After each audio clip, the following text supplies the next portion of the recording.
misconceptions. We've got truth in our possession. No room for doubt, no time to waste. It's time to put flat earth in its place.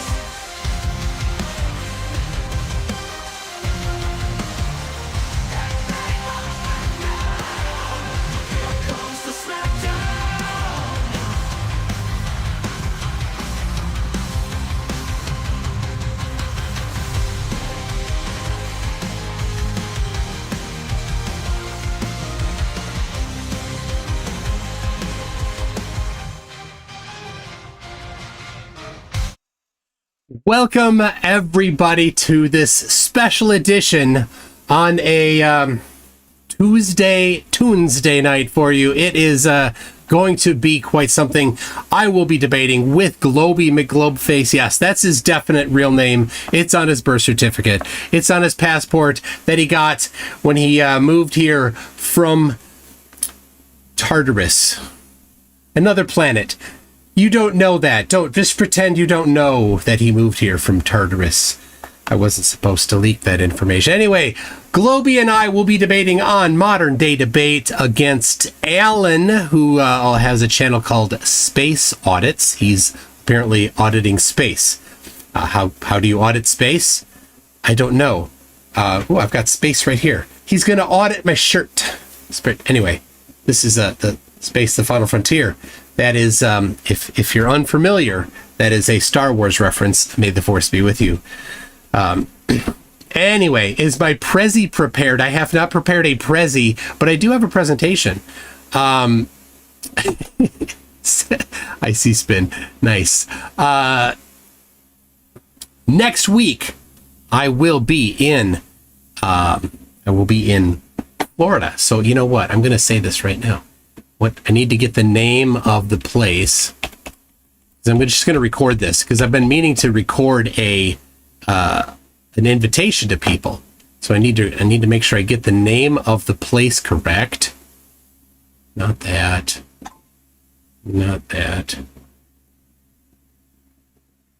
So many tabs.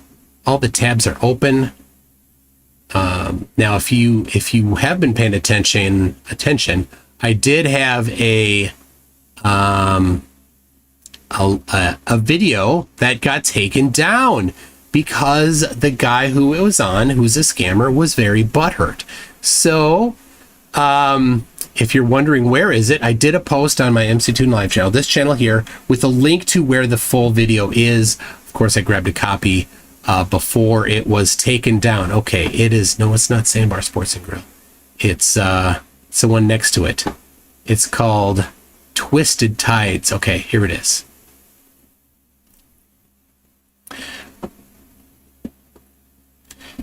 This next Wednesday, hold on. I forgot that. I got to get the date. I'm recording this already. The 14th. This Wednesday, May 14th, I will be in Florida, in Cocoa Beach, at 7 p.m. Eastern time. You are all invited if you're in the vicinity. I will be at 7 p.m. at Twisted Tides Rooftop Bar and Restaurant. They have a bar on the top of a building there. I'm going to bring my P1000. It's right on the beach. We can see boats and see if we can zoom them back. If there's boats. Who knows? Anyway, you are all invited. Please, if you're going to come, I would love to find out if you're coming. Jump on my Discord server. There's a channel just for it in case there's any changes last minute. Or you can send me an email, mctoon@mctoon.net, so I have an idea of how many people are coming. Anyway, I'll see you there. There you go. You got to see me record that. All right. I think I have a loophole to prevent re-upload of the video taken down. I'll message you on Discord. Okay. Anyway, so I will be getting a link to the Zoom link shortly. So says James from Modern Day Debate. There it is. There is the link. There's the password. The password has a 1 in it, just so you know. Just so you know. There's a 1 in the password. So there, that narrows the search space. All right, there we go. I'm joining in. Will your book be there, says King Crew. Well, if you will be there, I can bring the book. Let me know. And I'll be sure to bring it. So you saw it. Did you see the reflection of it? Hold on. I'll bring it up again so you can look at it. There it is. It's right there. It's the reflection. I don't know. Anyway, so I have the right here. This is what you'll see. We got the MDD chat there on the bottom. You got you guys up at the top, and the Zoom call will be in the middle there. You saw Jeff B in the reflection. What's Jeff B? I don't know what Jeff B is. Anyway, this is super exciting. I'm busy as can be right now. This weekend, Ultimate Frisbee tournament all weekend, Saturday and Sunday. It's the Hopkins Hustle. The big tournament other than the state tournament. Coaching the team there. A bunch of games. Looking good. Gonna have fun. Gonna be hot. Oh, it's gonna be so hot. We went from like way too cold to way too hot. There's no in between in Minnesota now. So and then like that's Sunday, Saturday, Sunday. Then Monday, fly to Florida. Then Friday, fly back from Florida. Then you know what's on the next Saturday? Another tournament. So busy times. Jeff Bezos. Yes, Jeff. He's right there. Hi, Jeff. Yes. What? Later? You want that? Okay. You want me to say? Okay. I'm not going to sing a Katy Perry song. Yes, I have kissed girls. I did like it, but I'm not going to. You don't want to hear me sing. Yes. I love Cherry Chapstick. It's great. Anyway, I'm not singing it. Stop singing it, Jeff. He cannot sing. Okay. Bye. Anyway, shut the door when you go. All right.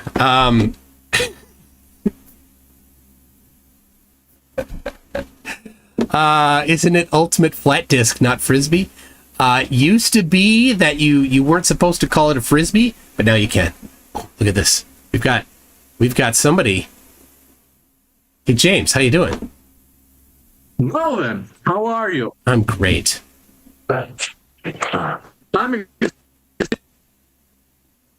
Well, that didn't work at all. I am excited that you are here. All right. Now, do you believe me? No. Melvin. All right, you're live on my channel, so James, don't swear like you usually do. Okay? I'll keep all my politically incorrect stuff to myself. Except I've got to tell the world that you're a true player. It's important that they know this, Melvin. That I'm a playa? Yes. Not like promiscuous, but just that all the women want you. All of them. But, I'm stoked. You look good. You look like you got a tan. You look like you got a sharp haircut. You look like you're healthy and well, brother. I'm all those things. Yeah. Good. Nobody else has showed up yet. What's going on? I've been outside coaching Ultimate Frisbee games and practices. Good for you. That sounds fun. It is. I love it. It's good stuff. The spring up there is way better. You appreciate it because you've already been through that long winter. Yeah. And then we go to Florida, so that it's warm and it's cold when we're there. That's awesome. There we go. Now they can see you even, James. Amazing. They heard double for you for a second. Fixed it. Ooh. All right. I don't know how you do it. I don't know how you're a family man. I am so tired. I don't know how you do everything, bro. Well, it's the NASA tab that they send me. So like right here that I got all these cans of tab, right? And so the trick is like NASA sends it. It's got special NASA technology in it, and then keeps you going. That's right. And you're on the payroll. What is it? NASA sends like an extra $50,000 a month. Well, only for beginners. Only the beginners get that little. Yeah, after you've been in as long as I do, I mean that's like a day, right? Plus the free trips to the secret NASA moon base every month. It gets old after a while, but still pretty cool. I'm checking to see if these guys, isn't it? Oh, we got 4 minutes. Okay. So now last time, Alan and whatever is Dominic, they had to go. Like Dominic had to walk his dog, and you know what they did? What? They restreamed the rest of your video. He didn't walk his dog. Alan left too. He left so he could watch. He could duck out of the questions, which is totally fine by me. But it messes with you. I don't understand. You mean they like? I don't know what you mean when you say they restreamed it. Dominic said he had to leave to walk his dog, and then Alan was like, "Yeah, I got to go too," and then he just ducked. And he but they didn't. Dominic didn't go walk his dog. Dominic stayed with your video, broadcasting your video on his stream, doing a live stream of it. But at that time, it was just he was streaming like you, me, and and no, it was Peter Markley or Peter. Yep. It's just why would they stream you, me, and Peter on his own channel though? They couldn't face the questions. I think tough questions. Or are they just idiots? Like, why would they stream it where it's got two Globers? There's that. Because it's just got two Globers answering questions. I know. So it seems like, why would you want that on your channel if you're a flat earther? I don't know. Oh, man. Anyway. That's... Ooh, I'm trying to not be hard on people because in public, I'm sure you see it too. You're in public now. Struggled. We're behind scenes, but that's live on my channel. Just reminding you. So, well, I tell this to a lot of friends. I struggle with not thinking people, not everybody, but many people in public. I just get frustrated with like just kind of thinking that they're dumb. And I'm trying not to, like stupid things where you're like, come on, really? Like, just, I think a lot of them like have poor spatial awareness or like they have poor awareness of where they are for relative to like other people. So there'll be things like stand in a doorway. Oh, yeah. You're trying to get in the store and you're like, this is not the spot to like start opening the coupon book and looking through for like you're in the way of the door. Like people love to stand in the choke points. Yes. Yeah. I don't understand that. But like, I don't understand where it's like, how does your brain not like, how is there not something telling you like, go ahead and read it, but step out of the doorway? I don't know. But I saw that just the other day and that's like a pet peeve of mine is like, so I'm like trying to take deep breaths and I'm getting pissed because Alan and Shane St. Pierre, have I ever had Shane on before? I don't know about Shane. This is pardon my French. No. You speak French? I was about to speak French. Oh, okay, finally. So, all right. Your little brother Alan's here. All right, Alan's here. How did you send the link to Globey? I just copied it. I just copied it to him. I should have told you. Sorry about that. Yeah. Hey, I'll be right back, guys. I gotta go to the bathroom, but I'm here. All right. Be here if you. No problem. They're scheming. They're planning for you, MC Toon, and they're screaming for me. They're scheming. They're coming up with their plan to handle you and yes. McGlobeface. I mean, if I don't restrain Globey and McGlobeface, he will. You don't want to the carnage. So much carnage.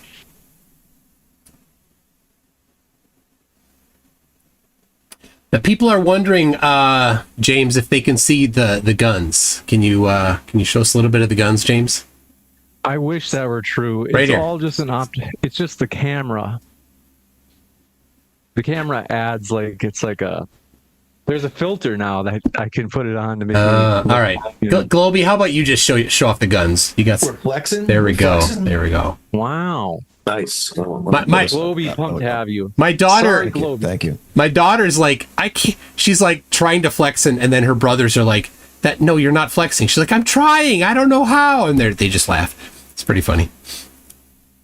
I would appreciate if before this gets posted, the title be changed to take the R out of my name. That would be helpful. A little typo. Oh, sorry about that. That's okay. People call me Glober, Globey McGlobeface. I like that you opted. I showed my wife the thumbnail that you made, James, and she's like, "How come you're not on it? Why does Globey get first top billing?" I'm like, "It's okay. I was okay." very excited when I got top billing. I'm like, "It's fine." That's right. I mean, we've had Mick Glober on so few compared to you, MC Toon, that it was like, hey, I mean, this is obvious. You just called him. You just called him McGlober. It's sticky. It's sticky. Wrong. There's no R. Oh, McGlobeface. There Sorry you about go. that. There I don't you know why. That's where we I've go. listened to too much of Nathan Thompson calling people Globers. That's what it is. I know. Everyone's a Glober. Nathan Thompson. Oh, I was gonna get my bowl put on my head like Nathan. Nathan's mad at me. But we're no longer pals. I've got somebody sent me a Nathan Thompson Lego minifig, and I have it. I have it on my. I actually have a Lego globe, and I stuck him up on the Lego globe. Mm-hmm.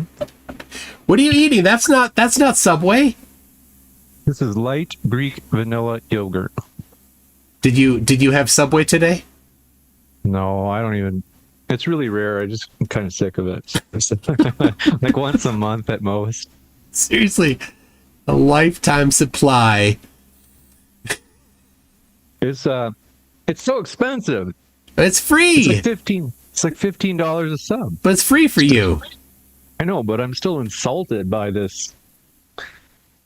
I normally okay, Alan, where is Shane? Okay, you said Shane's coming in a few, just to be sure. You sent him the link, right, Alan? Okay. Now is Alan, I hate to needle you about this. What was the Shane will path? use his real camera, right? Like he won't be a cartoon. Okay. No, yeah. Cool. Oh yeah, I know the rules. I wouldn't invite someone who didn't have a camera. You can't I forgot to make give fun him of, like- I forgot to give him the passcode.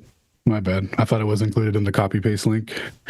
You can't give it. You can't like make fun of let's see, McTuner for using his cartoon pictures of a globe and then use a cartoon picture yourself. So I'm glad Shane is using his camera. We don't have to wonder if he's fake. Like he's actually like a. Yeah, there's a chance he could be a NASA employee or some shit if he's like just a cartoon. They're just all over the place. I'll be right back while I get my camera situated here. Chris Pickle Pants is in my chat wondering if the debate is happening. It is. It is. Where this is the pre-debate. Call it what you want, whatever word you want to use for whatever happens before the thing happens. Yeah, the preamble. I had a different word in my head, but that's probably better. Just shooting the shit. Are you live already, Toon?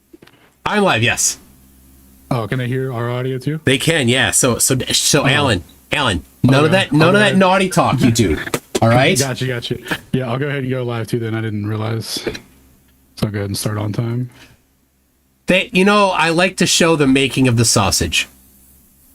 Oh no, wait! I can't even do that anyway. I have to get my webcam sorted. Now, we might as well test to see that everybody's audio is here are good before. So let's do a quick sound test. Here it is. McGlobeface, can you do a quick 1, 2, 3 for me? It's MC Globeface. No, I'm sorry. I'm just kidding. Test. Very good. And then McToon, please. I'm actually MC Toon. Test check cash. Perfect. That's exactly where we need you. And then Alan just went. Testing 1, 2. I'm here. I'm just fixing. There you are. Oh, good. Okay. Excellent. Okay, I can hear you. That's great. Everybody's at the same level, and Shane just logged in. Great. It's a nice little sunny Las Vegas day over here. Neighbors just took off, and Wait, you're not in Vegas, are you? I live here. I thought you were in Yeah. Texas. I was, but I thought, hey, I want to try it. I want to see what it's like out there. And I like it. It's very sunny. Right. Shane, good to have you. Can you hear me? James, what's up? How are you? Hey guys, great. How you guys doing? Good, good. Today is going to be so fun, you won't even believe it. Let's do a quick sound test, Shane. I can you do tell one, by two, your three for me? face that that's totally true. What do we? I'm ready. Oh, actually, that's good. I could see where your audio level was at. I am admittedly tired. I told Melvin, don't worry, I'm like, once we're going here, once Alan is no longer like, what are you doing over there that you have to have the camera off, Alan? What kind of stuff are you up to? Said he had to go to the bathroom. Okay. No, I'm back. I'm back from that. Oh, He's back. He's still in the bathroom. Thank you, Alan. He's debating from the bathroom. That's That was the trick. It was that- a ruse to make you think I was in my room. Now I'm in the bathroom. he has a green screen in his bathroom. Yes. Who hasn't made some videos from their bathroom? Let's be honest. Or maybe It's going to be only me. tremendous. My energy is building as we're about to start in just a moment. I'm just doing a couple You of got quick adjustments. you got to hit the tab. It helps the energy. It has caffeine, right? I don't know. The special NASA brew of tab. I don't know what's in it, but it's good. All right, I'm gonna mute real quick while I roll my intro stuff, but I'm still here. No problemo. Kango 44. Oh my goodness. Kango 44 says, ironic that Okay, we're shame almost at lies just about a Earth being moment flat here, when his and head we'll and be neck is so rocking and rolling. round. But yeah, how you guys doing? What do you guys feel like for opening statements? You guys good with 12 minutes, 15 minutes? What do you want? about 10 minutes each ish. Per 5 side? minutes piece. No, 5 minutes per person, 10 minutes per side. I'm cool with that. Is everybody cool with that? I'm good. That? Sure. Okay.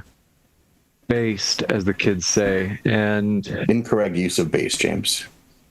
then what we'll do is we're taking the word back. Yeah, James this is going to be. James is low-key got the Riz.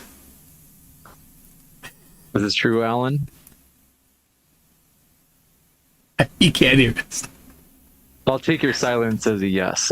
Okay, so last, got a couple little boxes here in window capture, and then we'll be off to the races.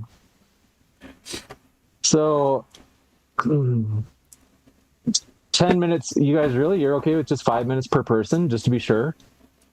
I mean, I'm cool with it. What do you got, Globy? I mean, I can cut a few things out. No. We should. I was gonna say, well, why don't we just do like usually what we do is like 12 minutes per team. So why don't you just keep them? And let's 12 do them minutes. 12 minutes per team. Good. All right.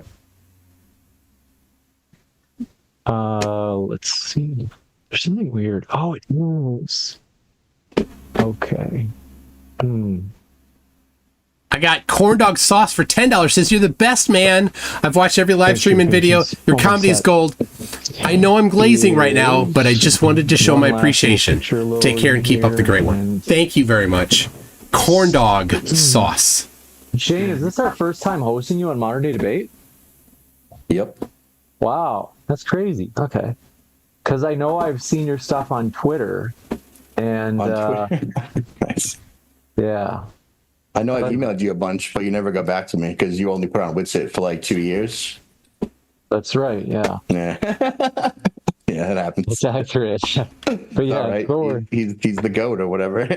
Well, he is a very good debater. He is quick, he is confident, and for a lot of people, that peripheral stuff, at least temporarily, it appears persuasive. Oof. I don't think I've ever talked to you backstage. My respect just dropped 3 points for him.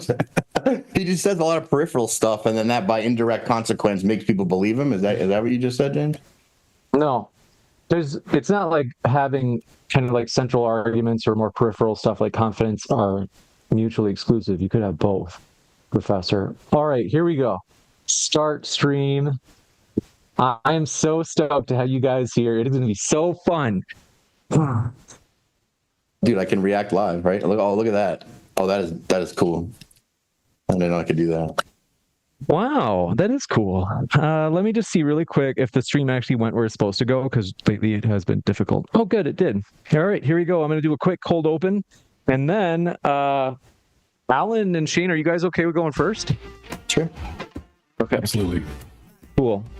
So, Alan, are you cool with going first between the two of you? Nope. Absolutely. Oh, No, anyone I'll do- go. Yeah, I'll go and then you go. Gotcha, Okay, gotcha. Shane. You got, how do you go first, Shane? And then you guys can do me a favor.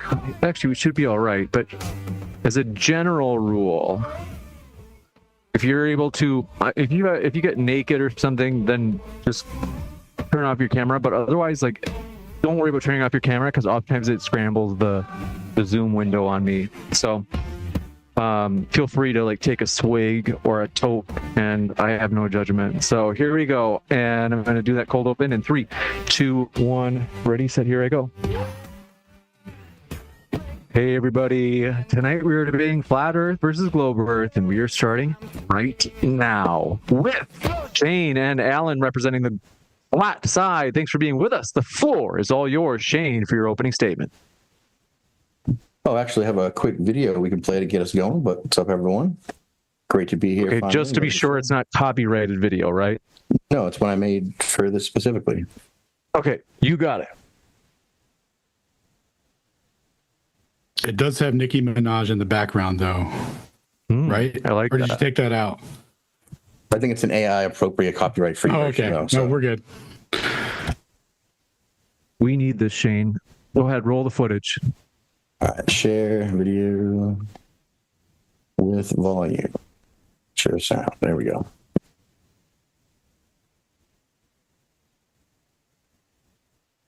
But don't make me shut it down, because if it is something that's copyrighted on YouTube, I have to. Ad hom. Paid $10 to ad hom. There you go. All right. You can see your screen with the letters and the turtle and a bear in the background. Do we get sound here? Can we hear Or we everything? can do so without. Yep, sound. All right, here we go. I hear.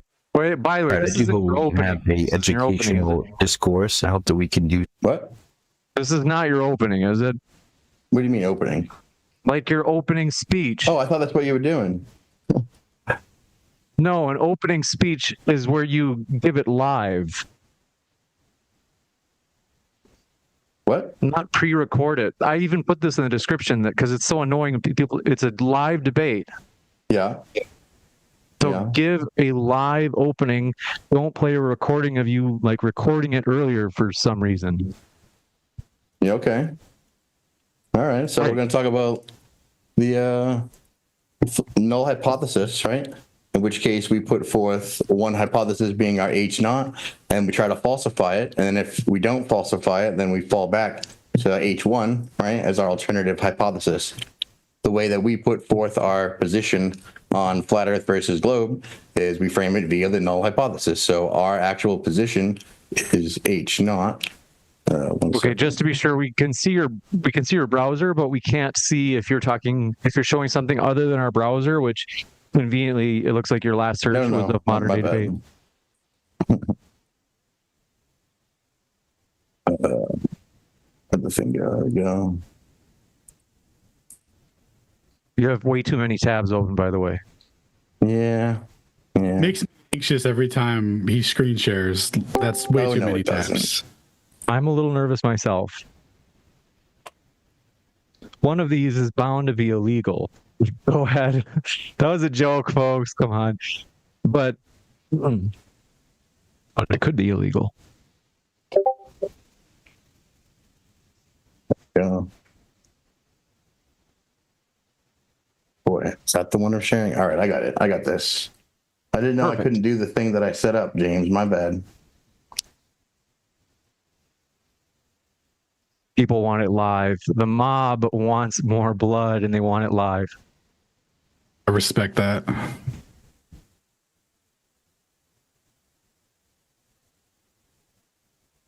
It looks like you're sharing the proper 69 mile per degree obsidian screen share. Yeah, no, not that one. Hold on 1 second. There we go. Apologies about that, guys. I did not forward those rules to Shane, and I didn't read them myself. I always do them live, so I didn't think about it.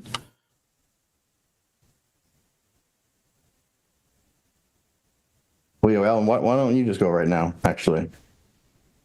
Just take it over for a minute. Sounds good.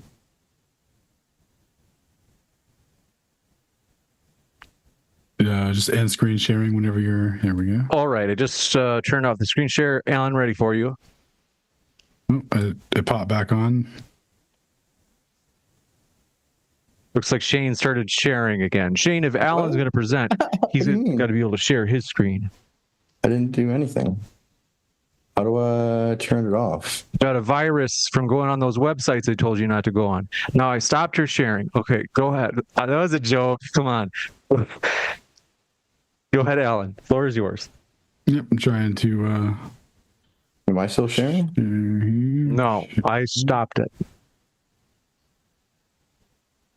The suspense is killing it. Everybody right now, I can tell. I can see in chat. The suspense is killing them. Content from. Look at Melvin. Look at how satisfied he is over there. Like, There look we how go. happy you're making him. There we go. Okay, ready.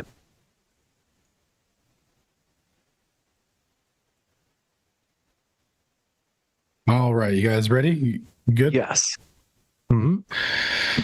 Okay, so we're going to change the argumentation format to be in the form of a hypothesis versus a null hypothesis. The reason for doing this is we can analyze evidence in a way that gives falsification so that we can have a mutually exclusive outcome. So the Earth is either flat or it's either a globe. Now, if we falsify our null hypothesis, then that gives evidence that the Earth is likely a globe. So a quick refresher on how the null hypothesis works, you can turn to the U.S. justice system, where innocence is presumed and that has to be falsified so that you can be convicted for guilt, right? So innocent until proven guilty is the staple here. So if you're going to provide something other than the null, you need to provide mutually exclusive evidence that can falsify that or show that that's likely false. Now, I can't tell you what the shape of the Earth is, but I can tell you what it likely isn't using this scientific method that's also approved for how drugs and whatnot are administered, like when they do surveys and stuff on them. All right, so we also have how we're going to interpret the measurements that are going to be put forward to show mutual exclusivity. And this is all going to be done optically, right? So like theodolite measurements, looking at the stars, positions of stars, etc. So we need to understand the visual field and the spatial field, where it is asserted by the mainstream that both are Euclidean, when in fact there's a deviation from this spatial field. The spatial field is best represented by logarithmic geometry, in my opinion, because it's clearly not Euclidean. And what they put forward is that you can use curvature. You can use curvatures of different types. So hyperbolic. You can use negative curvature constants. You can use spherical curvature, all to describe different observations. But under different experiments, these different curvature theories fail to explain the physical location, the Euclidean three-dimensional location of an object under these experiments when they're done. So there is no unified optic theory that explains everything all at once unless you incorporate them all. That's why I say it's logarithmic, because along that scale you could incorporate the hyperbolic, ecliptical, and spherical and linear geometry along that based off of relative distance to you. So this is an ongoing debate that's been going on since at least over a century now, since the mid 1800s.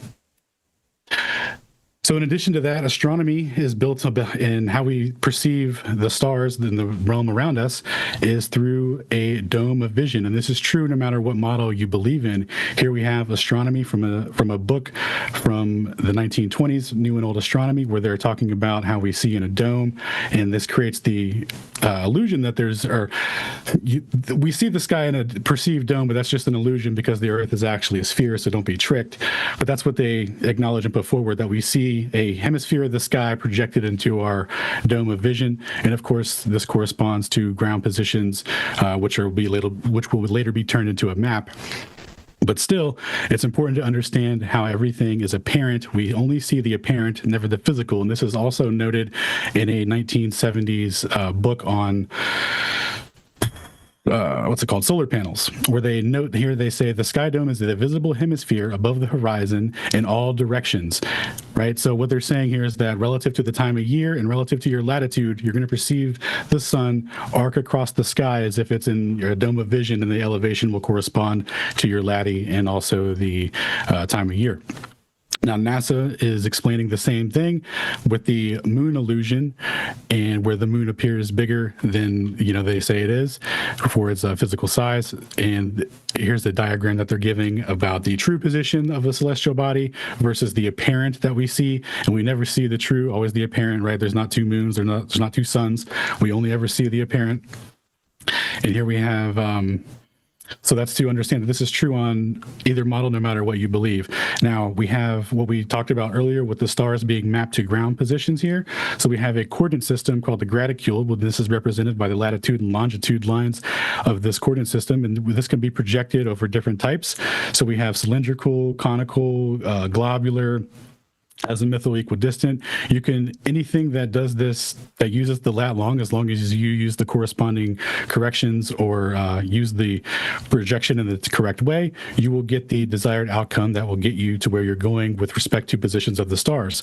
So if this is true on a flat Earth, where your azimuthal grid follows you around as you move relative to your latitude, you perceive the sky projected into a local dome, no matter where the physical objects are, if they exist at all, is true. Same for the globe here. We're looking at the exact same thing. These are equivalent. Neither one falsifies the other. They're all using the same latitude longitude systems, which is just indicative of a position of celestial bodies at a specific time. It does not assert any dynamics. So what's the proper way to analyze this? Are we going to look through a theodolite and simply say the Earth measures flat, the Earth measures globe? Well, no, that would be insane, because we're not using an external reference, and the only external reference that we have is already asserted by the graticule, so we need to falsify that. So we're going to say that the Earth measures flat or it measures globular with respect to the stars, right? Now, we're going to use empirical observation of the motion of the sky and the known positions of the stars and the units of measurement of distance that are derived from that graticule coordinate system with respect to those positions of the stars to test and do a falsification of our hypothesis and null hypothesis using the relative elevation angle based on how far away an observer is and the relative elevation between that observer and a physical obstruction, i.e. a mountain peak, for example.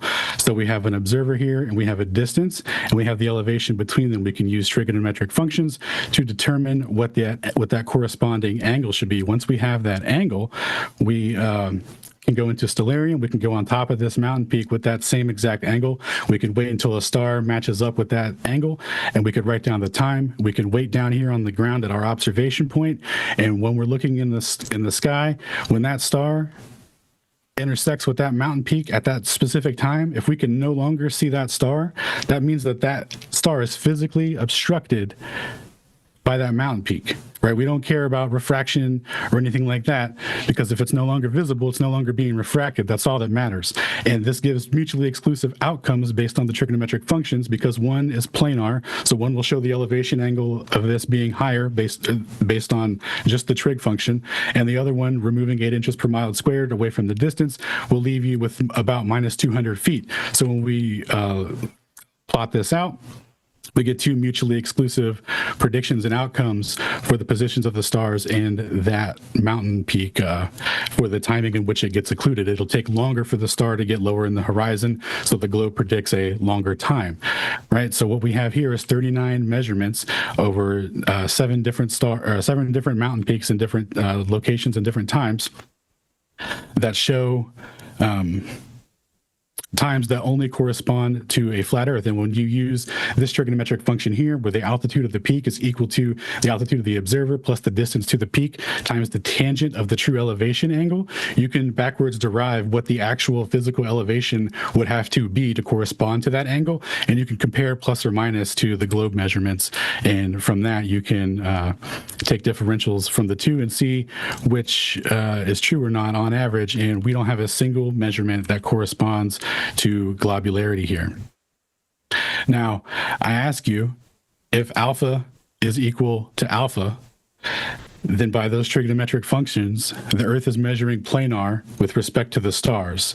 That is a geometric falsification of our ability to falsify our null hypothesis, right? So if the Earth were a globe and we had different timings, if alpha did not equal alpha, then our null hypothesis would be falsified and the Earth would likely be a globe. And I would be here debating two other people as a glober. I'd be the glober debating two flat earthers. And I'd be zipping them up with this, because this is a mutually exclusive measurement. You won't find any mutually exclusive evidence in this debate, very likely. All right, so to argue against this, you would have to suggest that trigonometry is an unreliable witness, which is ironically how the globe is supposed to be proven. So is Pythagoras a liar? While claiming that the Earth is a globe without mutually exclusive evidence is using and affirming the consequent fallacy. That's why we're using the null and null hypothesis analysis to apply to our cosmological and physical reality. All right, that is Thank you very much. Thank you very much. We'll kick it over to Shane. Thrilled to have you here as well. I'm going to pick, let's see, unless you're going to show Shane's PowerPoints from your side, Alan, in which case you can just pull those up. Otherwise, I'm going to cut off your screen share. Yep, no worries. Go ahead and cut it off. You got it. So let's see. Shane, what I'm going to do is I'm going to decline only because otherwise it'll show both your and Alan's at the same time. Let me just first stop participant sharing, and then I am ready for you, Shane, for your PowerPoint. If you want to hit that share button one more time. There we go. All right, good. Oh, wait. Yes, sir. Thank you. That. Perfect. Right. So to go along with what Alan said, we argue from the null hypothesis position, right? Our position here is Earth is planar and measurements of curvature are thus dependent on the position of celestial bodies. So we're going to offer some evidence that that is the case. Also, the alternative position would be the Earth is globular, right? And measurements of curvature are independent of celestial bodies. Not so, as we will see as we move forward, right? So some evidence we're going to put forth real quick is some laser measurements from FE Core done in 2018.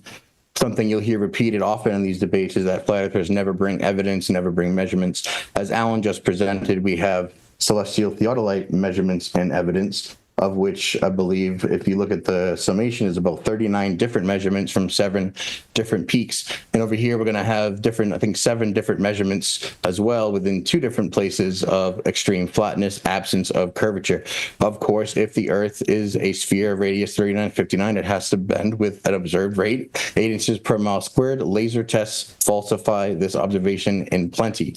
Here's a very well-known published document of all their data, the instruments they used, the results they got, the corrections they made, the variables that they controlled for, including refraction, temperature, atmospheric opacity. They did everything they possibly could. They had a custom-built laser, this thing right here, they call it the Salad, and then they built it to make these precise measurements. And over again, on each 7th measurement, for all 7 measurements, continue to falsify the curvature rate. So this would be evidence to support the measurements of flatness as we move forward, right? All of these separate measurements have all the different calculations. They did the globe side. They accommodated for the spheroid model even. We went for the WGS84 corrections over here, and they corrected for humidity, temperature, literally every variable that you'd want to control. Here's all the instruments and technical data. I'll post both the link to this PDF and the video in the chat in a second. Here's the first measurement. Here's the second measurement. Every single time, absence of Just curvature. to let you know, we are at 12 minutes. If you guys would like a couple more minutes, that's okay. But that's 12 minutes, or I started it at the start of Alan's presentation, just so you know where we're I could at. do like 30-second wrap up. I'm good. Sure. You bet. Cool. So the other side of this would be the measurements of curvature, as in geodetic surveying, which has to have previous dimensions of the Earth known. You can refer to the American Arc of the Parallel, mctoon.net, at which you'll find copious amounts of corrections to longitude, latitude tables and adherence to the spherical graticule, right? Corrections to latitude, longitude, as we see here. Of course, if they don't have these spheroid measurements, don't fit the curvature of the arc, they'll swap out the spheroid model on the fly. That's the point of having multiple models. So that would mean that we failed to falsify the original hypothesis that, of course, Earth is planar with respect to the star. With respect to the stars, because all measurements of curvature have to comport to the stars. So I'll end it there. Thank you very much. And with that, what I'm going to do is stop your share. And then I want to let you know, folks, if it's your first time here at Modern Day Debate, I'm your host, Dr. James Coons. We want to welcome you, no matter what walk of life you are from, flat globe, you name it. We are glad that you are here. This is a fully neutral debate platform, hosting debates on science, religion, and politics. And last but not least, if you have not already, we would appreciate if you would share or follow, better yet, both, our Facebook for Modern Day Debate. Facebook sets up weekly goals for me. No joke. They do. They assign them to you. And right now we are one follower away on Facebook from meeting our weekly goal. So if you can give me a pity follow, I would be so grateful. I pinned the Modern Day Debate Facebook page at the top of the live chat. And with that, we're going to kick it over to our Globe friends who are here as well. Starting with, I hadn't asked you guys before, pardon. Who would like to go first between the two of you, McGlobeface and MC Toon?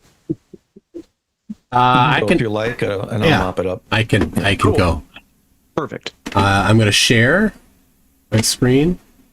Ready. All right. You getting that? Yes. All right. Well, you may know, everybody, that I went to Antarctica in December, and that was quite a trip. Thank you to everybody that helped pay for it. So I'm going to also present some hypotheses. Now, this hypothesis and null hypothesis stuff is a rather rigid way. It's not necessary to do experiments. You can just simply falsify things, and it doesn't absolutely always require a null hypothesis. It doesn't necessarily follow that you can always even put together a null hypothesis. So anyway, we've got 4. Experiment number 1 that we did there was whether or not the sun circles 24 hours a day. The globe predicts that it will, and flat Earth has true predictions. They weren't very consistent about that.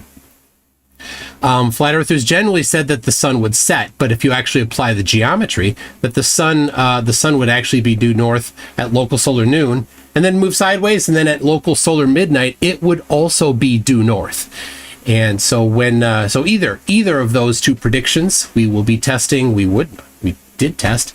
And what did we see? Well, in fact, this is what we saw. We saw the sun do circles 24 hours a day. There is no prediction for flat Earth that we would see the sun due south.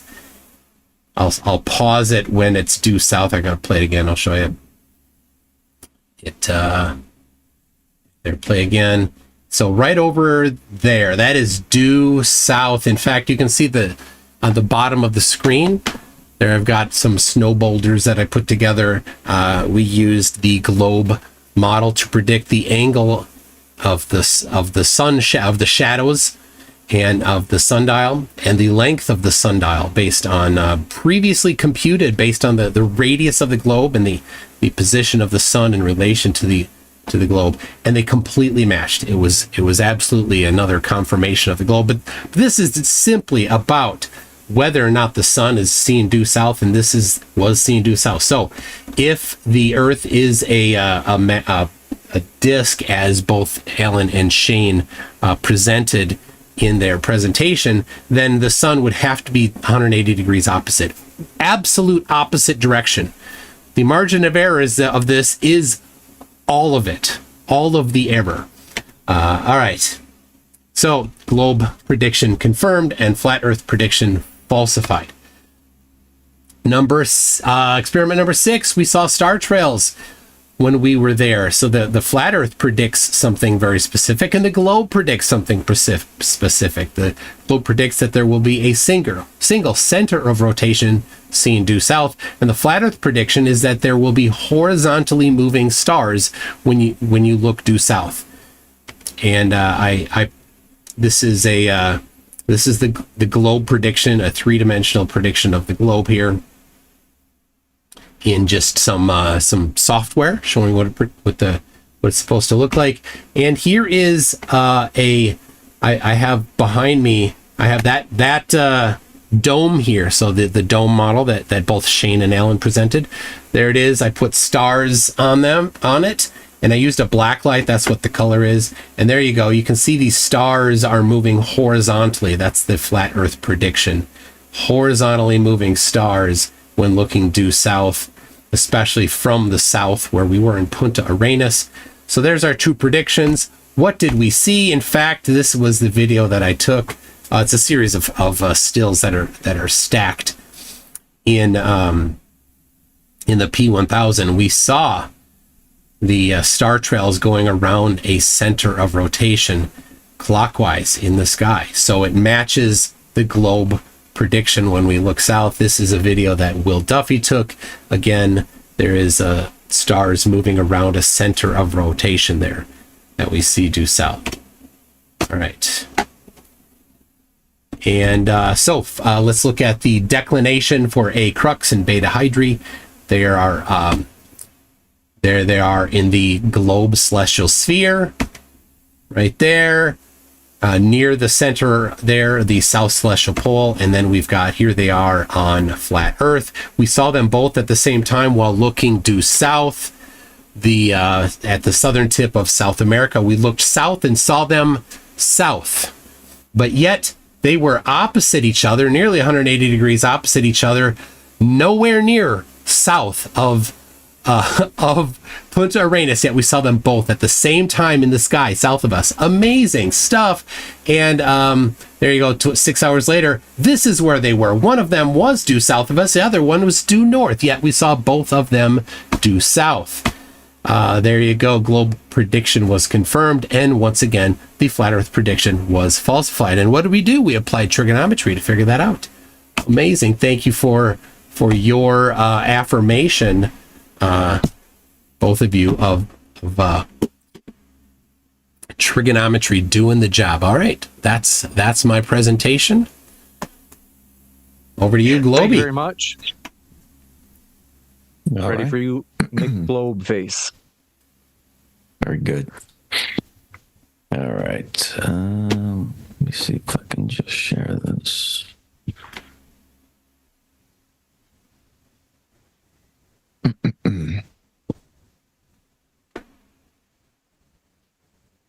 Excellent.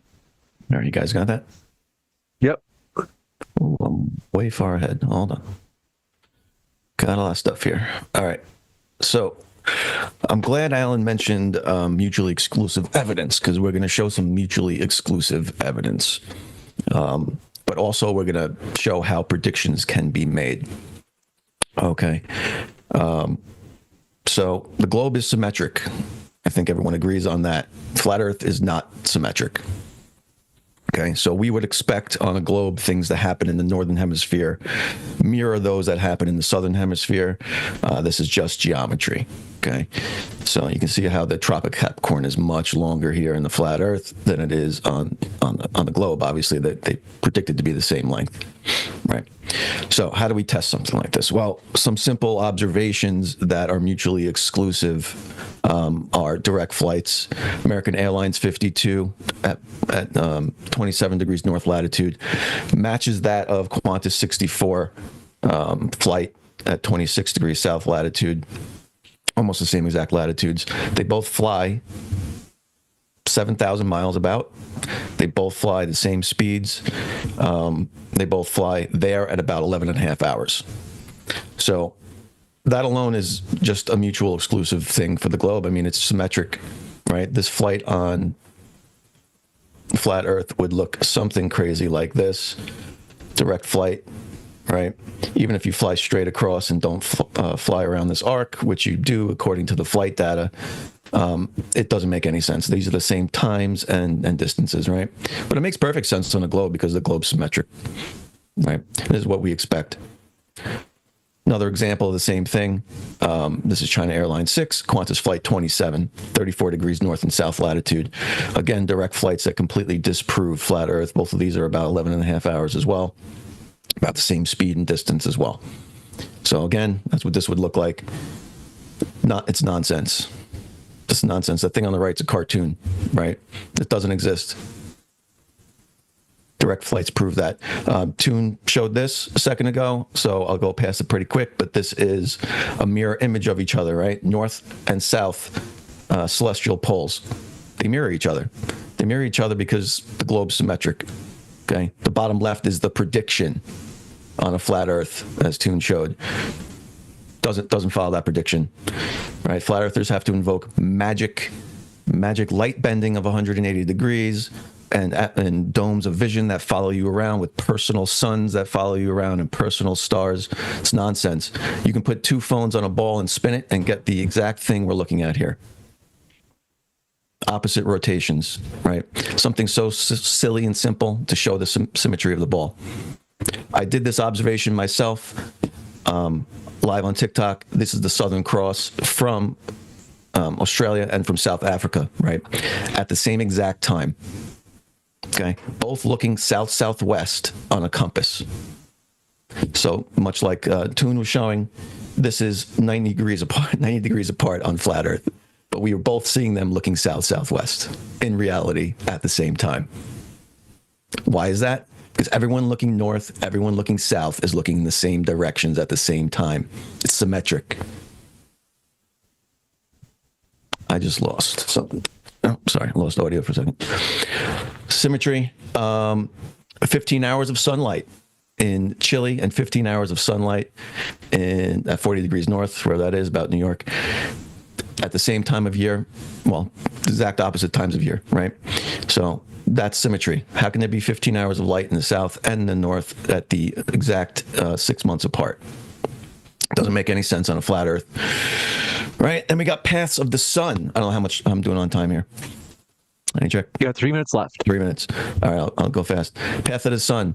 If you're standing here looking west at the sunset, the sun is south of you or north of you. It doesn't matter. That sun is going this way around flat Earth.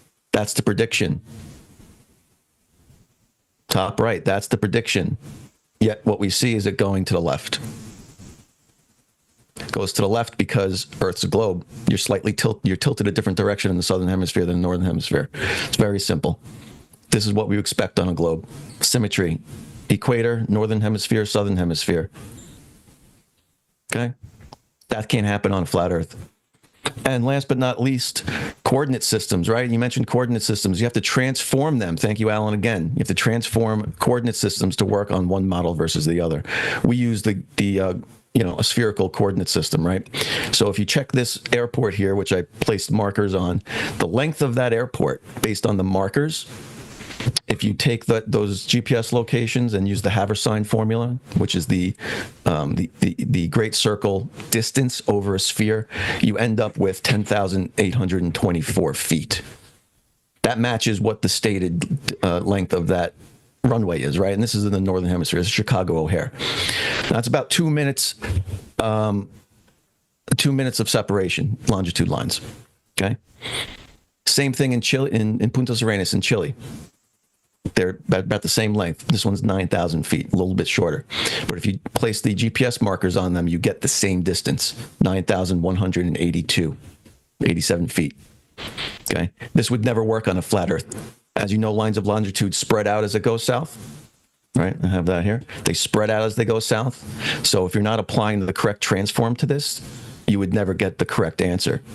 You can't apply globe coordinate system to a flat Earth, right? So these coordinates would never line up on a flat Earth.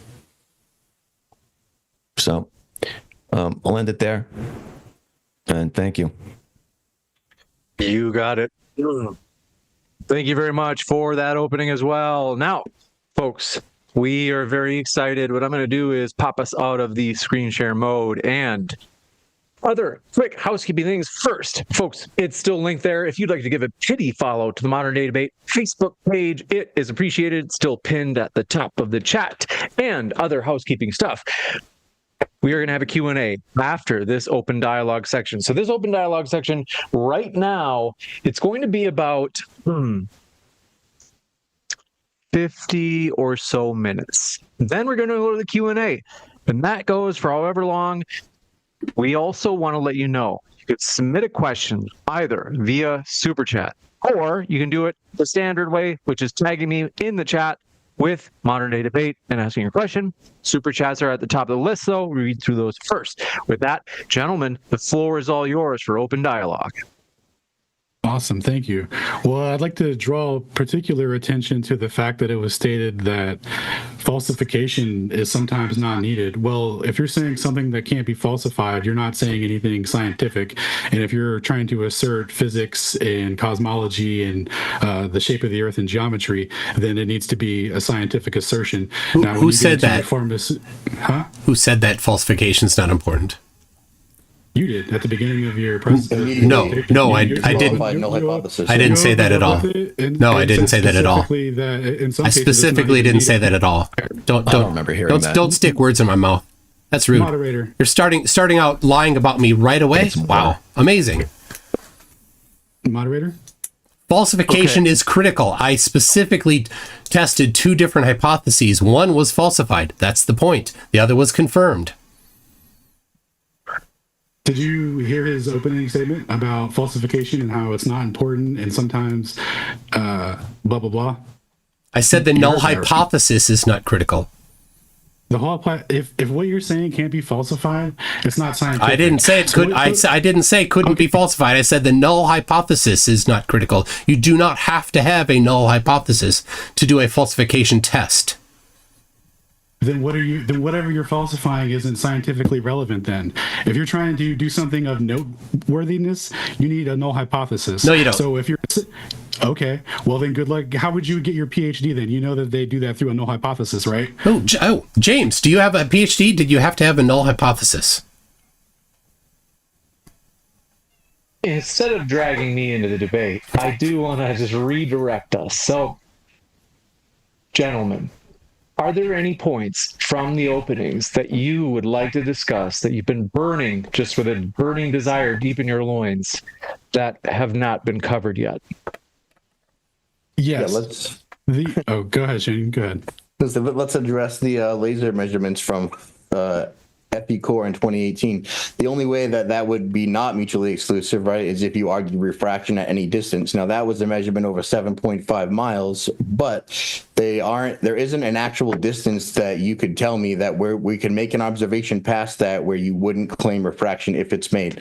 So that also would be an unfalsifiable position, unless you can give me a distance at which we can make an observation which you will discount refraction. James, you mind if I share screen? Ready for you. All right.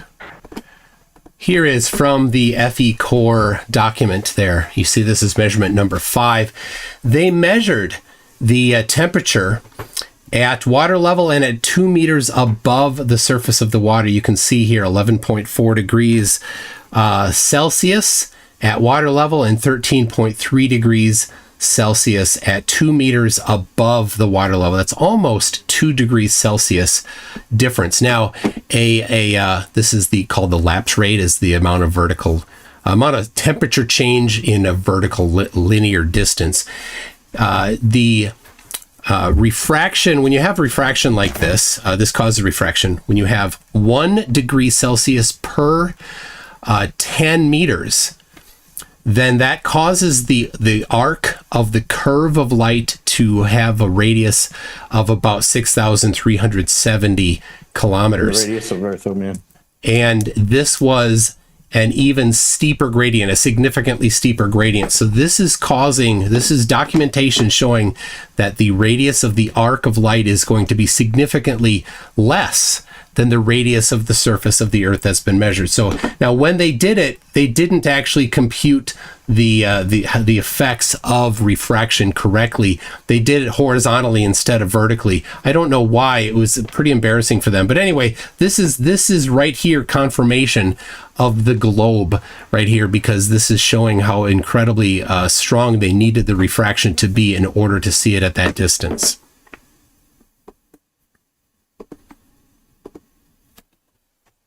So when can refraction cannot account for curvature, right? So we're looking for falsifiability. At what distance would we make an observation that you wouldn't induce refraction? Why didn't they Refraction wouldn't account be an for object? refraction? Why didn't they account for it properly?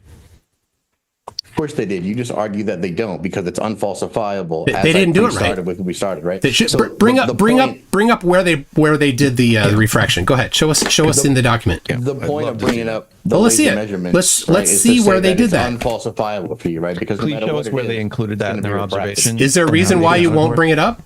Which is why we bring it to the celestial theodolite, which is mutually No, you exclusive, brought right? up FE core. You're running from the Mutually FE core exclusive. measurement now.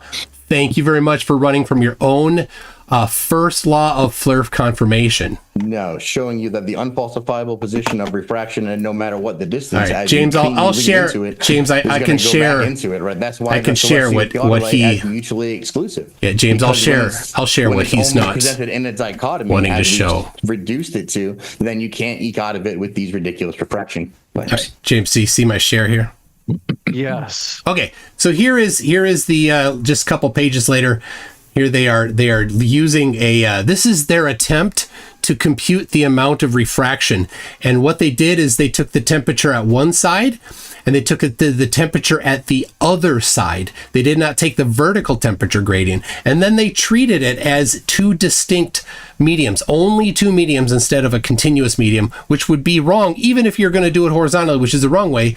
And then they just used the modified Edlin equation, the fine equation, but they applied it incorrectly. You need to do it vertically. They did it horizontally.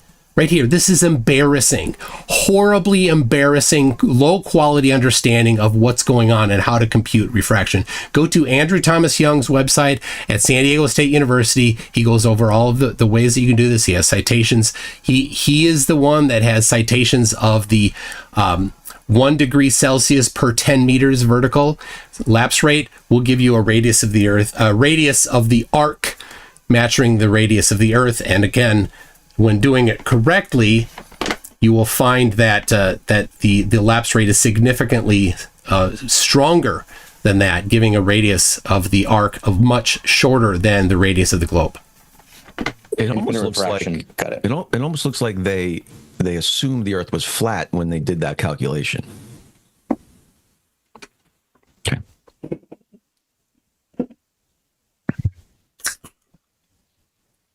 Everybody on the same page? Why did you Yeah, get so so- quiet?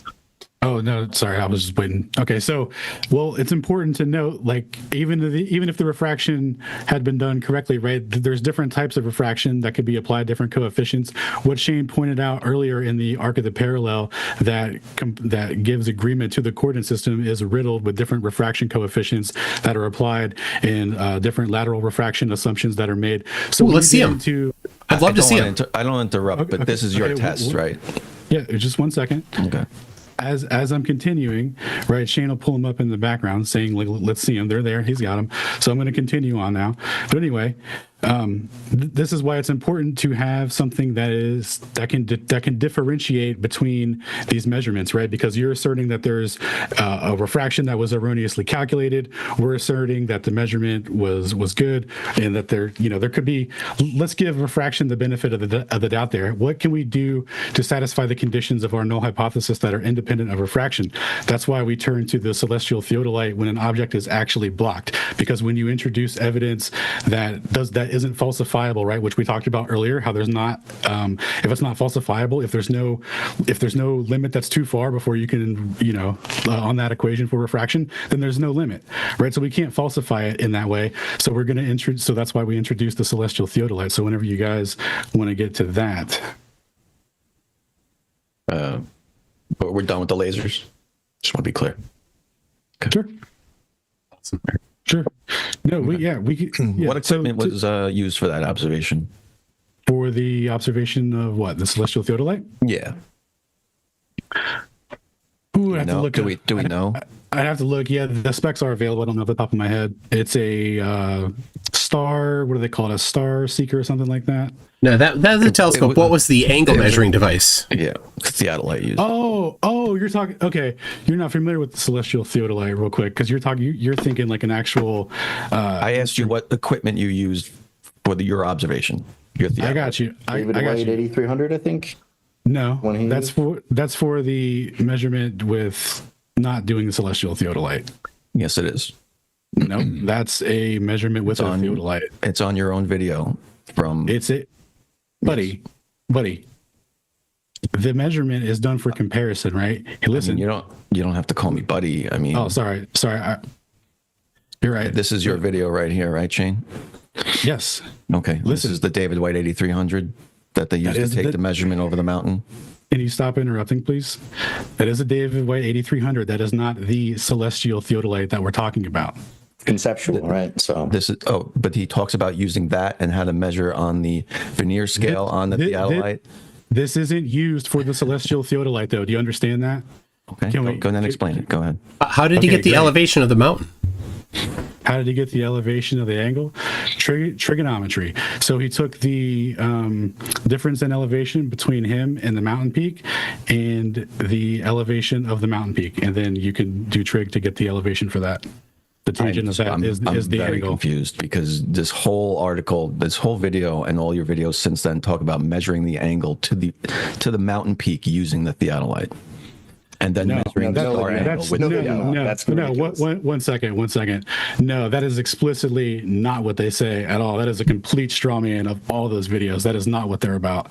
They're about using a mountain peak and star occlusion timings to tell the difference on the relative angle. The beginning measurement showing that David White 8300 is for a comparison for optical measurements because the premise, right, the optical field and the spatial field are different. So we bought an old device, took a measurement optically, right, for the comparison, just the raw measurement to see what it would be, and then he used the celestial theodolite for the comparison.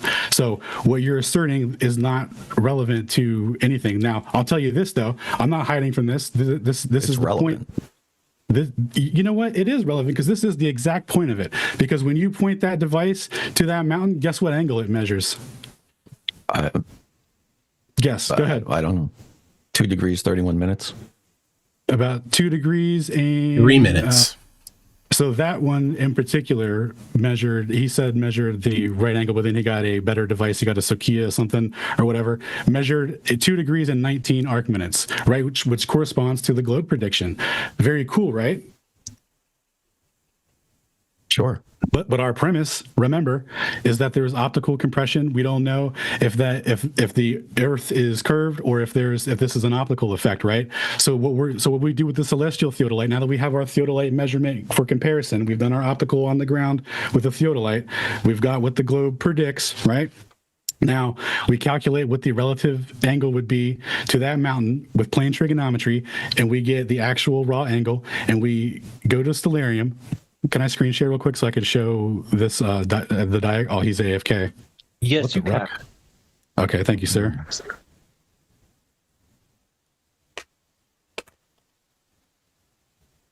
All right. Share. 1 second. It'll be nice to have the diagram for you guys. Okay. All right. So once we have our relative angle, the calculated angle, right? Differing from the. It's not showing yet. It says Alan has started screen sharing. Double click to enter full screen mode. I've seen that before. It says on my end that I am. Sometimes if you just stop and restart the share, it might help. I just stopped it. Let's give it a second shot, Alan. Okay, 1 second. Let me get back. Where's my Zoom?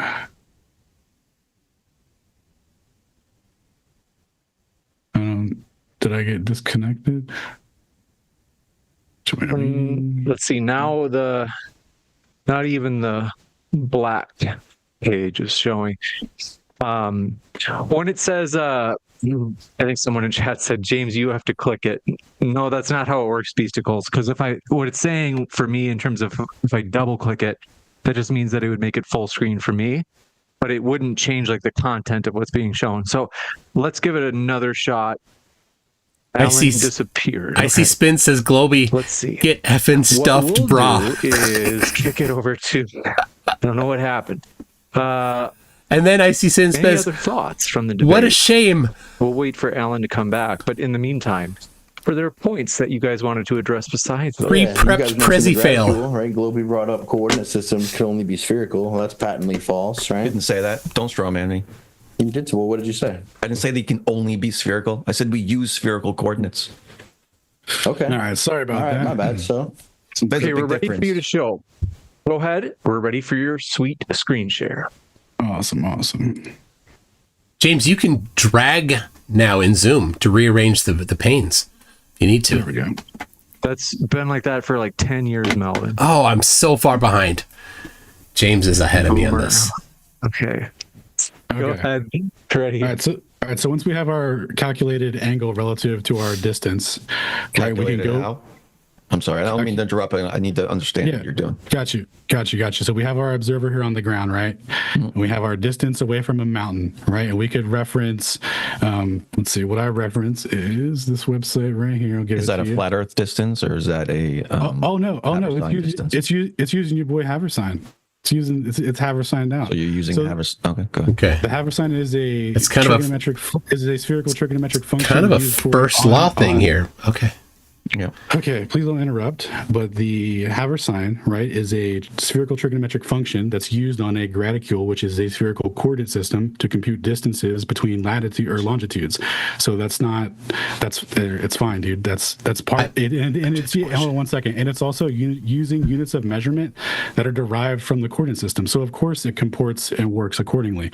Now the purpose of this is to test independently the geometry of the ground and the sky using both of them together instead of just using empirical observation, because the graticule, I don't know if you know this, but was derived from astrogeodetic surveying, which means that they took single zenith measurement observations of stars, and when they didn't get the angle that they thought was going to be where it would line up with their telescope, then they just asserted that the difference was due to Earth curvature.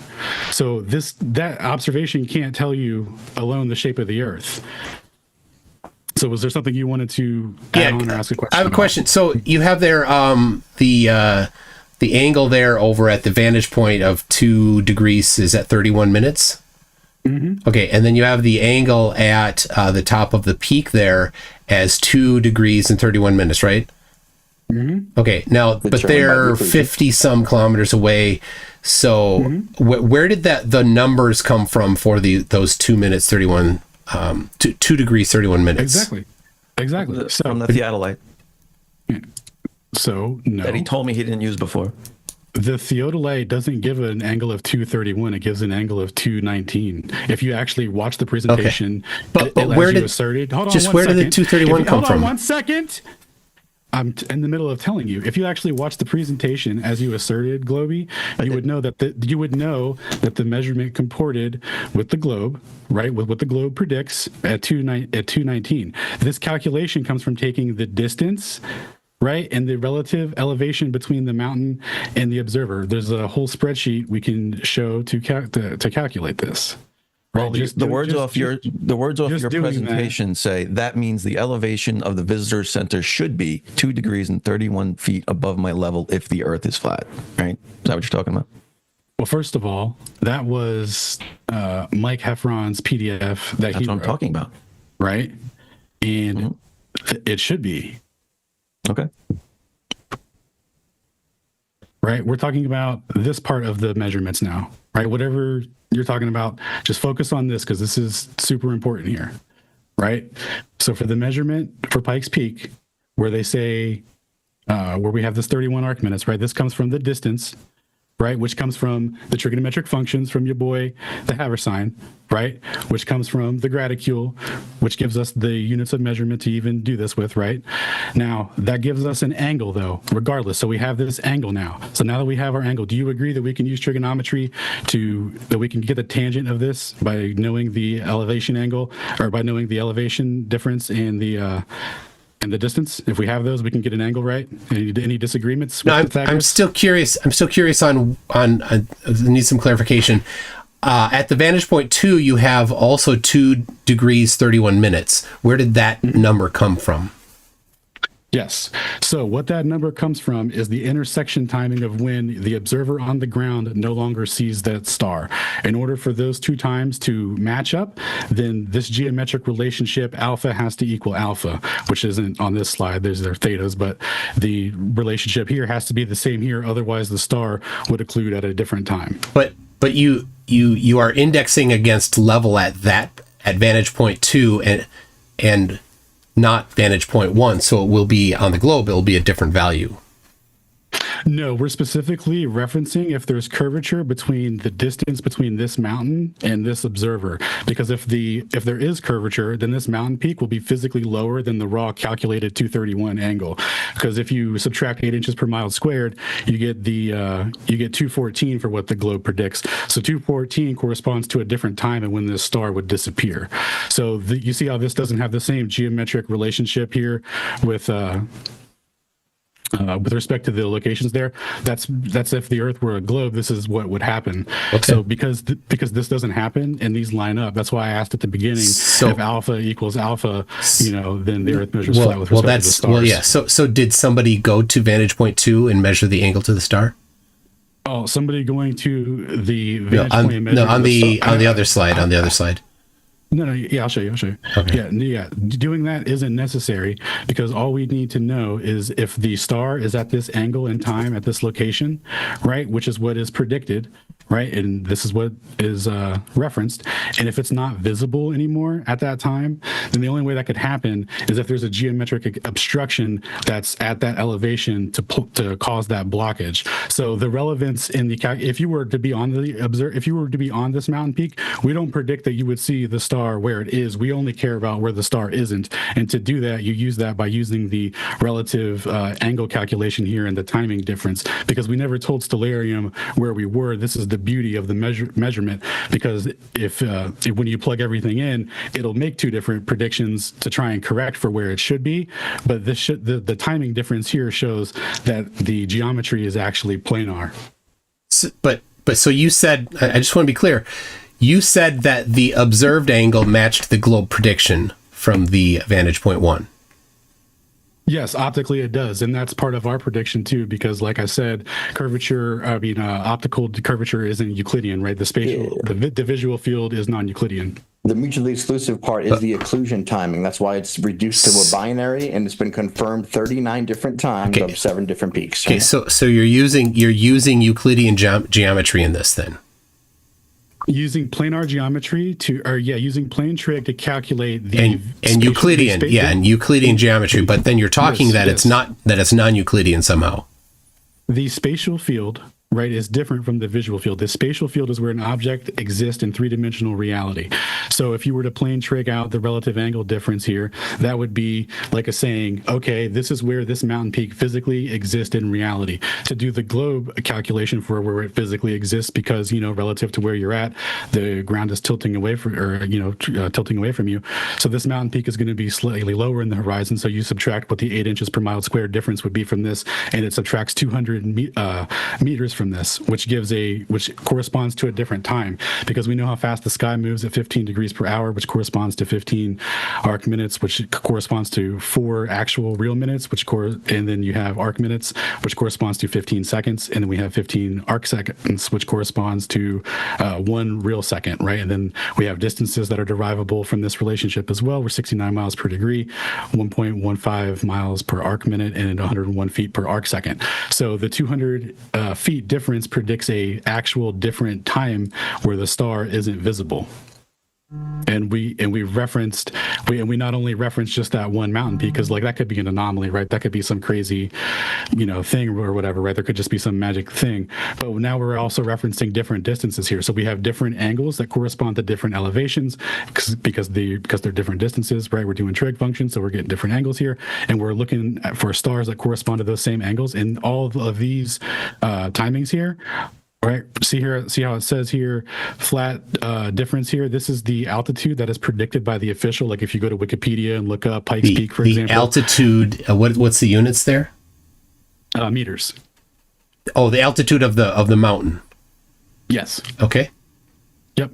Yeah. So then you'll see here this column, the flat delta out. This is the difference that's measured plus or minus with respect to the timing. Because if you actually do this trigonometric function right here, which is the altitude is equal to the observer altitude plus the distance to the peak times the tangent of the elevation angle that it was occluded at, you can reverse engineer what the actual elevation would have to be. So this is what this column represents here. And we see here that the elevation is slightly higher than what the globe is predicting. 44.9. What are the units there? Meters.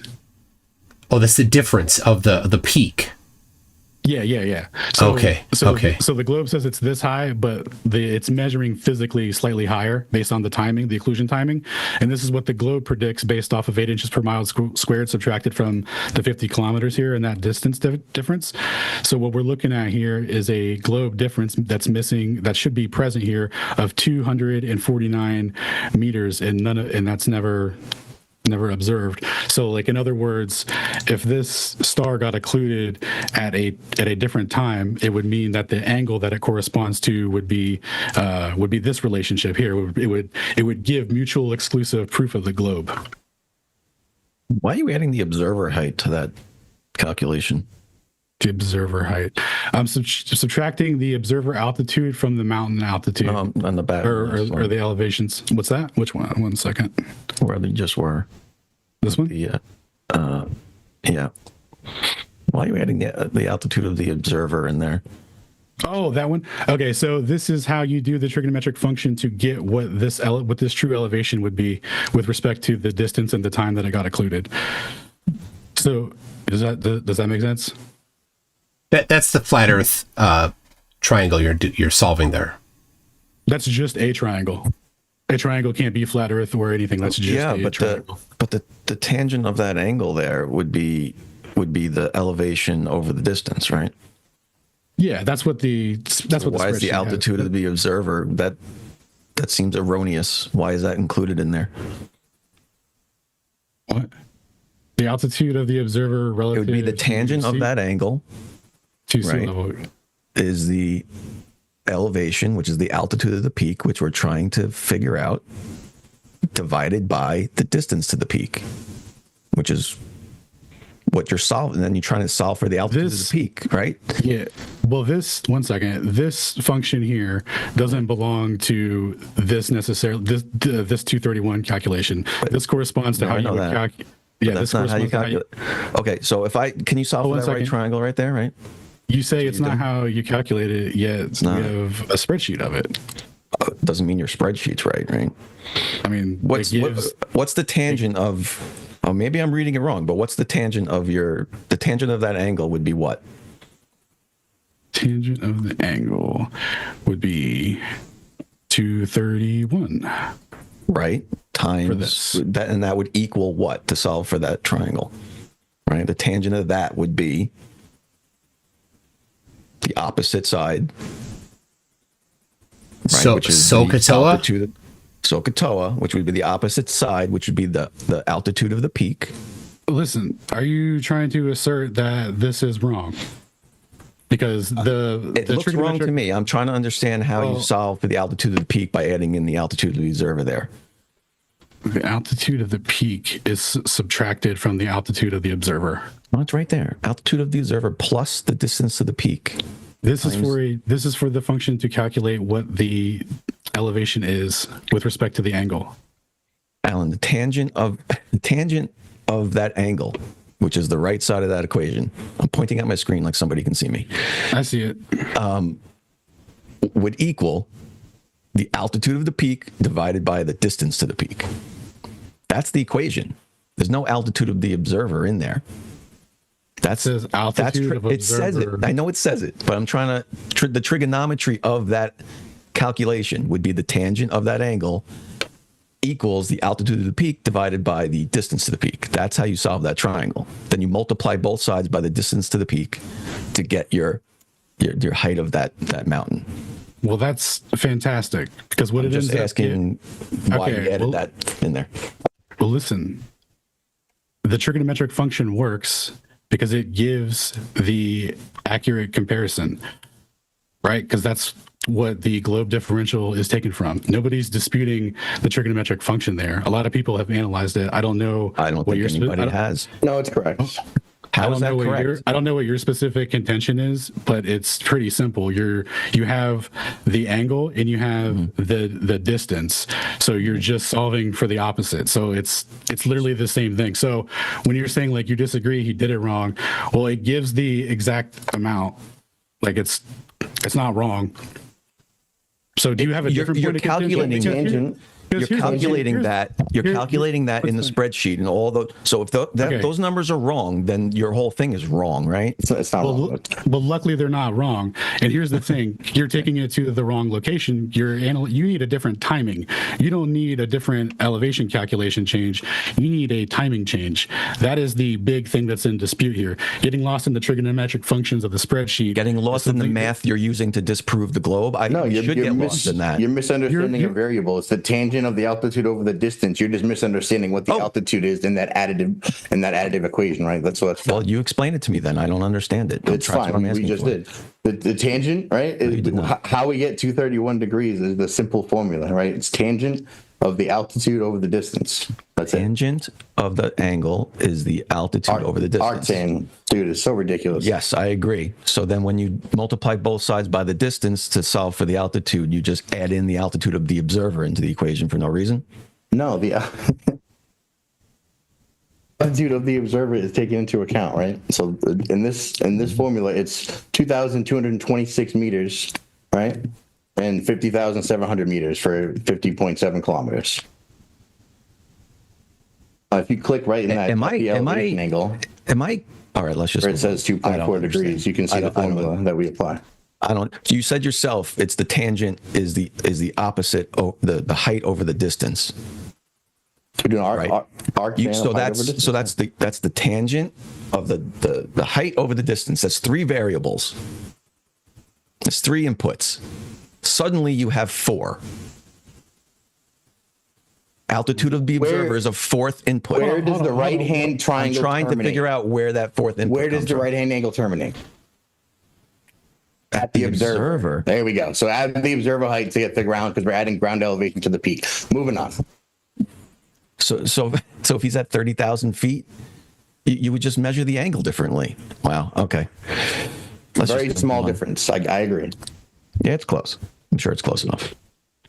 All right. So I have the table below calculates the altitude another of the peak, question. saying altitude is equal to the altitude of the observer plus the altitude of the peak times the tangent of the true elevation angle of the occluded star for each occluded star. This version adds the occlusion to the thing. Now he added this, right, because the angles, right, if you just go by the angles, it can be a little ambiguous. This trigonometric function that is backwards deriving what the actual true elevation is after using the occlusion timing, which by the way, we're using the true I forgot one of the key aspects of this argument. Sorry, McToon, I'll let you speak here in a second. This is very important here.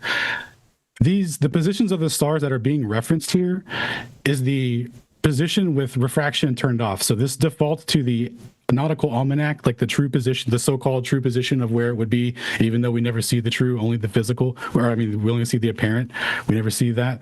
No, well, that's what we're referencing here. We're referencing the raw so-called true position of where they say that is, and we're raw calculating what the elevation angle of this is based off of our distance and the elevation of the mountain peak to get our angle at. So that's super important to this geometric argument, because when the true position and this true position of this mountain line up, suddenly this star becomes not visible for this person at a specific time. Now, that is what is the primary argument here. And we have This spreadsheet. So you're saying that this is wrong, but it just so happens to equal up to what the globe predicts, and then plus or minus the flat Earth measurement and the globe differential. Like come on, dog. I'm just asking where it came from. That's you added that in there, right? Do you guys have an occlusion timing that would prove the globe in any measurement ever done? Do you think you could find one error in the 39 measurements that prove flat on our side, or what? Yeah, I want to get some clarification here, because this seems like an awful lot of things to go through for something that I think might be a little unclear. This is a method, an attempt at a method to measure the angular elevation of mountain peaks. Is that correct? The physical elevation, the difference in the physical elevation with respect to the visual elevation, right? Because there's two separate assertions here. So wait, where did the physical they physically are? Where did you get the physical elevation measurements from? The physical elevation measurements come from when the star is occluded. That confirms the plane trigonometric functions that are done, and then that's it. That it is done through the timing interval.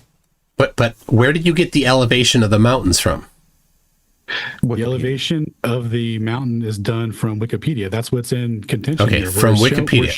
Okay, so hold on. Where did Wikipedia get the elevations of the mountains? Google Earth, probably.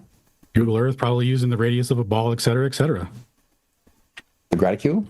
Right. This is what is in contention. This is why this is so important, because everything that's been asserted about where the physical elevation of this mountain peak is, if what you're saying, if the line of logic you're trying to draw me down to make it seem like everything is backwards on the globe here and on the up and up, I assure you it's not. This is for the specific way to tell the difference in whether or not what you're saying is correct and if what I'm saying is correct. Okay, so I'm just still trying to get some clarification. This is a method to attempt to measure the elevation angles to mountains. Is that correct? No. What is it? What is attempted to being measured here? It's a conceptual method to use occlusion timings to perform a mutually exclusive mathematical prediction. That's what it is. Yeah, but is there an elevation measured in that process? Yeah, it's calculated. It's not measured, but go ahead. Well, all measurements other than the very most basic ones include computation. So no, I agree. Yeah. I agree. I think you and Shane may have been having a little impasse there, but you're not wrong. So it's to show the if that elevation is true or not. Okay. So you're using the celestial theodolite, you're saying, to measure the elevation angle to these mountains via timing interval. Okay. Now, so there are multiple centuries of tried and true methods to measure elevations of distant objects. Why not use some of those instead of trying to invent a new way that has never been done before? Nobody has ever tested before. Nobody's ever confirmed that it's a good way to do it. Well, why not use the tried and true methods? That's a fantastic question, because the tried and true methods are what's in contention right here. Remember, the spatial and the visual field difference is what's in contention. You guys assert that the difference is due to Earth curvature. We assert that it's due to optical. So taking using optical measurements in that regard would tell us nothing new, right? We're not introducing or manipulating any independent variables or doing anything, right? Like, we don't have anything falsifiable. So if we're not putting forward anything scientific, then what are we doing? So the purpose of this is to mix the geometry of the ground and the geometry of the sky in a way where we can tell the difference. Because if this peak was a lower elevation, like I said, I'd be here arguing against flat earthers, and I'd be zipping them up too. All right. We've been on your presentation for a while. I have something I've put together thank you for this particular topic. Go ahead. When you're ready, I'll share, James. Ready. Alan is still sharing, though. I'm not sure. So the same button that you use to start sharing is where you'll click to stop sharing, but I'll do it on my site. There we go. Yeah, right. Do it on yours, because it disappears for some reason. All right. Here is just some of the numbers that I got from the presentation from Dr. Heffron. He was 31 51 miles from Pikes Peak. There's his latitude longitude from the presentation. He talked about 2 degrees 3 minutes. Your presentation talked about 2 degrees 31 minutes of elevation. Can I give a quick correction? There was a mathematical error that was corrected for the globe Earth prediction on that. So it does come out to be whatever it is that the globe predicts -2 for the terrestrial refraction or whatever. So that refraction that has been corrected. Okay, so somewhere between 2 degrees 3 minutes and 2 degrees 31 minutes. Is that fair? Is the elevation of Pikes Peak from his house, right? Sure. Okay. Sure. Now I've measured myself Polaris to be 5,000 kilometers in elevation, presuming flat Earth. I'm at 45 degrees north latitude. Polaris is approximately 45 degrees elevation, plus or minus half a degree from 45 degrees, and I am 5,000 kilometers from the North Pole. So that simple triangle gives us a 45-45-90 triangle, meaning that Polaris is 5,000 kilometers in elevation above flat Earth, if we're presuming flat Earth. So I don't know what you say the elevation is for the star, the first one he was talking about there, 39 Aquarii, but it must be somewhere in the vicinity. Maybe you can correct me if it's not 5,000, maybe it's less, don't know. But we can start with that and do some corrections from there if you need. The 2 minute 30, 2 degree 3 minute value, all of the things that I've computed here will be larger if it's a larger value. If it's 2 degrees 31 minutes instead, then the number I have in these next slides will be larger, not smaller. So it will increase the amount of the numbers that we see here. So I solved the triangle there for how far it is away. Let me see here if I got the right thing. So, all right, here is, I'll just show you the bearing here from his house there to Pikes Peak. You see that we've got due west. The bearing is 250 degrees because it's 20 degrees south of due west. I took this in Google Maps. I put where he said he was. I took Pikes Peak. I used Photoshop to measure the angle. That's where I got the 20 degrees from. So, and I put that on the map that you guys used earlier. Right there, we've got due west from his location. We've got 20 degrees south of due west from that location. Now, we'll go back to this slide here. So I used the 2 degrees 3 minutes, which is 2.05 degrees. Again, that number will be higher, which means that the value will be larger. But that triangle there, the distance across the surface of flat Earth, that's B in that triangle on the bottom right. So the observer there is alpha over on the far right side.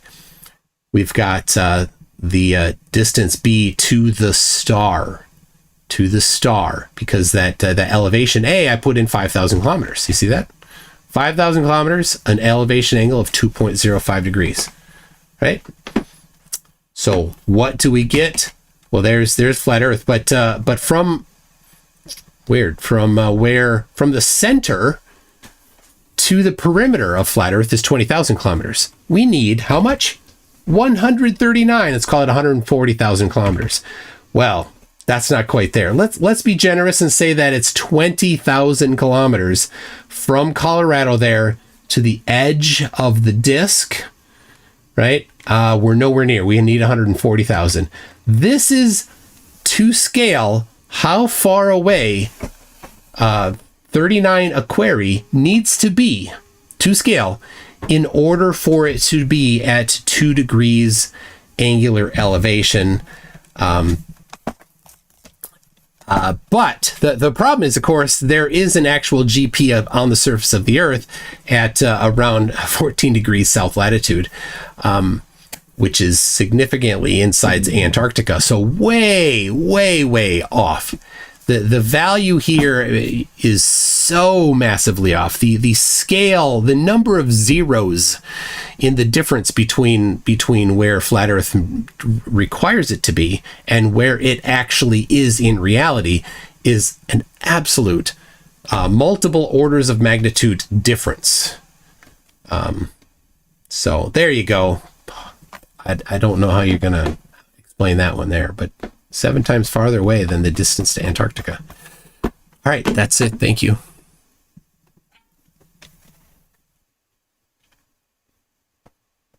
Thank you very much. Folks, we do have, I'm going to quick jump in with a quick housekeeping announcement, a couple of things. We do have the Q&A coming up in just a bit.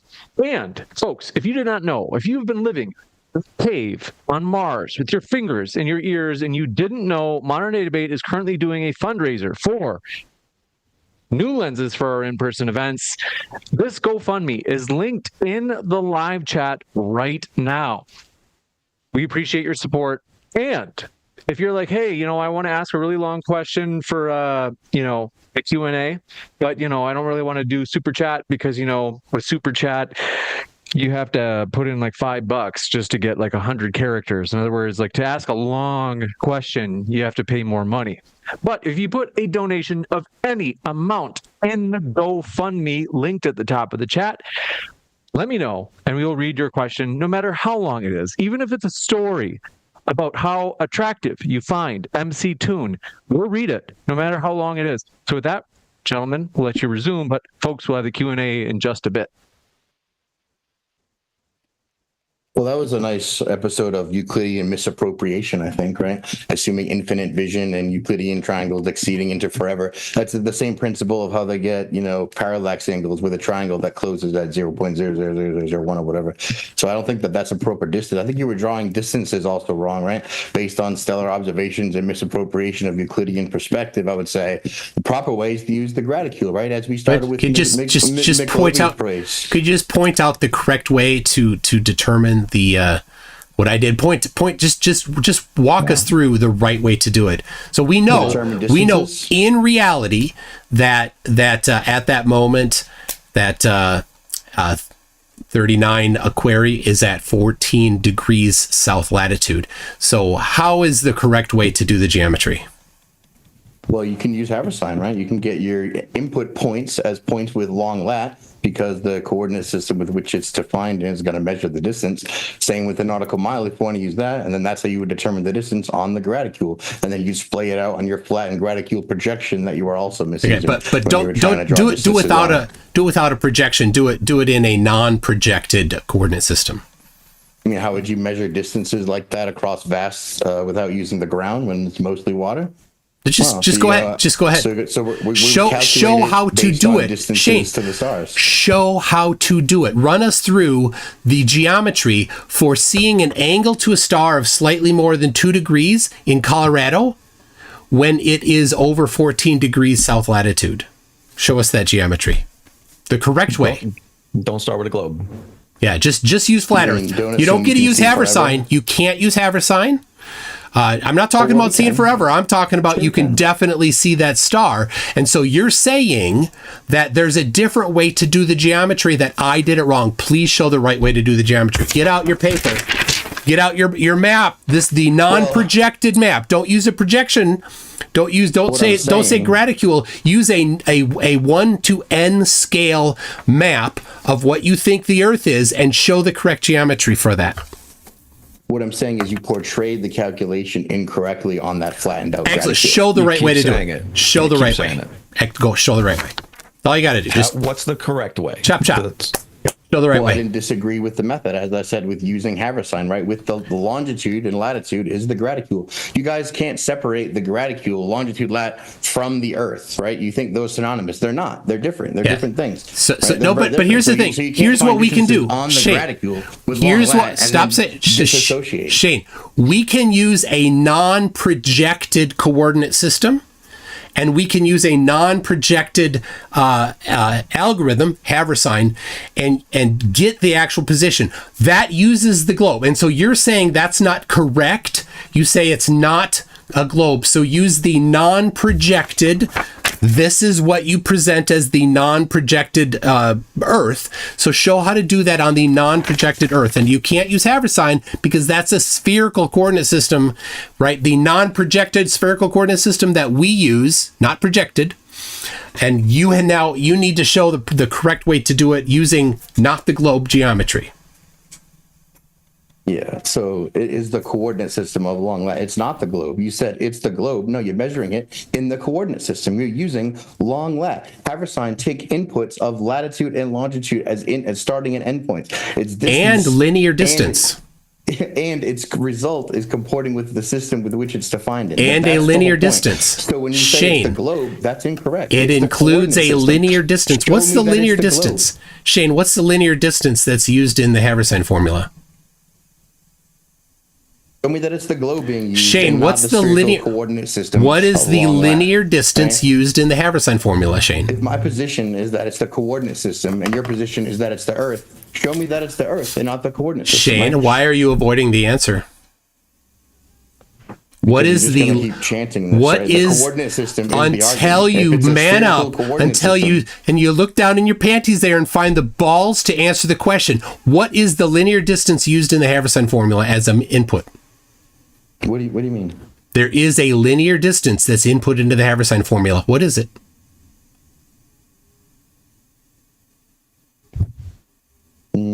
For which calculation? You mean just in general, the parameter? You want me to define that term with which describes the linear portion? There are 3 inputs to the Haversine: latitude, longitude, and a linear number. What's that linear number? I don't know. You don't know. You're going to tell me about Haversine formula and you don't know that third number? Oh, so you're thinking that changes the output and changes my position? I think it shows that you hemispherical position. It shows the that coordinate system of long lat. Yeah, it shows that you don't know what you're talking about. That you think you're trying to argue for. It shows you don't know what you're talking about. It shows you don't know what the Haversine formula is for. It shows that you don't understand the concept. Of course I do. Okay, what is the linear number that is put into the Haversine formula?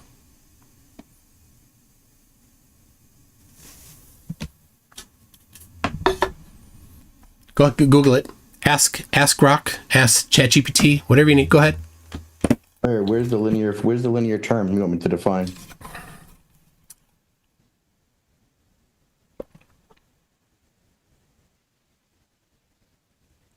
This is an interesting. I think he was asking what term you wanted to define.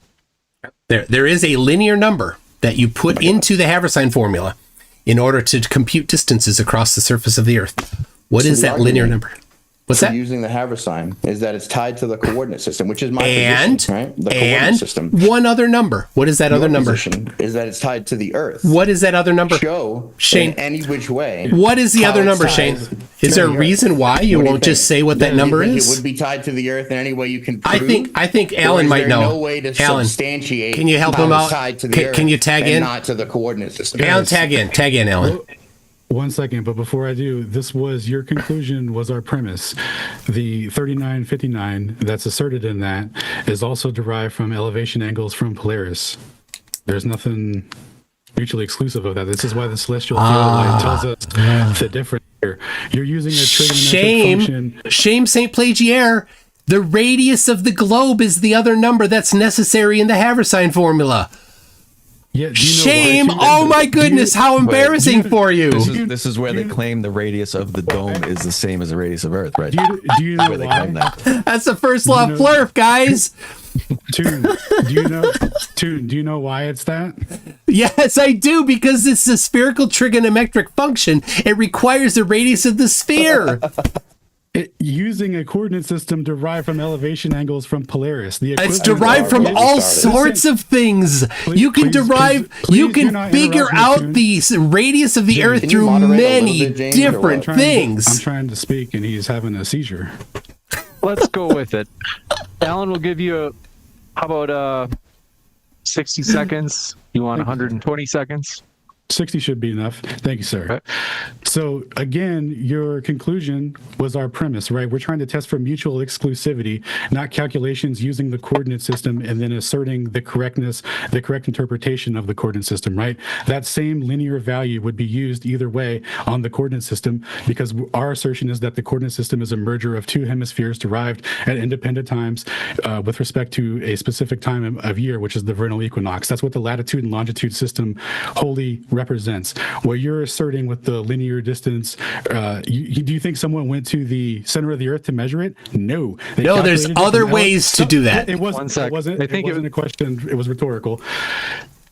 It's calculated from elevation angles to Polaris, which gives the same thing. So what you're asserting isn't mutually exclusive. Use of the Haver sign is not mutually exclusive. Timing differentials with respect to star occlusions is mutually exclusive. That tells us the correct nature and geometry of the realm. Otherwise, the calculations, that the same ones that you're relying on to give accurate distances, wouldn't give the accurate elevation that corresponds to the time that corresponds to when the star was actually occluded at the relevant distance to the observer. So this whole getting excited and wetting the bed was for naught. No, For his followers. That's why he's here. That's the whole point. I simply, in the beginning of this, brought up a lot of mutually exclusive things. Okay. We could gladly go over any of those and explain how. I know you want to immerse yourself in the world of. Name one. Let's go. Name one. The flights. Simply the flights. Okay. Would you like me to bring them up? Not coordinate system. I got they fly the same amount of time, same distance. What you're showing, right? How it looks different. That's because you're looking at a projection. It's the same distance. It's the same coordinate system. To say one is not the other is you're basically saying that the globe doesn't exist. Then show me how that works. It's using the same lat-long system. Show me how that works on a flat Earth. Then the with your distance will be coordinate determined system. by how long the line looks, or is the distance determined by the distance between longitude lines? It's the distance the plane flew. Which is the distance that corresponds between longitude lines, right? But this is what your claim Do you not is. understand? This is your claim. You say the Earth is this. No. The distances don't match. Radicule. No, we don't. No. The lines of longitude spread out as it goes south, right? Specific. This is the map you guys keep using.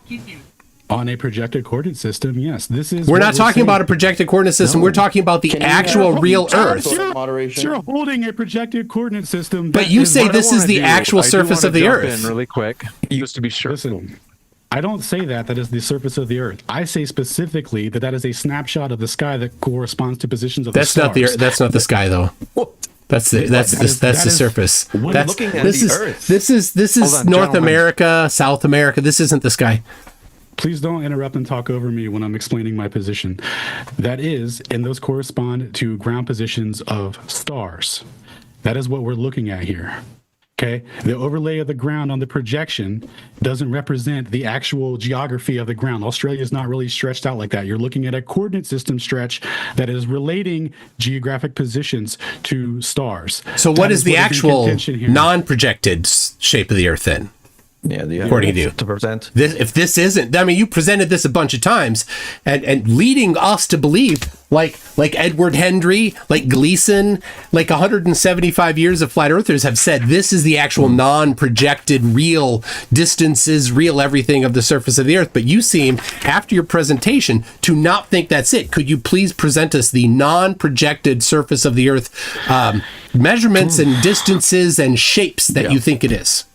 So the lines of longitude on your map would have to converge somehow, like they do on a globe, right? They don't have to converge anyway. If it's a merger of two hemispheres observed at different times, but merged together. That's a globe. What did you just say? That's a globe. Oh my gosh.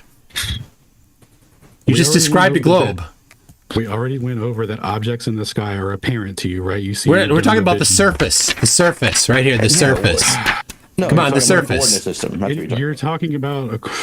Well, then let's stop talking about a coordinate system. Just tell us what the surface looks like. Is this it or something else? What's the something else? Show us the something else. How can the distances be the same in the north and the south physically on your map? Well, I don't care about coordinate systems. How physically can they be the same? In the south, right, in the coordinate system that you're representing, holding up there, guess where the biggest corrections are in astrogeodetic surveying?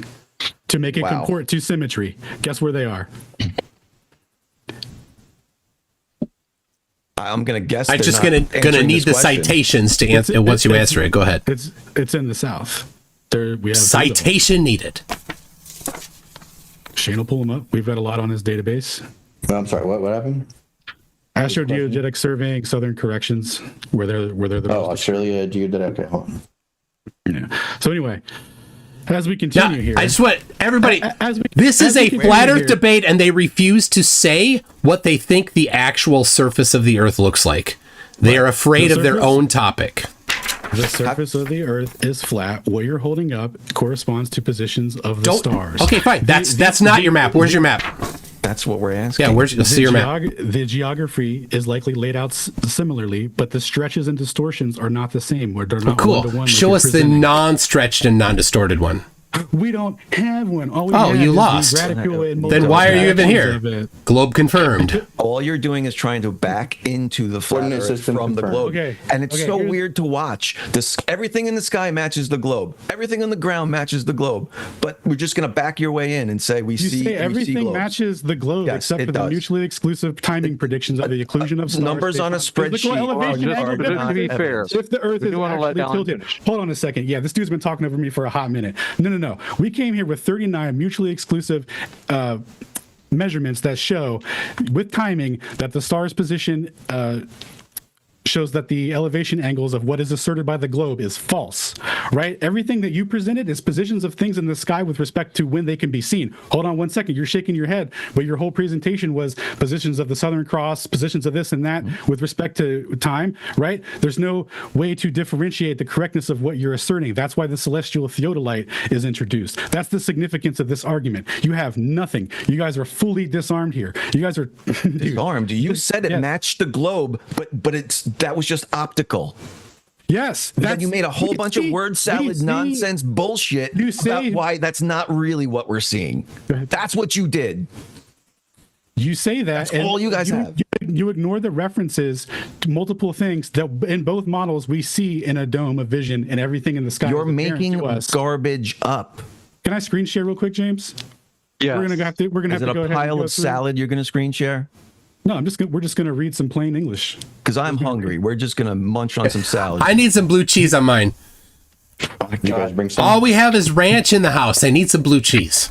Left my oven mitts in the other room. I got mine. I got mine. 1 second. I might. Okay, here we go. I'm so out of water. I got my oven mitt. All right, here we go, boys. Let's see. We might have glazed over this in the beginning, so you might have missed it. So here we have old and new astronomy, right down here. It's talking Don't see about how we. Can you see the screen share No, now? don't see anything. Oh, 1 second. How about now? Nope. Toon, do you see anything? Nope. Okay. That's okay. It's as good as what you're going to show.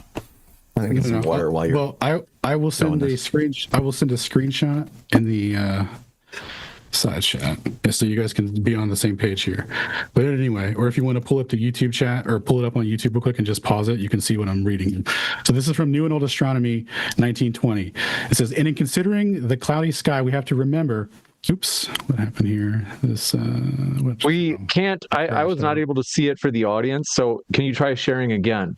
Yep. And just in case you have other programs open, I would close those down. I don't know if that's what's causing it, but just in case. No, it's a Linux issue, but I don't want to say it out loud because Shane will socially shame me. Okay, can you see that now? Is it working good? No, it's still just All right, let me close and reopen real quick then. What is that window? Still not show? working.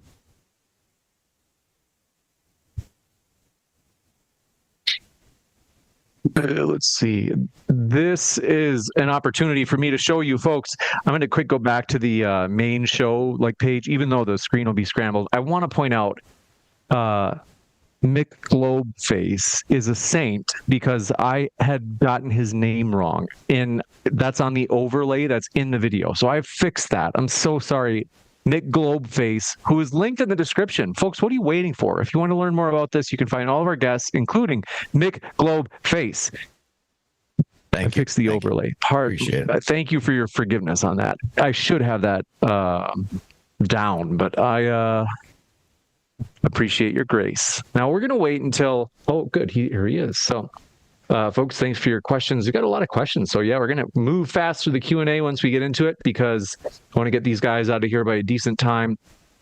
And Alan, welcome back. Thank you, sir. Hopefully it works this time, inshallah. Inshallah? No. God willing. I think it's a Muslim thing. Yeah. I didn't know you're a Muslim. Alan. Arabic. It's just an Arabic. I mean, the Muslims primarily say it, but I like it. Just read the quote, Alan. Nobody can see it. It's still not. Yeah. Okay, sorry about that, guys, but I'll read the quote. It's just text anyway. I'm just reading. So it's from Old and New Astronomy. It says, in considering the cloudy sky, we have to remember, if we rightly understand what we see, the usual... Oh, man, it did it again. Okay. No. Well, if I just leave it as it is, it just says Alan has started screen sharing. Oh, yeah, you're good. You're good. Yeah, I understand. You're good. I'm back. So anyway, it says here, if we remember what we would rightly understand what we see, that usually the curve of the surface at which looks is much flatter than even this. If we mistakenly attribute it to the dome shape of the heavens, whereas in reality, the curvature is no greater than the curvature of the earth itself, which is under ordinary conditions imperceptible. So what he's saying here is that the equivalence of how the sky perceives with a curve, like that's just an optical illusion. The sky is definitely not perceived in a dome. And then we have a solar panel manual here from the 1970s explaining how to set up your solar panels with the, what angle to have them tilted at with respect to your latitude and season. And they say here, they give the analogy, the sky dome. They call it the sky vault. The sky dome is the visible hemisphere of the sky above the horizon in all directions. The grid of the chart represents the vertical horizon angles on the whole of the sky dome, as if it were as it is as if we were clear a dome of around the observer when we charted it off and then peeled off the dome and stretched it out flat. So what they're saying here is that the real sun, right, is moving along here, but we see it projected in this dome. That's what they're explaining. And then NASA, explaining the moon illusion, is showing here the true position of the moon with respect to how it's perceived with the apparent moon.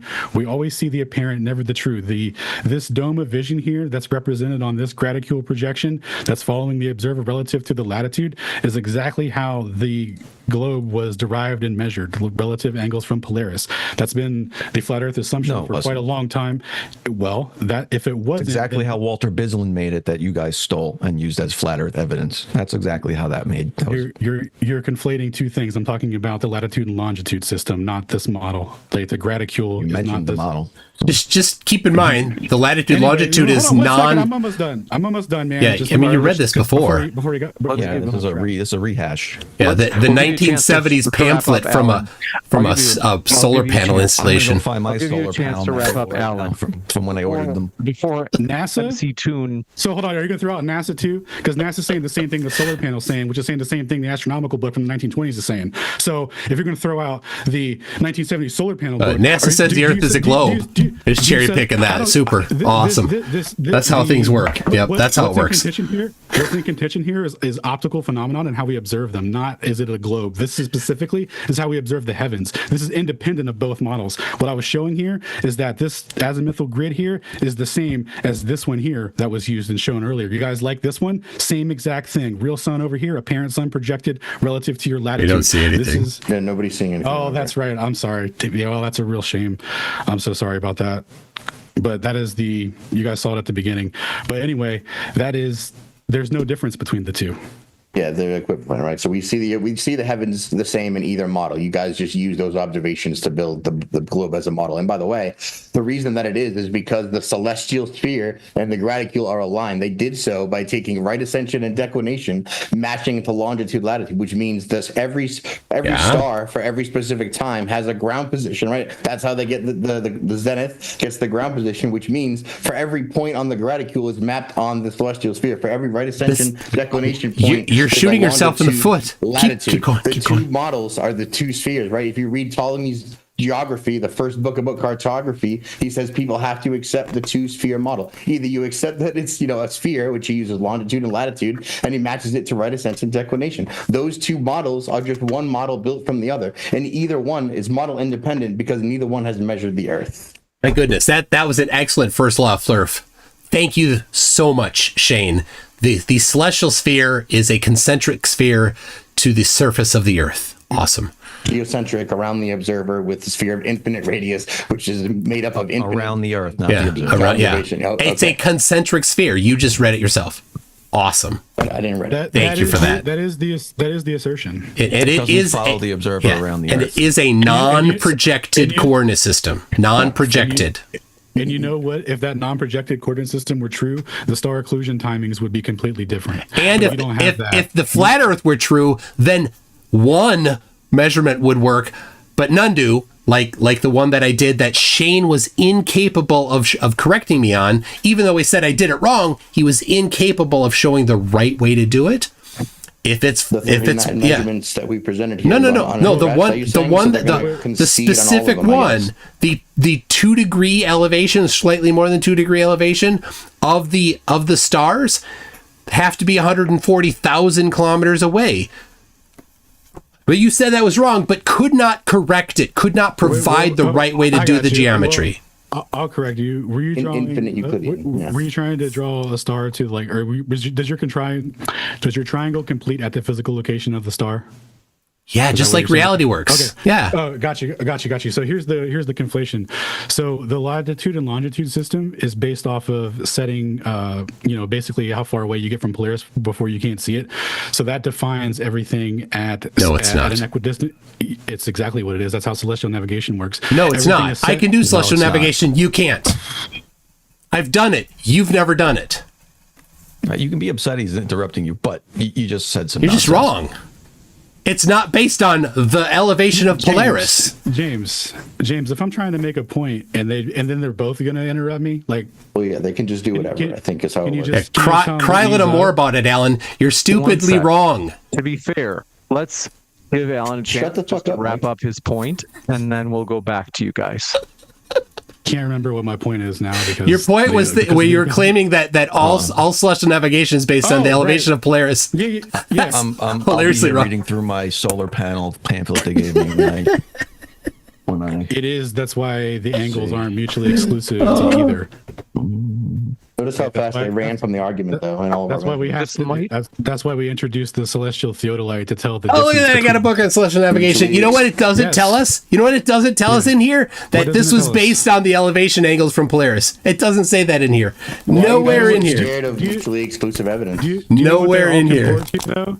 Elevation angles of Polaris. Isn't that weird?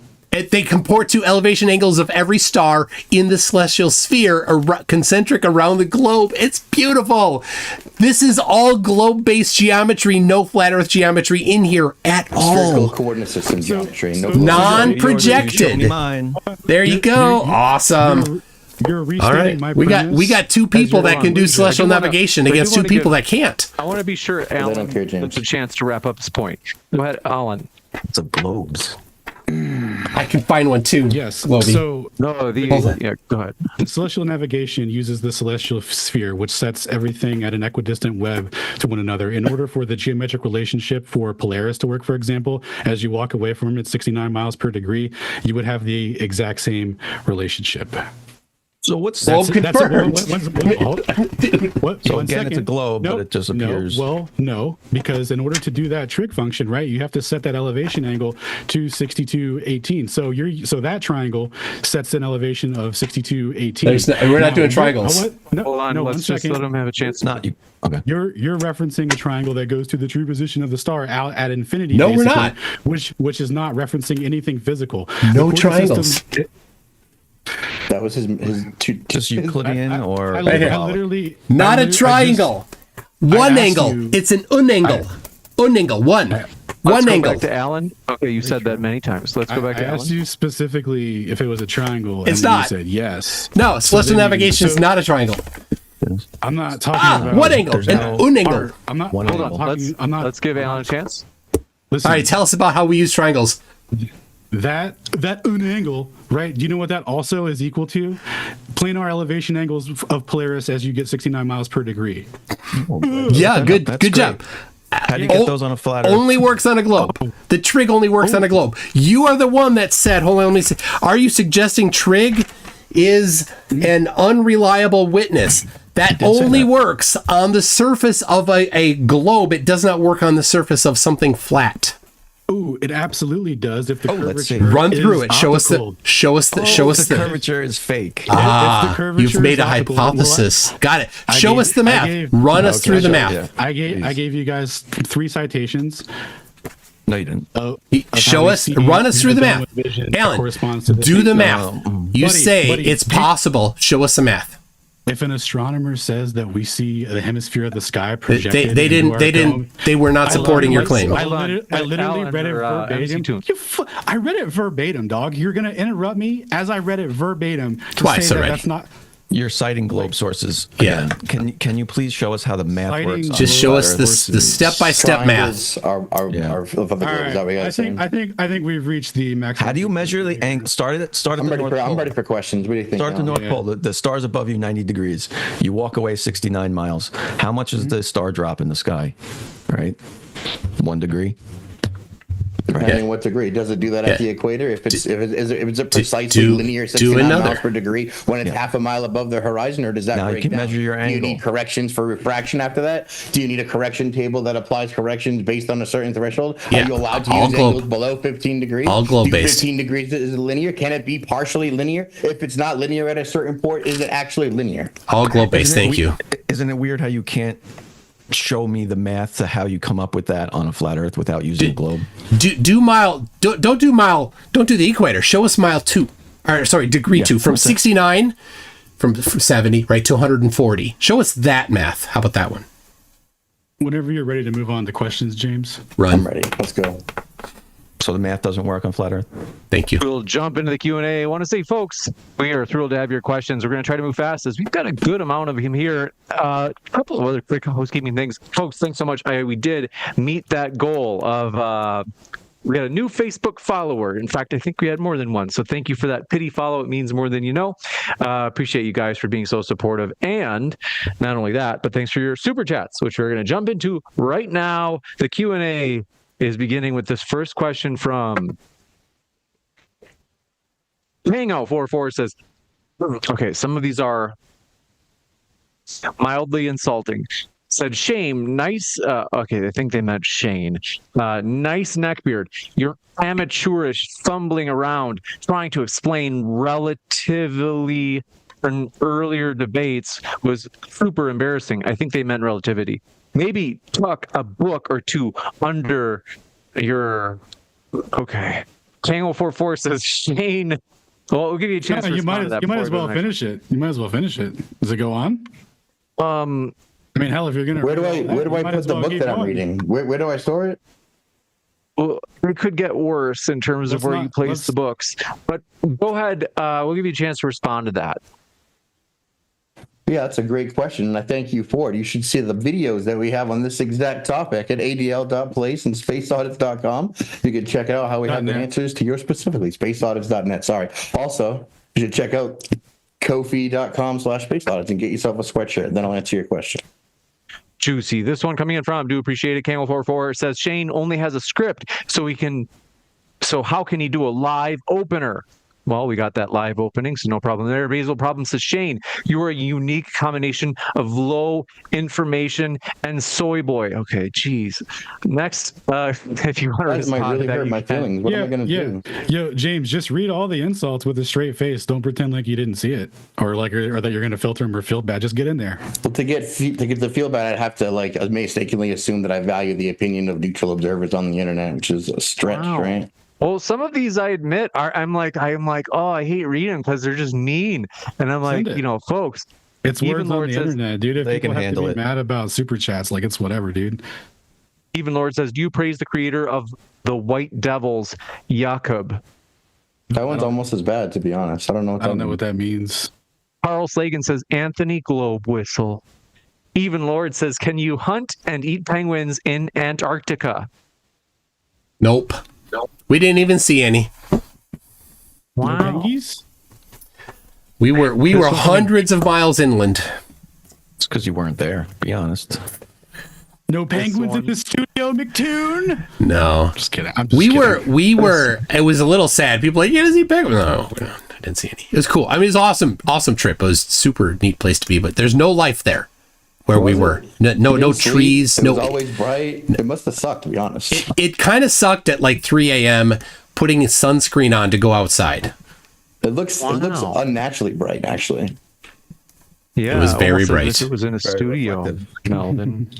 This one from Basil Problem says, Alan, Terrence Howe believes the Earth is a globe. Do you know more math than him? Terrence. Yeah, you can find more about my Terrence Howard opinions on spaceaudits.net. Is it up or down on that? Alan. Okay. Up or down on his on Alan, are you up or down on what? Terrence? Oh, dude, to be honest with you, people ask me, like, Terrence mentioned ether. He mentioned, they're like, what does he say about it? Don't give a shit. I haven't watched a single interview or anything. I couldn't speak on it. I have no idea. This one. Basil Problem says, oh, we got that. Even Lord says, do you praise the creator of the... We got that one. This one from Kango for Forces, the channel Tunnel, the London Underground, the Boston Big Dig, the Gothard Tunnel, the Trans-Siberian Railway. These projects had to take the curve of the Earth into account. I find Alan and Shane blatant lying sad. Get a different grift, assholes. Well, if they buy a sweatshirt, then we'd be grifting. So They then we could, optically took it into account. Was that a super chat for us? Yeah. So I pulled up a survey from a London project where they were saying that this subway system was made with globularity, explicitly or whatever, right? So I pulled up what they had asserted for their public plans or whatever. And what they did was they drew a meridian line through the center of the project, where it would be the straightest. And then they said, you can ignore all curvature here. And so, I don't know, when they say accounted for curvature, what exactly does that mean for the project? Because when you get into people making the assertions of bridges and such, well, the bridge expands thermally more than the asserted curvature that they would have accounted for. So how could you ever know? What does that mean? You got it. This one coming in from, by the way, thanks so much for your likes, folks. We're one like away from 150. Please. MC Toon said he will send photos, feet photos in particular, to your email inboxes if we hit 150 likes. Even Lord says, can troglodytes, like Neanderthals that live underground, live without experiencing sunlight? Good point. I don't know what this means. Mike, 1986 dude, says, please explain the SAM stars in the night sky. I don't know what that is. Name stars, maybe? They capitalized the S, though. Maybe he was talking about my thing I brought up with the Southern Cross. What did you bring up? I saw the Southern Cross at the same time from Australia and South America on a live, TikTok live. We did it.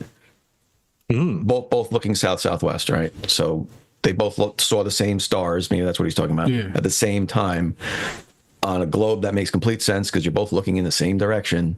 On a flat Earth, it does not, and you can't take coordinate systems as an excuse here. Okay, it's physically 90 degrees apart from each other on a flat Earth. Gotcha. Yeah, my answer to that is that the observation of where the position of the bodies will be is not what's in contention, right? The physicality of them, who knows, right? All we know for sure is where they're going to be and how fast they're moving. When we use something when we introduce a way to manipulate the independent variable of where they're going to be, i.e. a mountain peak, we can test the difference in timing predictions of when that star should disappear. That was an awesome deflection over to your other observation. From it was Ajax. a direct answer to a non-mutually exclusive claim. Position and timing. Deflection. The Earth. You said you don't care because when you can measure it over here, it doesn't matter. That's what you said. Ajax says Shane and Alan can't do algebra. You guys probably disagree. Well, algebra is where I tapped out. I can do some algae.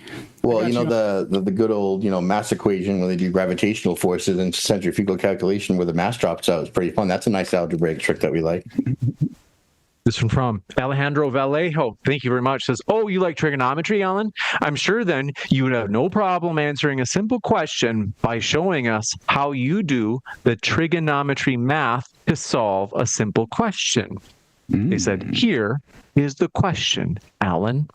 If I'm standing at the peak of Everest and the sun is 15,000 miles away, how high above the horizon should I see the sun? Feel free to input your believed height of the sun. That's a great question. I would go to a trigonometry calculator and figure that out. I'm not going to do it live, but I don't claim to be a trig master, right? I use a spreadsheet and references, and I ask other people for verification if it's correct or not. So I'm not a math wizard. I'm not going to do math tricks for you. However, we do have videos of Alan doing math tricks at ADL.com and Space Knowledge. Juicy, to say the least. At the answer 11.3 degrees. Nice. Even Lord says there are many ancient monoliths and temples that are aligned with certain stars and constellations, but they are now inaccurate. Why is this the case?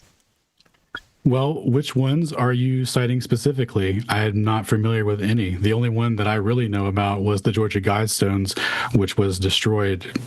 So, I'm not familiar with really any other ones. This one from Basil Problem says, Shane, which Walmart do you work at? All right. What? Which Wally? I actually have a video choosing which Walmarts I have worked at ADL.place and spaceaudits.net. You should go check that out. Wow. Penguin 44 says, Alan and Shane, can you please go into detail about your educations, which degrees and PhDs, and what subjects you hold? Yes, I dropped out of high school and got a GED. I went to DeVry for about half a year. And that's it. I dropped out of that as well. I got bachelor's. In what? English and minor in computer science. This one from Noah's Ark, Kansas, says, my girlfriend wanted to use laser measurements to prove me wrong. I wasn't happy. What is the benefit of measuring with lasers?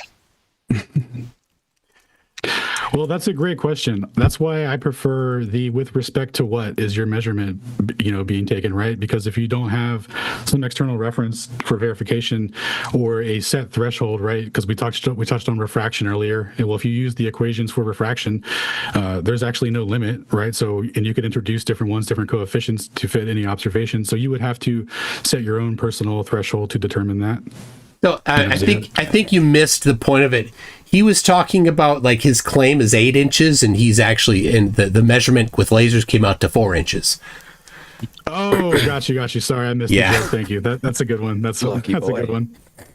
First one coming in from Even Lord says, this debate supports I don't know how to say this word, physiognomy unintentionally. Physiognomy, I know I can't say it right. I don't know how to pronounce it, but the idea is like you can look at person's physical features of, like, for example, Melvin's MC Toon's, upturned nose, his perky nose, like suggests that he's like intelligent and sensual in nature. But Noah's Ark, it's just optical. It's just optical. By the way, thanks. It's just an apparent hotness or whatever. Thanks to folks, thanks for hitting the like button. That got us to 162. Oh, we got down to 161 because I just said that Melvin is sensual. But thanks for your support. MC Toon will be sending his sensual feet photos. No, just Mikey Smith's feet photos. Wow. Yeah, that's all. Kansas. Do you get a discount for? Oh, yeah.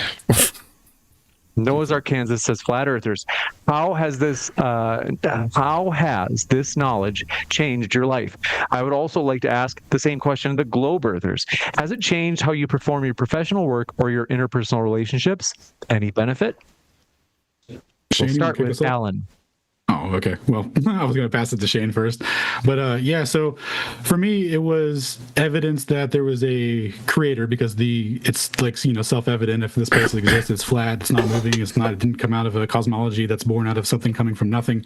And then the logical implication is that there's a creator. And that was very significant for me because the way that I understood cosmology and the world around me was through the mainstream paradigm of, like, we're an accident and living in a Goldilocks zone, etc. And I didn't have any room for God or spiritual connection function or any sort of purpose like that. And now I have a more fulfilling look on life because it's like I take it as evidence that there's a creator.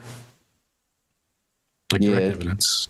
Yeah, it goes, let's see. So it goes like, if it's false, then it kind of predates a certain mentality. So you have things that, the first isn't a globe, then you have no rotation, right? You have no rotation, then no orbit. The Earth's not moving around the sun, then no gravity, no heliocentricity, no Big Bang Theory, no evolution, and then you're not randomly here, puts you in a special place in the universe, violates the Copernican theory, which science is currently masquerading, as philosophy, right? The philosophy that is the science, the Copernican principle, the fear that they are at the center. So the point would be, after you get all that, you end up at intelligent design, God, creator, right? So it's a much more different perspective on the world that it leaves you with. That's why. Globey? Wow. I mean, I've learned more about the psychology of it all, and I've learned a lot about the globe in doing this as well. But it's the fascinating part for me now is the psychology behind science deniers and how far they will go to deny reality and science, and then be so scared to admit they were wrong about things. And then what happens when they do admit they were wrong? I mean, perfect example is what's going on with Jaren over at Jarenism, right? Crazy stuff these science denier cult has led to, and that's what it is. It's a cult. What happened to Jaren's channel? He's not a flat earther. He's not a flat earther anymore. Oh, he left the cult and has been ostracized and shunned. okay. MC Toon. Well, I take the exact opposite view. I think the Flurf god is pathetic and weak. He can only create a prison with an imaginary dome over the top. He couldn't make a massive, expansive universe like the Christian god can, like the Abrahamic god can, where we. The claim is that of all of the amazing, vast universe, that each individual one of us is still something important to him. That's a significantly more important thing than the pathetic Flurf god that made a prison. Interesting.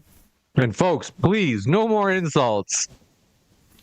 We don't want to read. We're not going to read insults that are just nasty. Unless you pay James $10, and then you can insult us. This one from Tango44. No, I'm talking about the super chatters. One came in that really laid a good licking on you, but Well, how much was that it? I don't. It's $1, I ask her that. That's retarded. $2. Come on, folks. A two, dude, if you're gonna- That's what I do. If you're gonna At do least- 10. yeah, at least make it worth the man's time to read it. Like we'll sit here and listen. Like you guys want to throw tomatoes, we got you. But at least put in some effort, man. Show you care. I don't understand. Why would you want people to insult you? You just you take. Is it some sort of like masochist thing? Why do you take so much pleasure in that? No, I'm saying I don't care. We're saying that if people want to be cheap to insult, they should give you more money. It's to promote you. Yeah, I feel like if you only want to give us $2 to make fun of us, you don't want to make fun of us that bad, right? It's kind of like a weak little impulse. You're not even trying. That's super low effort. You could do better. You could give James more. Because the modern world is built by people that have studied and take that education and make stuff. The internet, cars, computers, MRI machines. Question for Alan and Shane. Can you please name something you have contributed to? I've contributed to a great research in scientific suppression of measurements that led to a false merger of cosmology, philosophy, and physics, known as the heliocentric model. And I chronologically go through that, right? The history of ether physics, the history of interferometry on my YouTube channel, Space Audits, and you can find out more about that on spaceaudits.net. Yeah, I'm just a regular dude. I work a regular 9-to-5 job. I just work here, man. It's fine. This one from Isa Kabir says, what was your opponent's weakest argument and why? Well, pretty all of them, because they were all positions of objects in the sky with respect to time, which was our premise. And that was their conclusion. So the difference there is that they don't have anything mutually exclusive in terms of what can the sky tell you about the ground without making assertions. Now, what we introduced was evidence where we have timing differences that comport to specific geometry, right? The calculation angle is going to be different if the Earth is a globe versus if it's flat, which is going to give you a different timing that the star vanishes.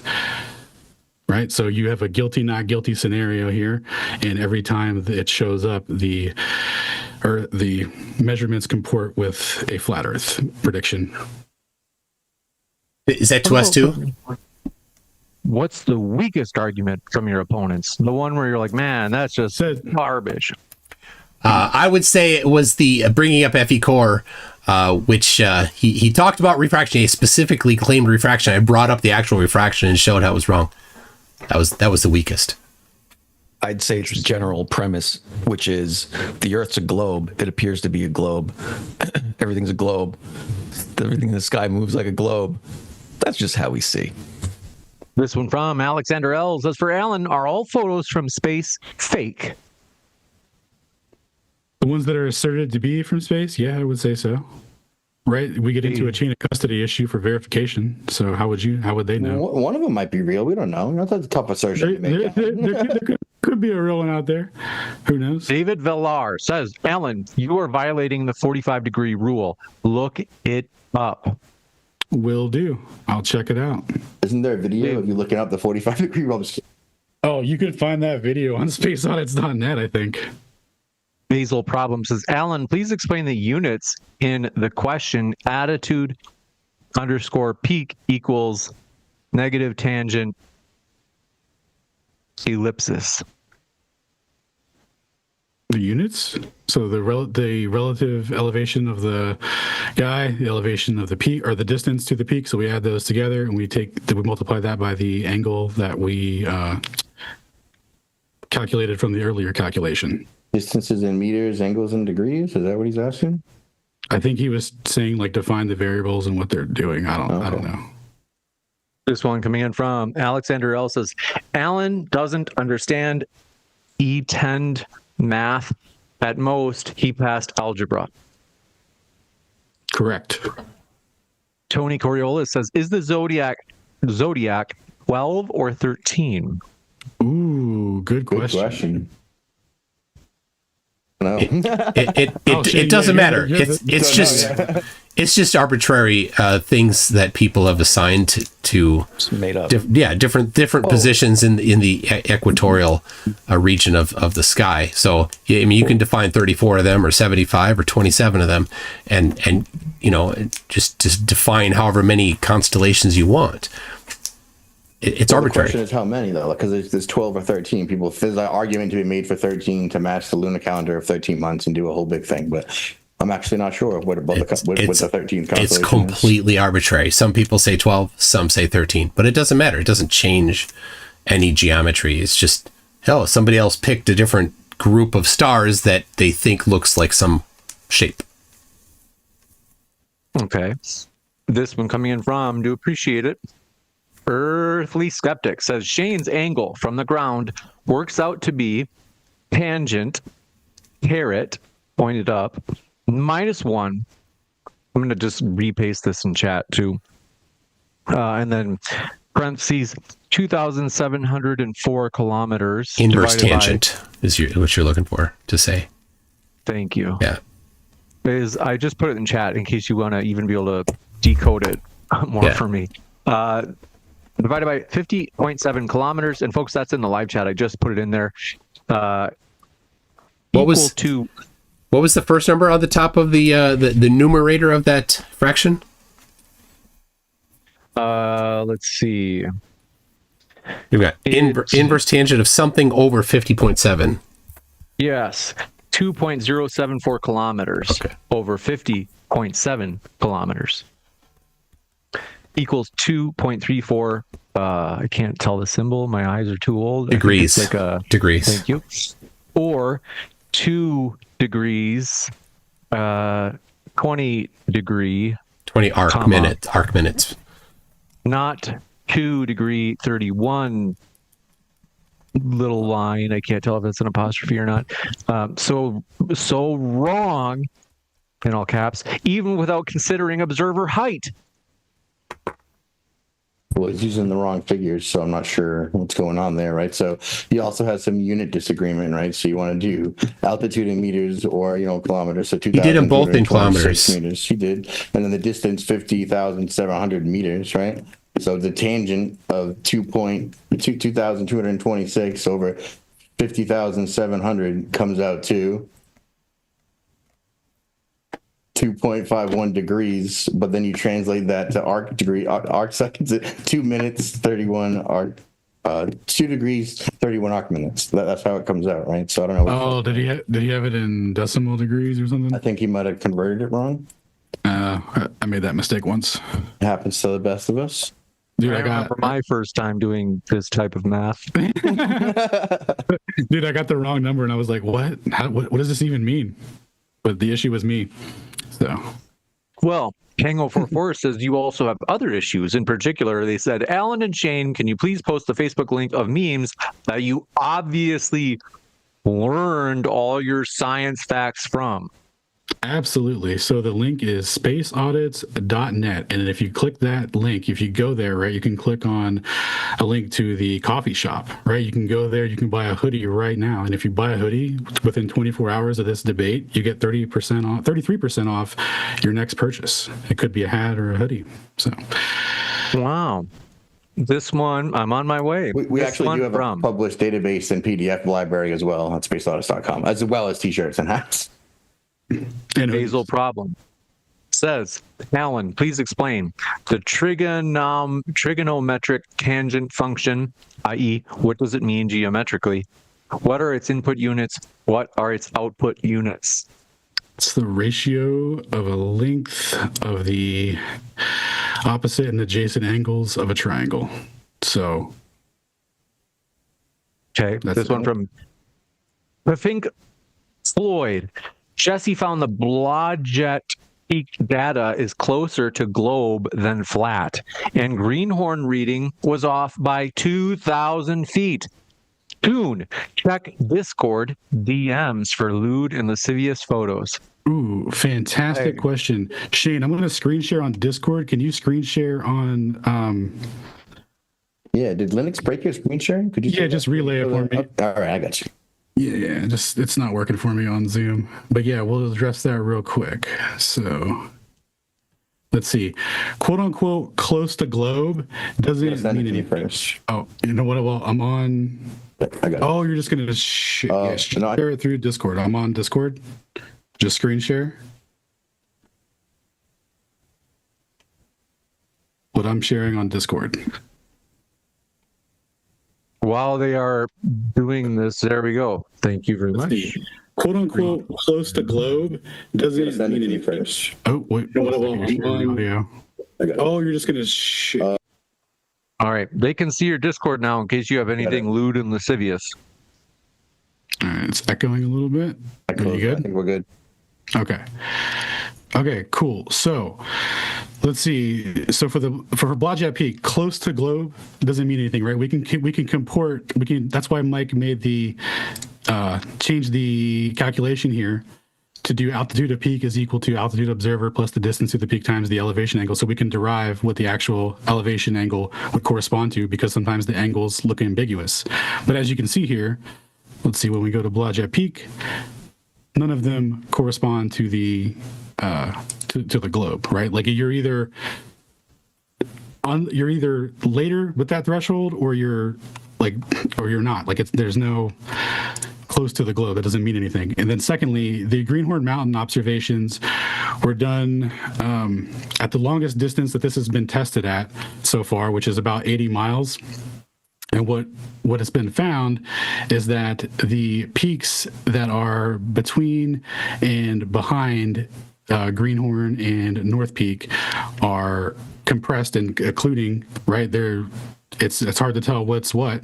And when Mike realized the area that he was recording was in the wrong spot, and he would need to find out which peak is occluding to differentiate the stars, because the calculations, give it, they don't comport to the trend that we're seeing here, where these are all like reasonable, plus or minus within a couple of each other, right? And then we have this anomalous thing here. But I think this is a product of optical compression at this extreme distance here, and we're analyzing the wrong peak. So Mike is analyzing that right now for those measurements. So in the big indicator that this is not the correct peak that's doing the occluding, so attributing this to Greenhorn, the reason that this isn't applicable is because Greenhorn is higher than North Peak by 489 meters, and they're 1.5 kilometers apart. But in the videos that you're going to look at, or in this analysis from Jesse, Greenhorn appears to be slanting upwards to North Peak. That's geometrically impossible. So the spot that he thinks he's identified as Greenhorn is not the correct location. We are waiting for better viewing conditions and a further analysis from Mike to determine the discrepancy there. But irrespective of that, right, at this extreme distance, we have distances between 20 and 50 miles where where everything, like where it works just fine. Yeah, and that argument would mean that 38 measurements match ours and one measurement would match ours, even if that was correct and confirmed, and that's still a very weak position, I think. Thanks for bringing it to our attention. So for reference, Jesse, Path of Light is wondering about a debate with you, Alan, and would love to do that. Maybe James would be interested in hosting that, or somebody else. But I see him every Monday for the Celestial Theodolite update that we do weekly on Geos. I don't personally like Jesse, and I won't be interacting with him other than that. All right. So he can see me there. Wave the white flag. I like that. And this one coming in from Even Lord says, Alan and Shane, do you think that the WW2 Germans' Antarctic colony, New Swabia, is still around under American control? Do you think the final experiment was overseen by those colonists and American government? Is that a real base? That's new. Idea. Wow. Yeah, never met her. Antarctica by Nazi Germany between 38 and 39. Schwabenland. Dude, maybe. I mean, no, I'm just kidding. Honestly, that's the craziest question I've heard. JSS Tiger says, can a flat earther tell me what the tangent of 45 degrees is? Thanks, guys. Yes, the answer to that question can be found on spaceaudits.net. And if you click on the coffee shop there, you can check out the Ether Cosmology limited time merch. Tangent of 45 degrees. One unit circle is how they did it before. The question was for us, McToon, I believe. Yeah, you're diverting. Got it. I'm answering a question that was directed at me and not you. Your commentary is unnecessary. Got it. Thanks a lot. Divert away. Proceed. Alejandro says, we all know why Saint Plagiere refuses to... Plagiere, yes. Yeah. Plagiere. Was I saying it right? Yeah. Refuses to answer. He has multiple times admitted he uses the globe for all calculations of his quote-unquote model. Yeah. No, it runs on sun azimuth and elevation, which are model independent. I've looked at the source code on your webpage. It includes the radius of the globe and the distance from the Earth to the sun. Luckily we talked about how that was derived in the equivalence. It doesn't change anything. You use a globe. You admit the Earth is a globe. All of your geometry on your website uses the globe. And he has a all of the geometry. The solar panel manual from the 70s. I forgot. It's equivalent. Forgot the solar panel manual. The pamphlet from the solar panel that totally debunks all the geometry in his own website. That's globe. You're not going to reference NASA. You're not going to reference. Sorry. NASA says the Earth is a globe too. I'm sorry. I should have referenced NASA too. I generally don't, but I'll go fine if you want. NASA says the Earth is a globe. They got pictures. They send back hundreds of pictures a day. Is the size of the solar disk? Hey, 1 second. Stop. Everyone, just stop. James, why are you letting this happen? We're doing super chats. We're having a full back and forth talking over each other. Are you going to do something or would you like to go to the next? I can't understand if your concern was that you want to go to the next question, Namely, or are we spending too much time on this? My concern is that when everyone's talking over each other, you specifically are the one that's supposed to be like, hey, we can't do that. It sounds like audible dog shit. Nobody can hear or talk or get a point across.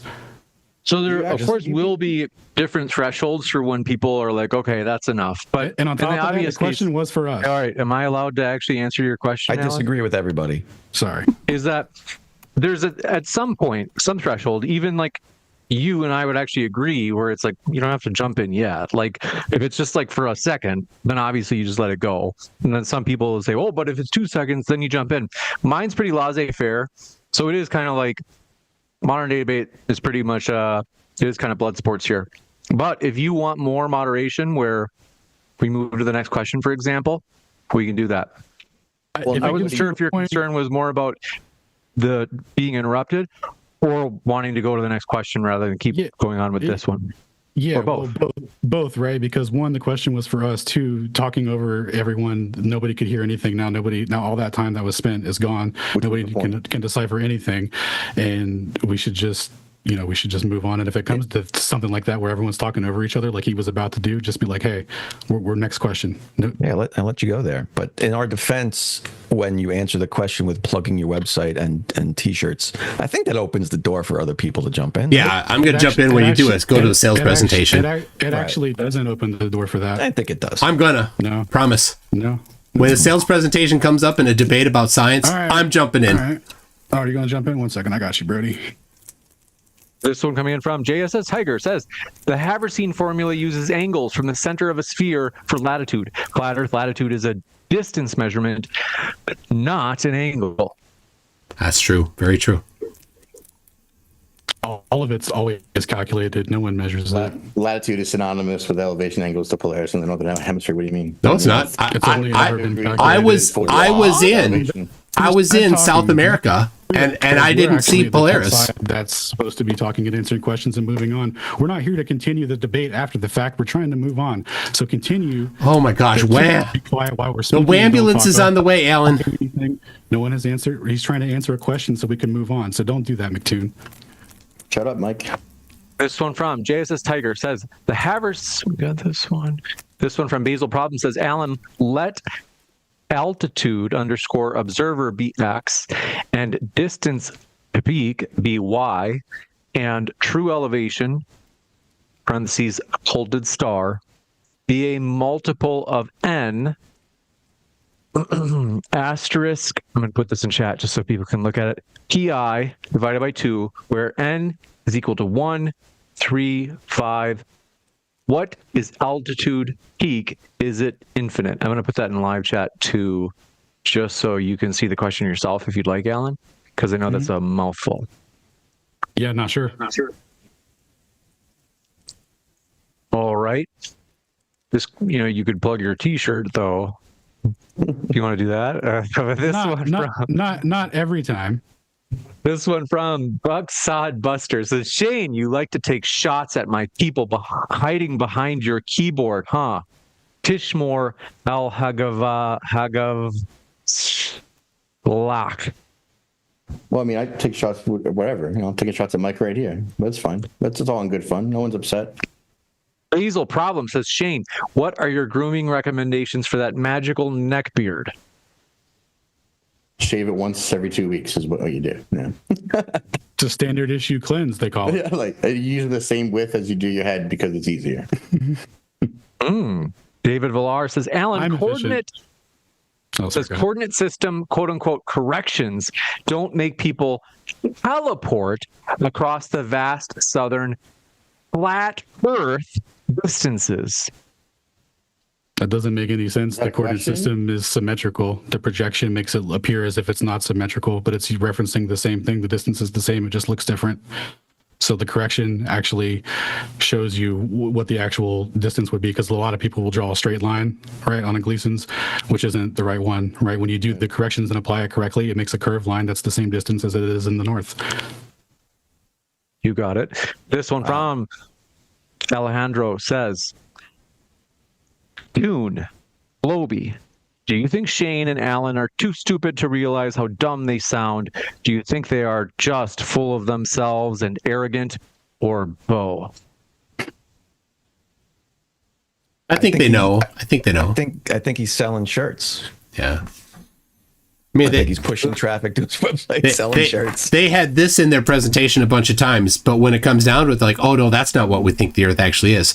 But they won't say what they think the Earth actually is. Well, he he knows it. It has curved lines, curved longitude lines, he said. So why not draw it out? Make yourself famous. Make it work. This one from Earthly Skeptic. Flat Earth predicts Polaris elevation is equal to 30 degrees at 12 degrees north latitude. Globe predicts 12 degrees. Measurement equals 12 degrees. So agrees with globe and disagrees with flat.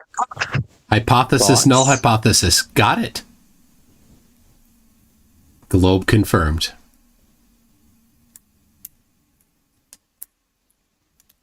All right. Richie says, Alan provided zero evidence. ... Idiot? I don't know if they're asking if I'm an idiot or like if it's directed at Alan. Alan. It's ambiguous to say the least, right? So there's a non-zero chance he's talking about you, man. Dude, we'll split it. A video about how we brought that up in the beginning when we said we brought measurements and evidence of laser test FE core plus 39 measurements of star occlusion times that agree with the flat Earth perspective. But thanks for affirming what we predicted in the beginning. But what if those measurements are shit? You mean they're all there you go? Don't There's forget that. It could be. Time. What if your collimator is broken, but you still do the observation anyway? What if the time never matches the globe prediction because the elevation angle is actually planar? This one coming in from David Villar says, Alan, you call all optical alignment an illusion. Well, there is a spatial field and there is a visual field. When things are close to you, like for example, my cup on my desk, it's pretty linear, so the chances that I misperceive where my cup is at is pretty low, right? But as things get further away, and then based on their size relative to you, that scaling is different. And as you get at the extreme distances to the horizon, that's where the effects become the most extreme. This is noted in all the citations that I talked about earlier, where people were proposing different theories and different curvature rates optically to explain the mechanistically in a unified theory of how we perceive things and that difference, because it is a known difference. It's just that if you start applying it, you're going to have to explain why surveying measurements aren't accounting for any sort of perspective in regards to the geometry of how we see. This one coming in. Tango44 says, quote, "So we see in a dome of vision," unquote. Does LiDAR, am I saying it right? See in a dome of vision? Does time of flight cameras see in a dome of vision? How about a pinhole camera? Does radar see in a dome of vision? This was very embarrassing. Well, it depends on the radar system and how the wavefront is being propagated. Like, it's going to spread out spherically. So, I'm not sure that, that's kind of a malformed question. You got it. This one coming in from, do appreciate it. JSS Tiger says, I would like to see a diagram of the latitude angle for Haversine for the flat Earth. Something that shows an angle with a vertex and two rays. Awesome. I'd love to see that. Great question. Can't answer it, then you can see there's the globe. This is coming in from Fuck Sod Buster says, MC Toon, who do you think smells worse, Shane or Arwen? I don't understand. Why do they spell Alan as Arwen? No, it's Arwen. Arwen is a different person, and the answer is Arwen. Who's Arwen? Arwen's a flat earther from the Netherlands. Oh. Part of the Okie crew, and he got ostracized. He was looking for a home recently. Yeah, he's got a crossbow on his wall. Oh, all right, well, let's just move on. Nothing about none of that. Poor Arwen. This one from Desmond Smith, parentheses Des, says, I honestly don't understand how this is still a topic. Flat earthers are clearly lying to other people or lying to themselves. Yep. This is crazy. For sure. Thank you for your question. You guys know the answer, though, right? Was that a question for us? I can't remember. I think it was a statement. More of a comment. Oh, gotcha. Just start giving us the dollar amount so we can decide how much we want to answer them. Dude, yeah, that determines the effort. How much effort? So read off the dollar amount if possible. Actually, $5. That's decent. That's decent. You wipe your ass with $5 bills. Is that what you're saying? I'm gonna tip the pizza man $5. You know what I'm saying? I mean, that wasn't even a Desmond? question. He got an insult. We said $10 for insult. So Desmond Smith says, oh, we got that one.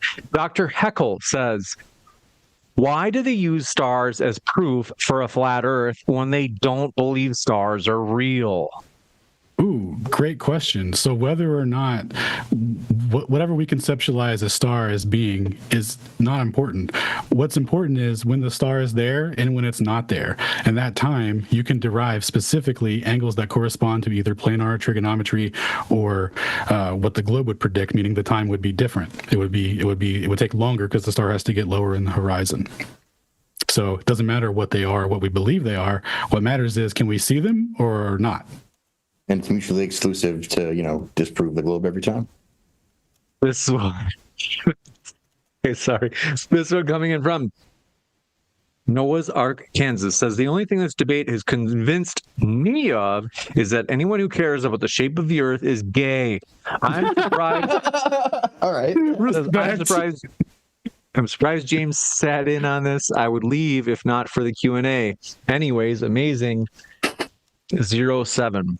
I don't know what that means. Fair enough. Touche, bro. Dude, That's some salute. Okay. Very gay bunch here. Dr. Heckle, thanks for your question. Al Capone MMA says, explain gravity gradient measurement on the flat earth model, you soy boys. Gravity gradient measurement. With what tools are we talking about here? It didn't list anything specific for us to talk about. Container, right, to keep the atmosphere. No, so you can't have it would be with the gravimeter. The gravimeters measure a reduction in the magnitude of gravity with increasing elevation. Oh, gotcha. Yeah, I don't know. I have to think about that one. It's a good question. You know where you can find a video of Alan thinking about that? Where, Shane? Spaceaudits.net. What's there? Well, there's the playlist of you doing just that, and also, hoodies, t-shirts, and hats. Nice. This one coming in from, do appreciate it. Basil Problem says, MDD, please confirm with Alan, Terrence Tao believes the Earth is a globe. Does Alan know more math than Terry Tao, not Terrence Howard? We don't know who either one of those people are. I don't know who either one of those people are. Simon Allen, thanks for your kind super chat. Appreciate it. Tyson Dog says, if celestial navigation is based on the angle of elevation to Polaris, what is the angle from Sydney, Australia, sailors used for nearly 200 years? What? No one said that? Yeah. Okay. You guys did. Jack Fetter says, sailors do celestial navigation in the southern hemisphere, but they can't see Polaris. You said it's based on the angle to Polaris. And every star in the sky comports to the same relationship in the northern hemisphere, yes or no? Yes, and that relationship is a linear difference with this with oh my gosh, with the same distance across the surface of the Earth, completely matching a globe and contradicting anything flat. It needs to be an asymptotic relationship if we're flat, but it's not. It's linear. Shane, what was it about the correction angles at at different elevations with respect to how far things are away from you? Right. If you're looking Exactly. Not asymptotic. Hey, please do not interrupt, sir. We are trying to wrap this up, and if you're going to interject on my question, then remain silent while we answer. if you're getting distances based on optical angles, the further it seems to, as it compresses into the horizon, it approaches a logarithmic scale, right? And the atmospheric corrections for that would be the inverse of those observations. So the atmospheric corrections actually straighten it out the further you go. As it recedes into obscurity, right? That's when I would love to see the math applied to that, but you won't. You don't. You can't. That's why it's not linear, right? Because past the equator, when I just love to have you show that to me. And you have a calculation for how far it would be based on its proximity to the horizon. A degree above the horizon isn't going to give you a linear relationship, so it can't be partially linear. It certainly can. The globe predicts that. It does. Flat Earth does not. You can So always you- tell when you someone's can- you- confident about it when they say right after everything they say too, right? You can reference the correction angles in almanacs though for that, and traverse tables with respect to But the they're angles as not they approach the horizon. asymptotic. They're not asymptotic corrections. Your conclusions are premise. They're not asymptotic. They must be asymptotic for flat Earth. According not to a- who? That's not a get out of jail free Geometry. card, dude. According to an application of geometry, they have to be asymptotic. Our premise is that we see in a curve, we see the exact same thing, It's your dude. baseless assertion. Your You say conceptualization of that the that's how we man. see things, but you're All right, dude. you So I'm not it's in gonna be talked affirming the over for a question consequent. that I was asked, number one. So what I'm going to do is I'm going to continue to speak here. So you have singular zenith measurements of stars when trigonometric functions were completed to traverse the ground and then take the zenith measurement. So you have a deviation from where it's expected to be. That's all you have for an explanation of curvature. We have mountain timing occlusions that are mutually exclusive to us using the same star occlusions, stars that you believe are only work on a globe, imposing straw men of asymptotic conditions that saying that we can't have that. It has to be linear on the flat Asymptotic. Earth. Well, guess what, dog? We see in a dome of vision. What does that create? A logarithmic. No, it scale of doesn't. and that's It creates a exactly linear. It's a linear So now we're relationship. to the next question. Now that I've answered the question that was asked to me, and I'm not being talked over by McToon like that. So next question, please. We'll jump to the next question. This one from Jack Fetter says the level of flurf derp these guys spew is exponentially stupid. You guys are wasting your lives on something a 7th grade math student can prove. Well, a 7th grade math student proved that using star time occlusions, you can differentiate between the shape of the Earth using mutually exclusive occlusion timings that have thus far only shown evidence for a flat Earth. We don't look at the sky to prove the ground around here, okay? No, we don't do that. Was our question. This one from Where? Earthly Skeptic says Terrence Tao has Hey, degrees. real and quick before you move Shut on up, to the Mike. next question, if they're going to interrupt and interject it on the back of every question, I'm just going to leave. I will stay Okay. for every question, but I'm not Okay. going to be harassed and Every like, question then leave. Then It's leave. Not fair. Then There's leave. no reason Oh, for any of this. I do this think, dude's though, trying to it's- chime in right now as if he has something to say, like he's not acting like an asshole.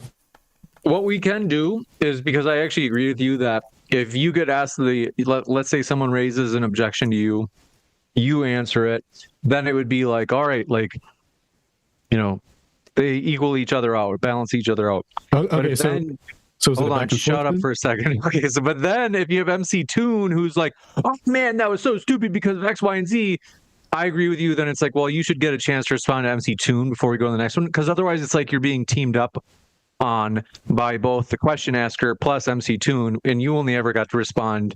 You only got your say once, but there was 2 like responses from the Globe side, or like yeah. So let's have you end with some of these where you get the last word. In fact, like let's actually have it be where from now on you get the last word. So if it's a question for you, you'll get the last word, including if MC Toon or would you rather just be like, hey, like no more rebuttals because this is just going to take forever? No, 'Cause I no more understand rebuttals. Dylan- But how about this? It's going to take forever. Hey, here's an idea. Wave your hands when you have a question for me. I'll just talk to my chat until then, because I mean, Here's another idea. I'm getting bored. It's not our fault. Nobody cares what you have to say. No, Don't they're talk. poking fun at you, Question is idiot. directed at you. You I are won't talk. stupid, That's how and they're I've been asking you questions they acting know this you whole can't debate, and actually you're not treating me answer. with the same respect, and I don't appreciate that. Right? When you get asked a question, am I going, that's stupid, blah, blah, blah. Am I doing that? All right. No. I'm Yeah, silent. just wave when Just you're show ready me for the me, same James. courtesy. I don't care about your hand waving method, dog. We're not doing that. I'm not having a back and forth with you endlessly on questions. He's asking. Okay. You're welcome. Jimmy Madison. There's no chance I'm going to get to this. He says, if you get a chance, ask Shane how they're able to predict tides 2 years out using the globe model and only be wrong when there's a storm surge. So, yeah, they can't answer that, of course. Everything is graticule and all that nonsense, right? But, so they don't have anything, so. Alexander L says, Alan for top left, please. That'd be funny. I don't know. He is very confident in his wrongness. isn't he? Nomad Universe is a new member at Newton. Thank you for that. Alexander L says, I don't think Shane or Alan could solve a 9th grade geometry problem. I'll go to this, back to this screen so you can see him. You can see him talking. Alexander L says, oh, I already read that. Alexander L says, they could be wrong. They are so wrong. Caveat, I'm a high school math teacher. Yes. That they can't handle it. It's just blank faces when asked about trig. Yadawatt says, I was in and out, but from what I saw, were they using ChatGPT oh, hold on. Refractive coefficient at surface found to be minus 2.7, not 1.3, making surfaces, i.e. mountaintops, appear shorter during the day. I don't know if he's talking about the FE core measurement or not, because that certainly wasn't the case. And the pressure differential from the ground, where the vantage point 1 to the vantage point 2 is a reduction in pressure, and so it's only at the lower levels of the air that the temperature is the critical point. Once you get above that, it's the pressure that's the dominant one. Yeah, okay, you got it. Some people are getting so pissed at, child of Yahweh MD says, James, seriously? I don't understand why they think. This one from Dr. Heckle says, how does Shane... Oh, you're right. I mean, it is blood sports here, and we say we'll let people say anything that's within YouTube terms of service. So how does Shane wash his multiple necks? All right. Yadawatt's, when questioned, they were not able to derive them, the formulas. Yeah, that's definitely an issue. So this Mike Heffron did the trig on this, and I don't think it's very good. Jesse from Jesse's line of Path of Light. Jesse Path of Light has addressed it, so maybe I could bring him on. Be good to bring him on and go over it. That'd be cool.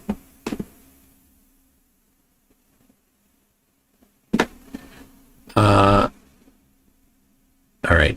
I'm listening to them still, so it makes it a little hard. GCat, the cat astronaut, says, keep interrupting, like seeing them flustered. It is funny. Yadawatt says, I learned the globe is a projection and provides accurate predictions of star elevations, yet they can't reverse the projection to get to the original. Of course not. They get nothing.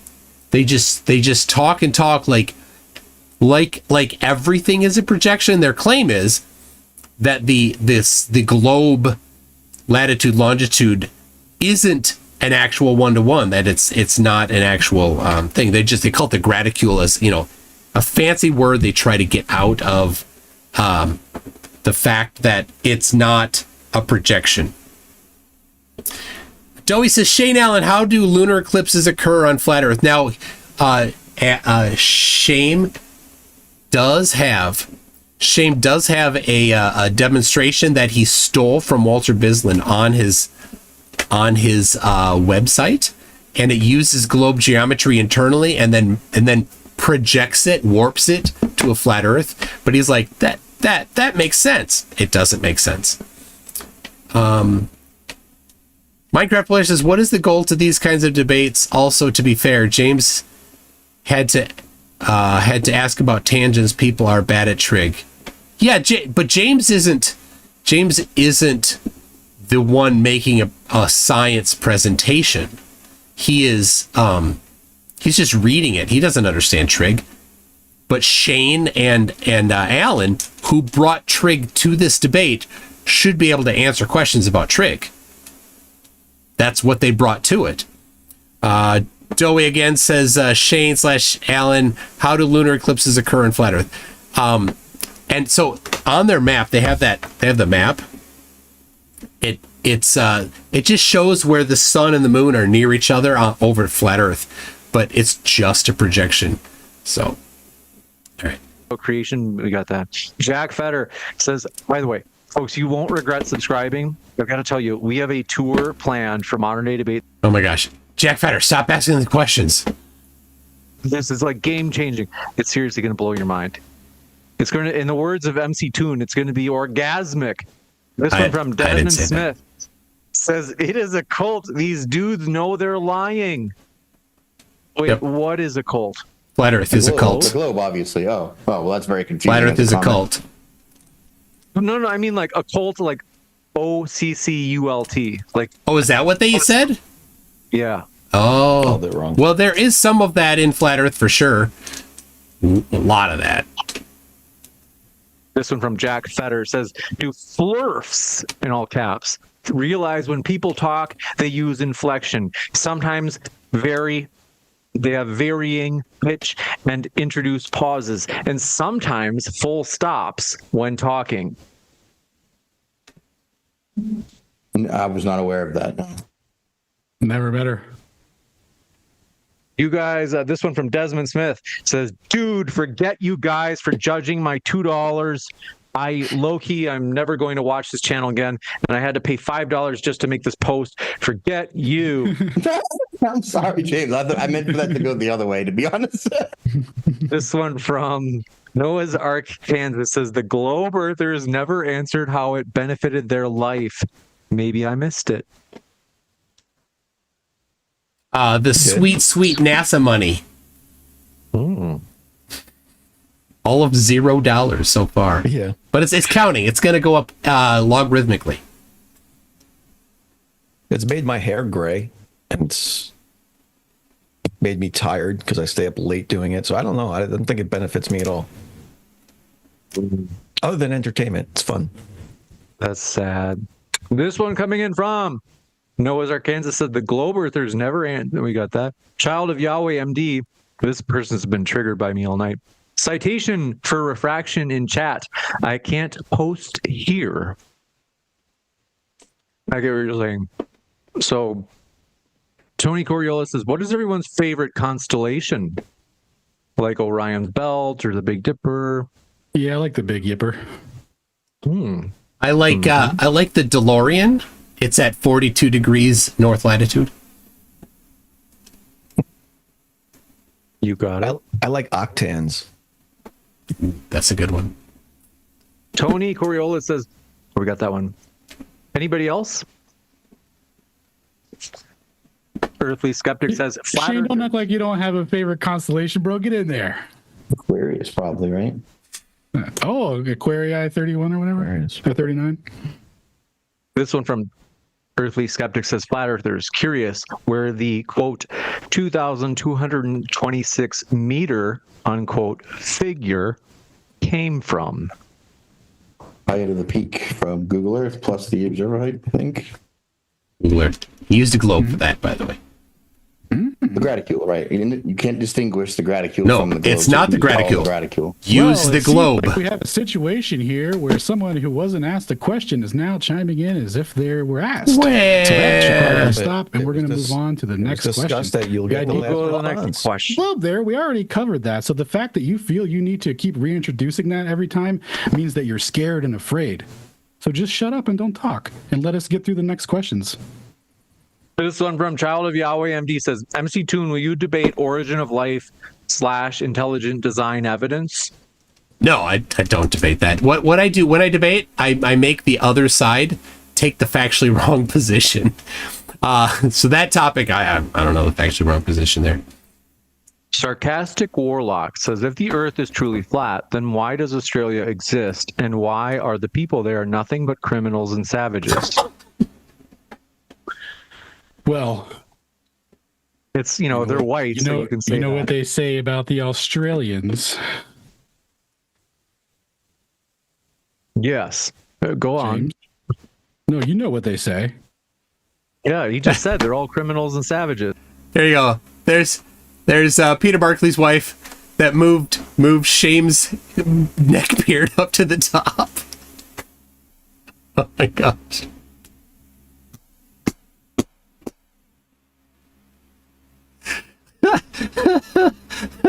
That's so good.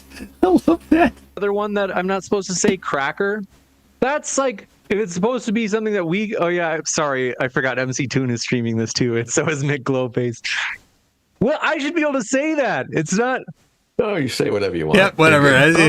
I had From Jesse says, yeah, Alan, why do you lie? Don't worry, the algorithm will think I was talking about food. Why do you lie? I showed you that topography and star azimuth angles prove it was Greenhorn Mountain. That's why you won't debate me. No, I won't debate you because you're dishonest. I specifically went over the relative elevation difference and the distance between them and how it would be geometrically impossible for the slope to be going upwards from a peak that's physically geometrically lower in reality.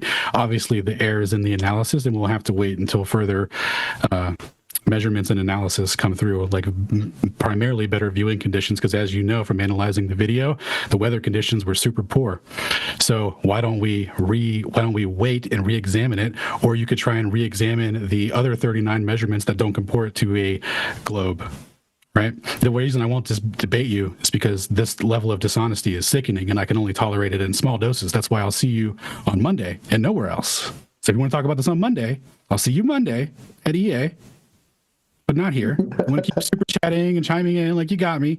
You are making a claim where the elevation is geometrically impossible. I'm not super worried about refuting you or following you around the internet to reply to everything you do. Slithery says, can we donate CC's hair? Is that Conspiracy Cat? No, CC, Westchester County. Who's CC? He's from Westchester County. Can we donate their hair to Shane, please? Shane, you have lovely locks. Shane, if you got a CC wig, that would be amazing. Says, I'm out. Keep moving forward, brother. Thanks for your kind words, Noah's Ark, Kansas. Who is CC, though? I'm looking in chat. CC is a flat earther from Westchester County. Flat earther. Yeah. Good morning, good evening, good afternoon, wherever you may be. From. Let me just load the old... 2 seconds. Oh, here it is. Basil Problem says, MC Toon, who smells worse, Alan or Mikey? Mikey. It's Mikey. His foot is rotting. It's got gangrene. MC Toon? We must know. It's Mikey. His foot is rotting because he's got gangrene. Poor guy. He should see a doctor. He's in Canada. It's free. He doesn't see him well enough. Oh, man. Oh no, PhD Tony, who's from Australia, says, good to see you, Tony. Says, does MC Toon agree that Alan has 0 peer-reviewed work, 0 formal qualifications, 0 real-world qualifications? All he has is, quote, we should believe what he says because he says so. That is correct, Tony. This one from Sleeper Spartan says, given the flat Earth, Alan, this is your chance. Jump on him. You know, there were rebuttals before, so to be fair, we can give you a rebuttal. Do you want to jump on him? No, I don't care at all. PhD Tony's retarded. He gets drunk on stream and yells at people. What he thinks is irrelevant. That dude's not academic as Tony. fuck and acts I like meant a jump retard. on MC Toon. Tony's I know. not defend himself. I know, but in response to what Tony said, everybody's had a little too much to drink. Is like aggravating. We gotta go. It's like, can you make fun of MC Toon instead of Tony? Because MC Toon's right here. Look at him. Look at his self-satisfied face over there. I like McToon more than Tony. No. This one from Sleeper Spartan says, given the flat Earth hypothesis that Antarctica is an ice wall, why do expeditions have to turn towards the South Pole to stay on course? Flat Earth would require that you turn away. We actually have footage of an Antarctic expedition on spaceaudits.net. That explains all the answers to that question. You got it. This one coming in from Dr. Heckle says, oh, come on.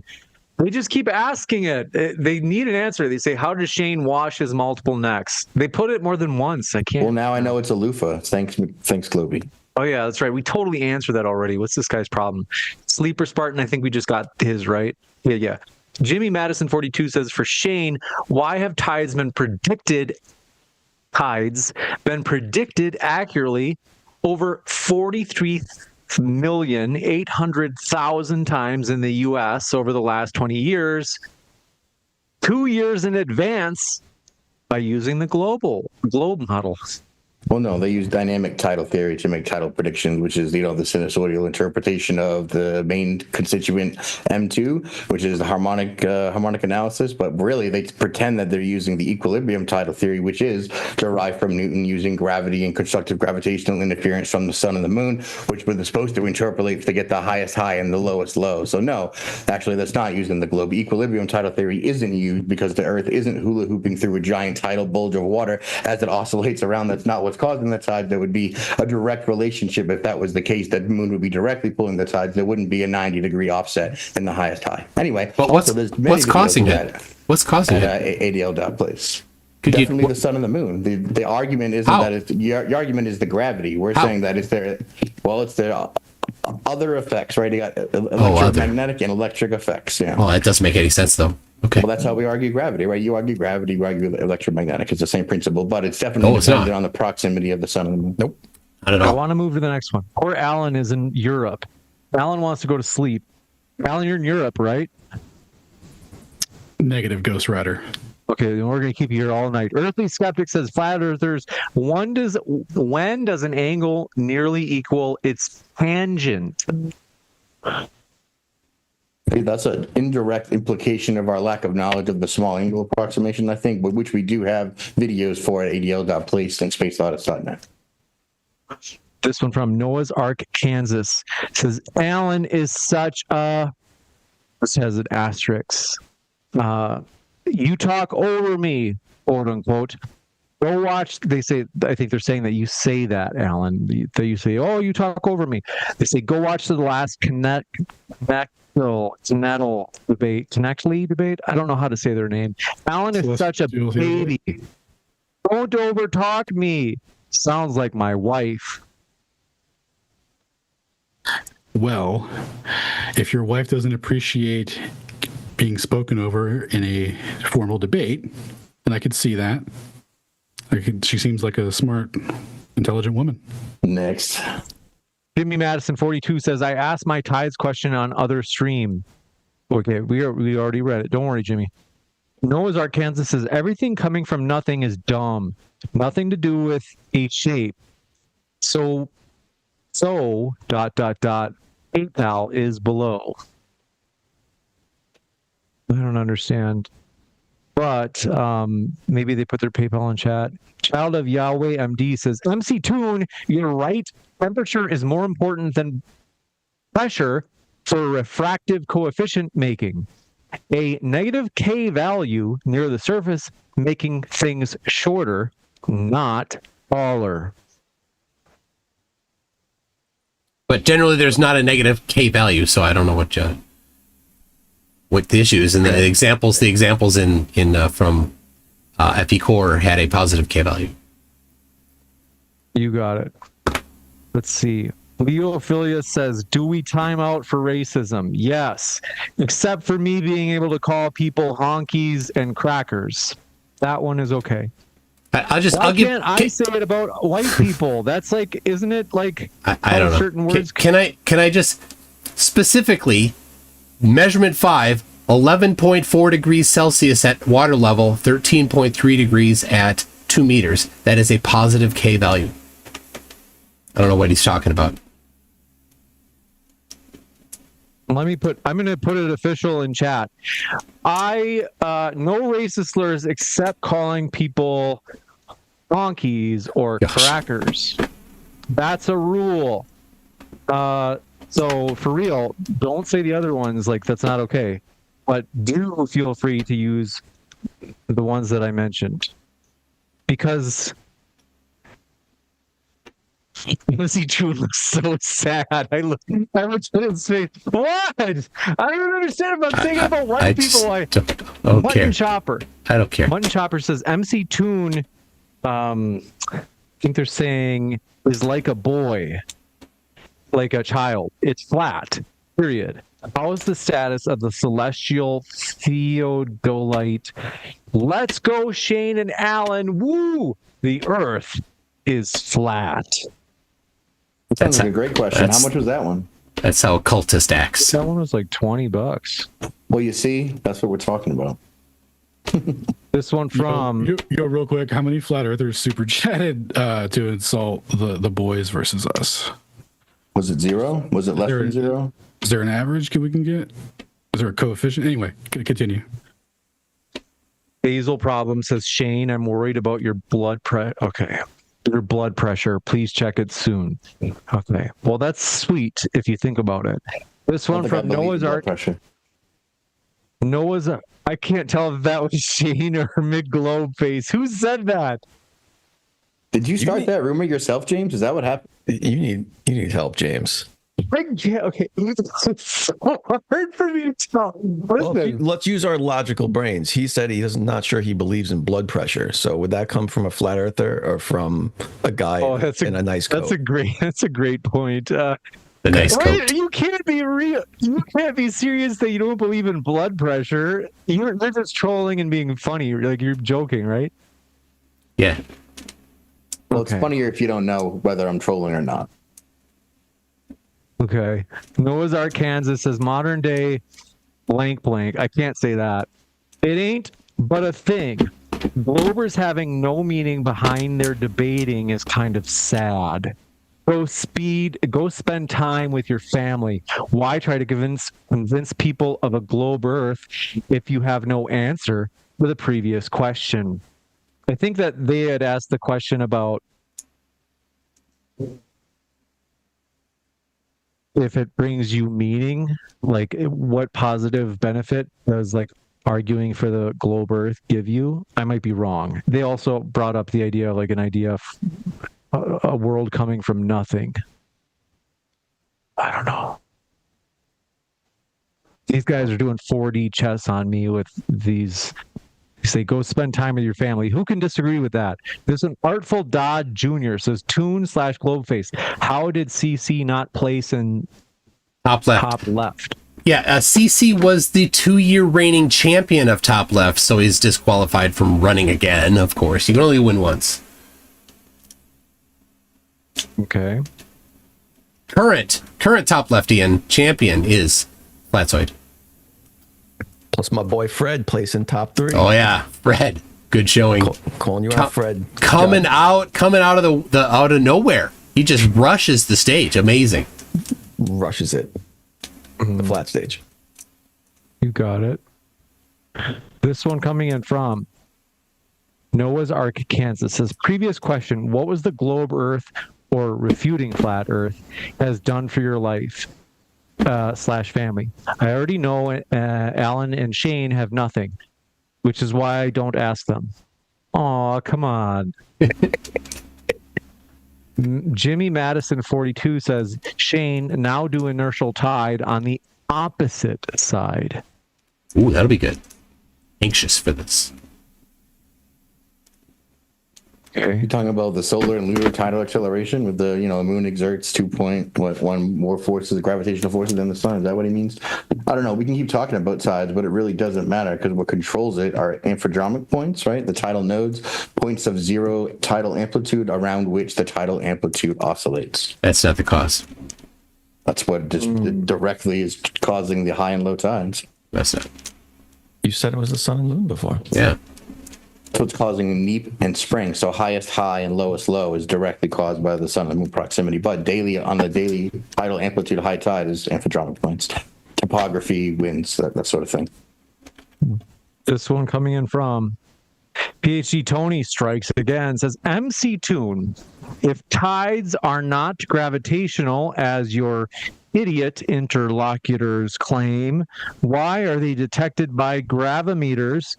What causes solid Earth and ATM tides? And that's a big challenge. Gravimeters are able to detect the varying gravitational pull associated with that match tides. So it's a confirmation. You can set up a hypothesis, null hypothesis, and it will definitely confirm gravity exists. The Earth is a globe. tides are caused by the moon and sun and their gravitational pull. Submarines navigate using gradiometry, gravitational gradiometry. Yeah. Measuring the differences in gravitational waves.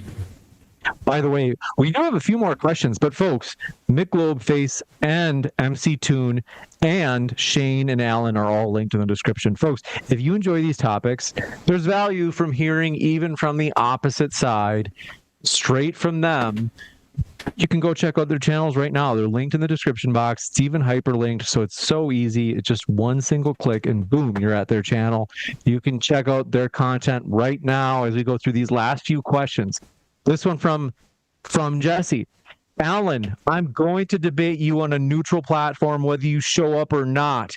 You cannot run from your lies forever. You didn't go over stuff as said. No one cares. Jesse's ignored. No one gives a shit what Jesse says. Being a despicable individual doesn't give you license to repeat shit like that. Child of Yahweh MD says, I put the peer-reviewed source in the chat showing negative K value at surface. Peer-reviewed by other flat earthers? I don't know what he's talking about because are you talking about the FE core measurement or are you talking about something else? Anyway, you can go to my website, mctoon.net/refraction. I have a large list of empirical measurements of refraction, but I'll look at the chat, see if I can find the citation you're talking about. This one, last one, the man Respect X says, if you were eating for your life, how many hot dogs, plain with the bun, could you eat in 5 minutes? Ooh, maybe like 20 before I got disgusted at the idea of eating that many hot dogs. Like hot dogs in general, just like I'm not a big. What are you, a skinny Asian lad? What the hell? Dude, but like the mental thing, like they're gross. I couldn't have 20 of them inside of me and then like keep them down. I would reject it. Oh, nobody clipped that audio. Yeah. How many hot dogs? Don't do it, anybody. How many hot dogs you can keep inside of him? Just Child of Yahweh, fake MD. I couldn't find your citation. You can email it to me, mctoon@mctoon.net, if you want, or post the I don't know, post the ID. But This one coming from, I think we got that. Because, what is it, like Joey Chestnut? He's still the champ, right? Like 10 minutes he ate. What's the most recent? Has he been, he's got like the world record, right? On the 4th of July. I stopped following it just months ago. You know, I was so into it. He was so close to keeping up on it. Yeah, He lost it. If that's not fun and entertaining, I don't know what is on a 4th of July. I don't know what's more American than that. Bob says, I missed the debate. Who won? Well, we'll put a what is this called? Poll in the chat. That's Mutton Chopper says, ask MC Toon if he knows what an interferometer is. Interferometer.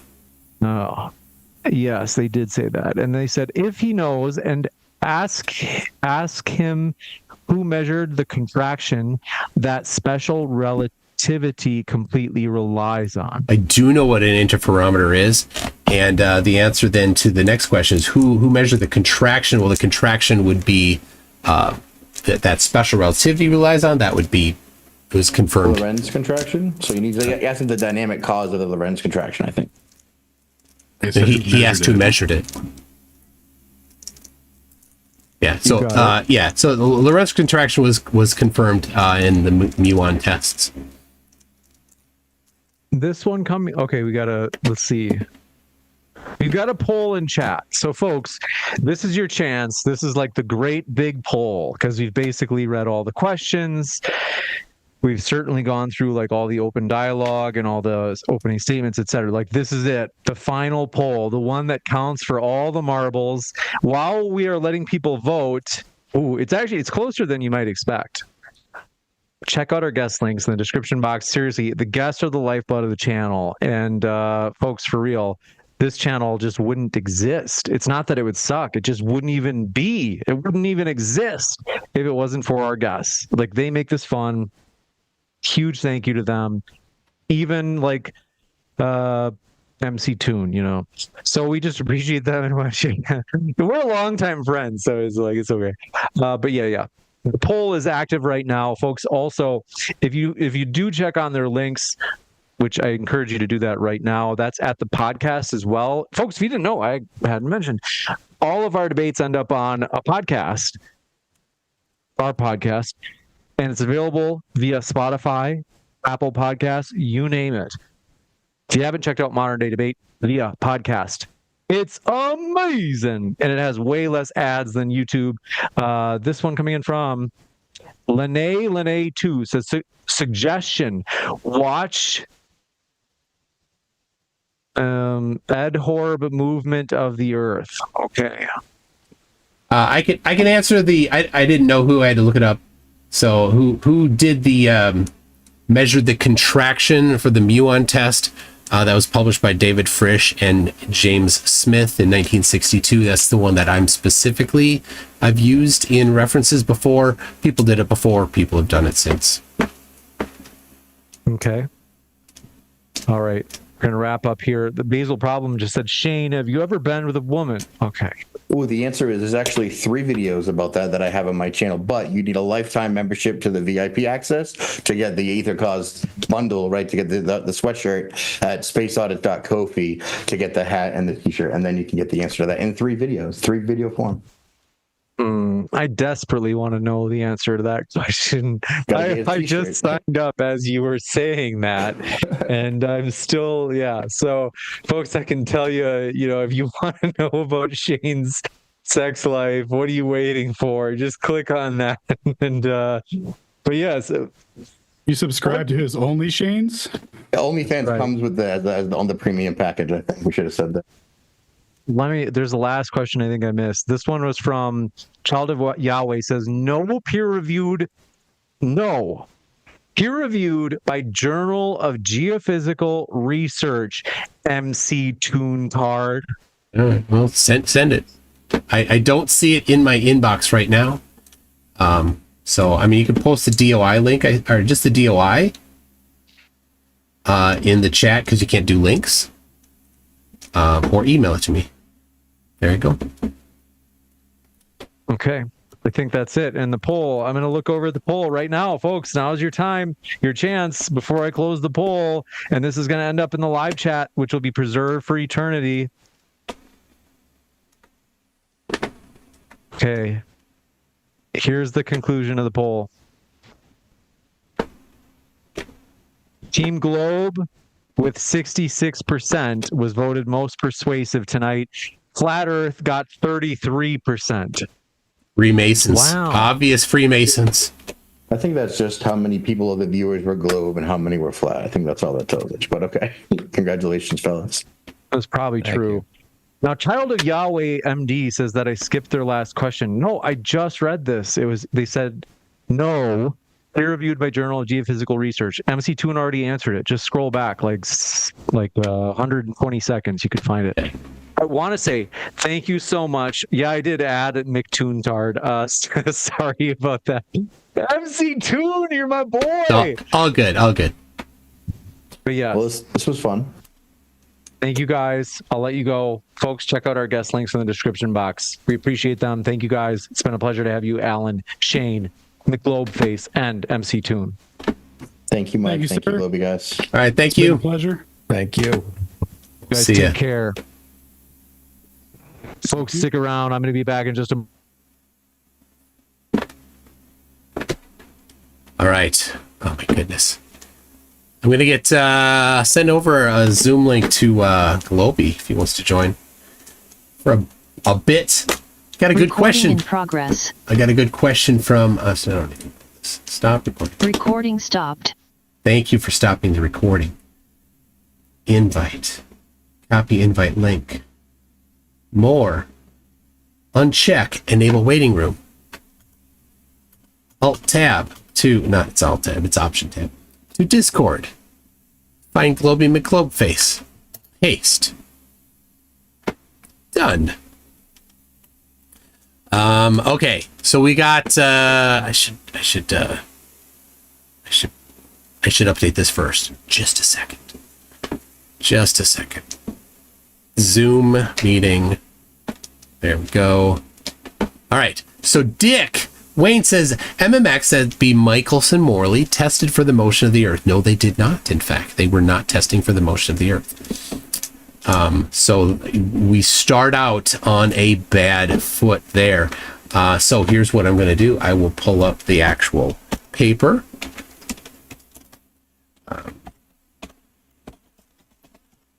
There. And let's see, browser with live chat. We got to move it to this one here.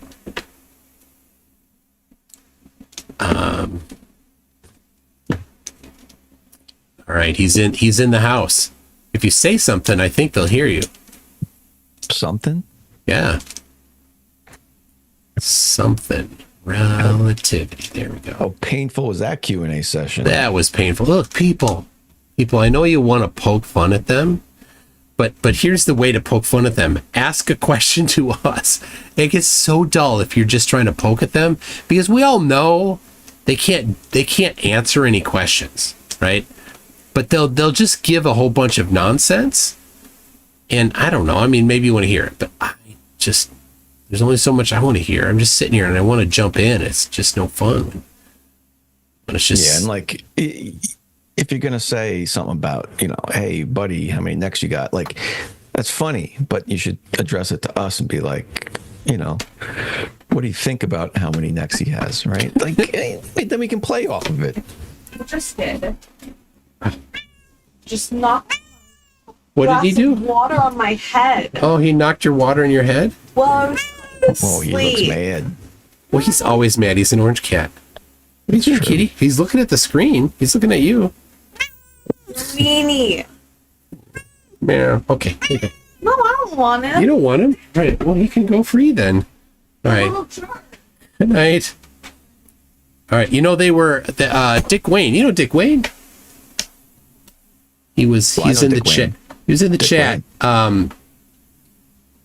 He was in the chat, and he's asserting things about the Michelson-Morley experiment that was not what they were what they wrote about, at least. Wait, let me guess. That it proved the Earth No. did not move? No.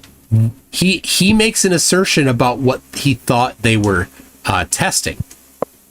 Yeah, they were testing for Earth's motion. That's of course. That's what I heard. Or maybe they weren't testing for that. They were in fact testing for something else.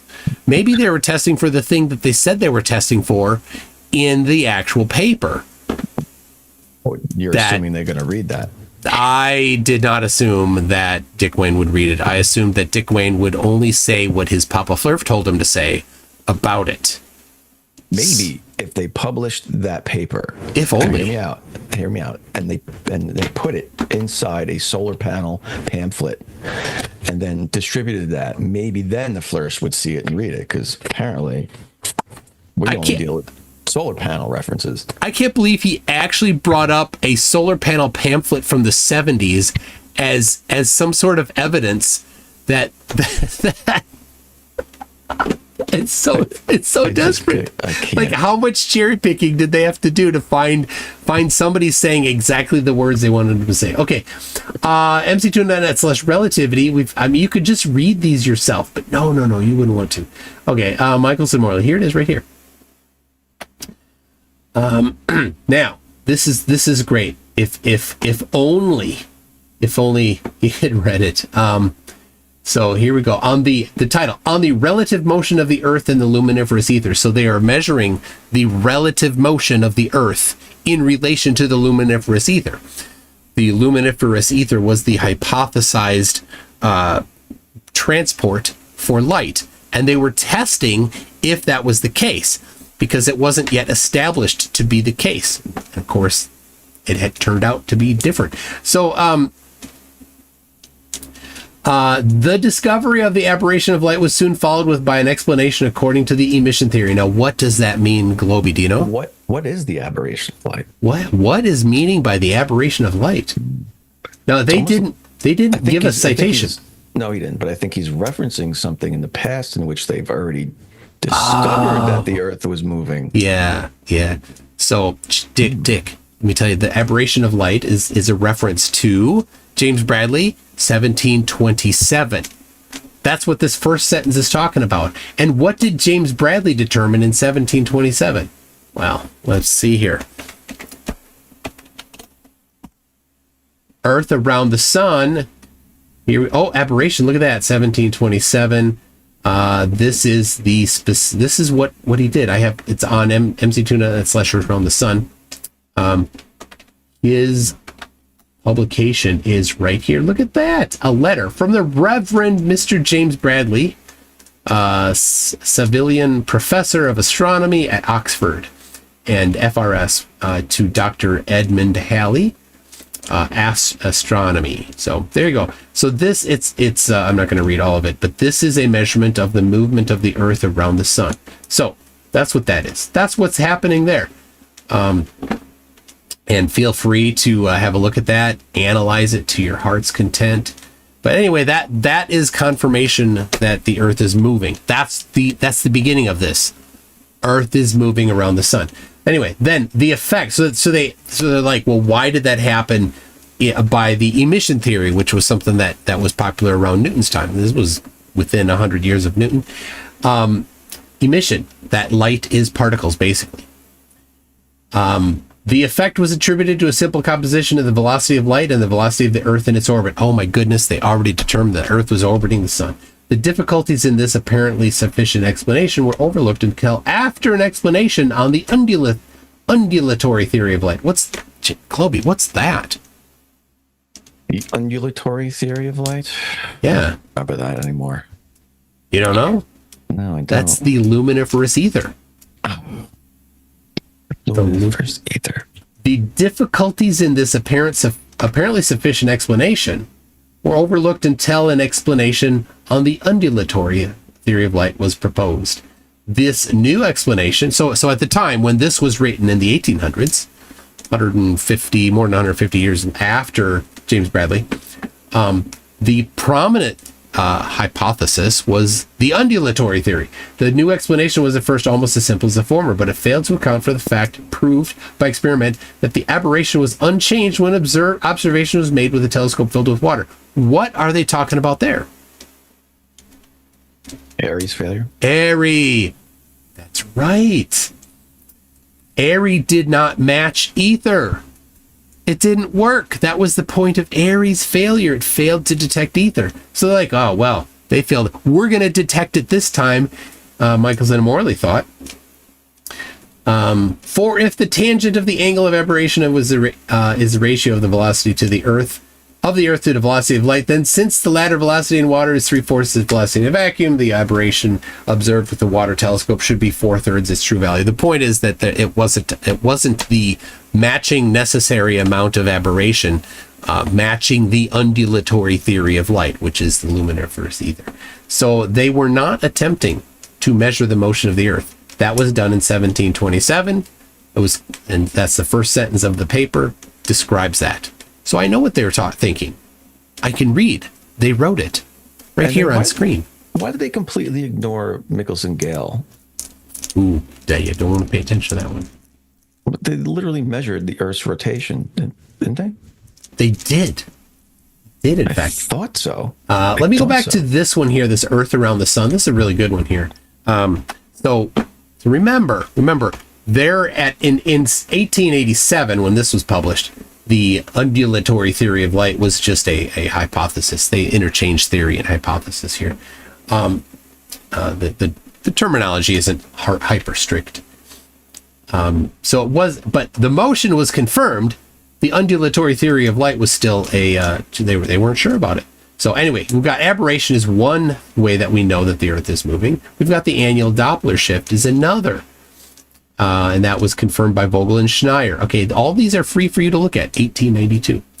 Stellar parallax was measured in 1839 by Friedrich Bessel.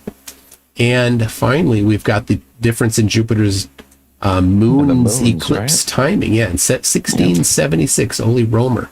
So this is four of the seminal measurements of the movement of the Earth around the sun. Now, none of these matters, just saying, oh, ether. Like, ether wasn't confirmed. There's no empirical confirmation of ether. That was the point of Michelson-Morley's test here. But what Dick Wayne does is he says, screw all that. I'm going to pre-conclude that ether exists, even though that was what they were looking for. So pre-conclude that ether exists and then draw conclusions from that. And while at it, stick into their mouth Dick's words that he wants to put in their mouth. Very dishonest. Also very gross. Yes, gross. All right.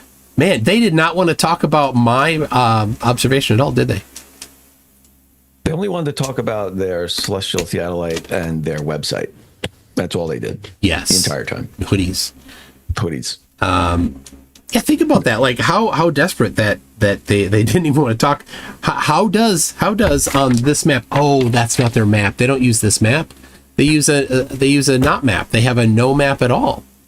It's very. Well, he almost answered at the end there. He was almost like, it's like everything would curve, the lines of longitude would curve.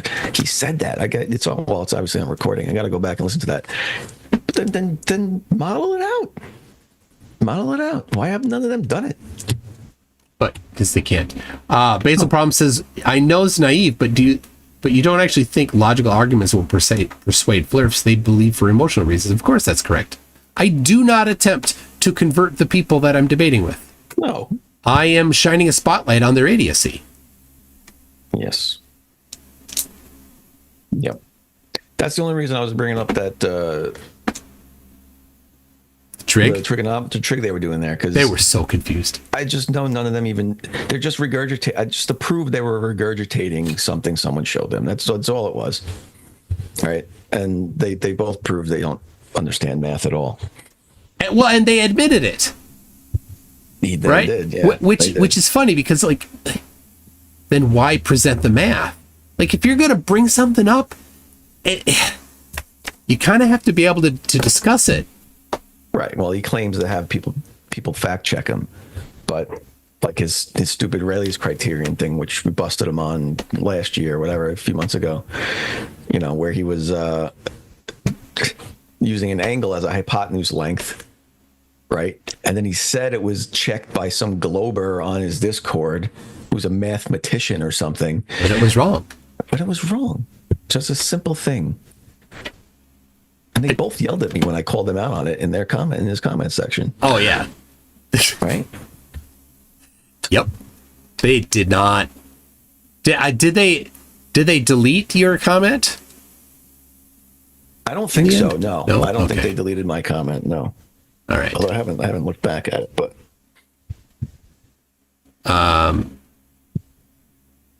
yeah, their whole it's silly. The whole premise, their whole story is that everything measures to be a globe, but it's just flat. It's flat. And what did you get the thing I was working on, that they're just trying to measure elevation angles in a different way to the like, for centuries people have done that, and we're like, well, what was the elevation you got? Where'd you get that? Oh, from Wikipedia. And where did Wikipedia get it? Yeah. Google They Earth. got it. Or the Google globe. Google Earth, the globe. They got it from surveyors using the radius of the Earth in their computations. Right. But they gave themselves to get out of free jail card. Get a jail free card. Free right? jail. Free jail. Right? They play that card. That's the whole game. Right. They got it from surveyors who surveyed the land, but they were using whatever. Using Word salad here. That's like, he brought up the transcontinental triangulation and the American arc with parallel, and he tried to assert, and we'll bring it up, and he didn't bring it up. You notice that? Yeah. Well, He's like, oh, they brought in optical stuff. Well, in azimuth measurements, which is most of them, you don't need to you don't include refraction because there isn't refraction. You've got 360 degrees all the way around, and refraction. Well, it certainly can happen if you have a horizontal index of refraction gradient, but that doesn't happen. It's layered vertically. Right.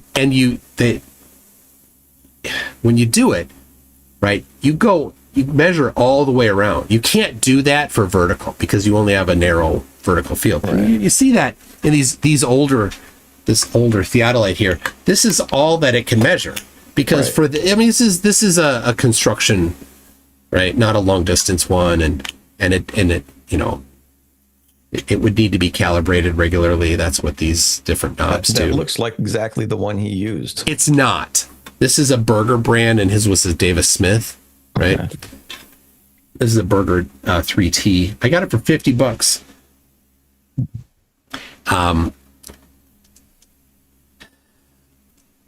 And how do you? He's like you did the math wrong for the distance to the GP of the star. Oh, well, show me the right one. I'd use a Haversine. You mean you'd use the globe? Yeah.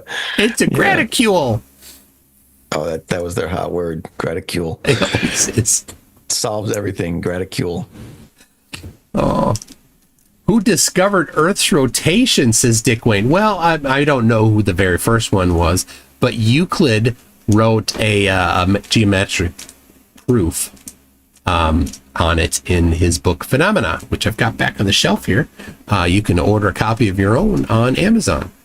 And I do not get any money if you buy it there.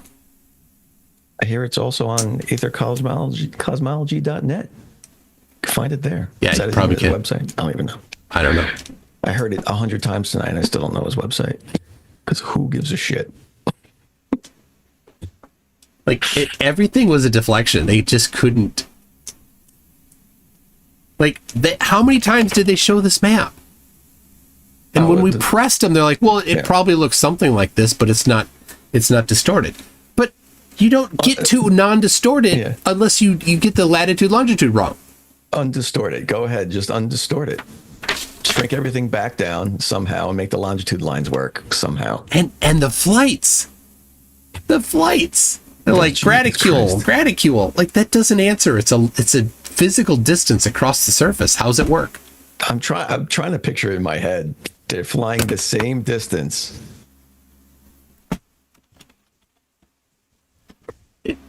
Like, where are the rest of the continents then? You have to squish all the continents to one side to make them the same distance. And then what's on the other side?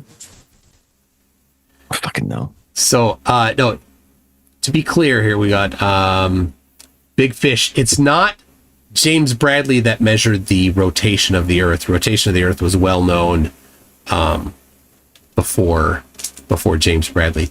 But one of the measurements of it through precise methods was Michelson-Gale.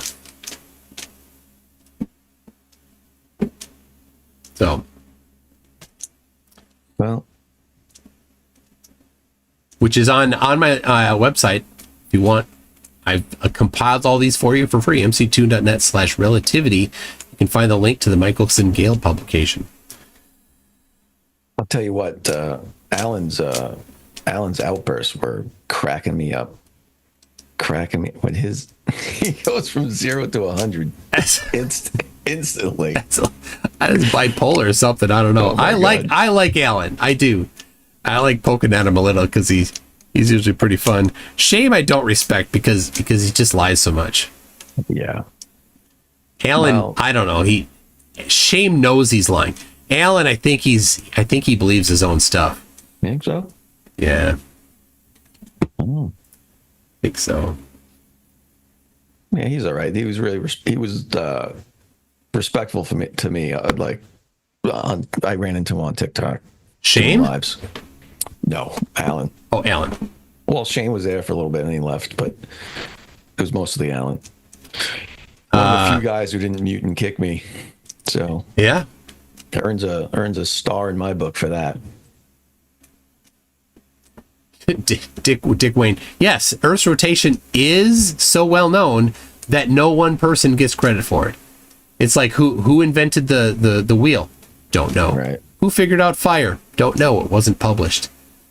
I don't know. Maybe there was somebody who was the seminal first person in history to propose that the Earth is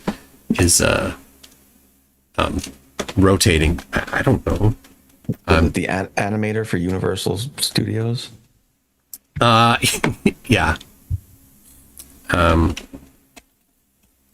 There is, let's see, on the history of the, let's see, we got, yeah, so Euclid was 300 BC, and he talked about the rotation of the Earth.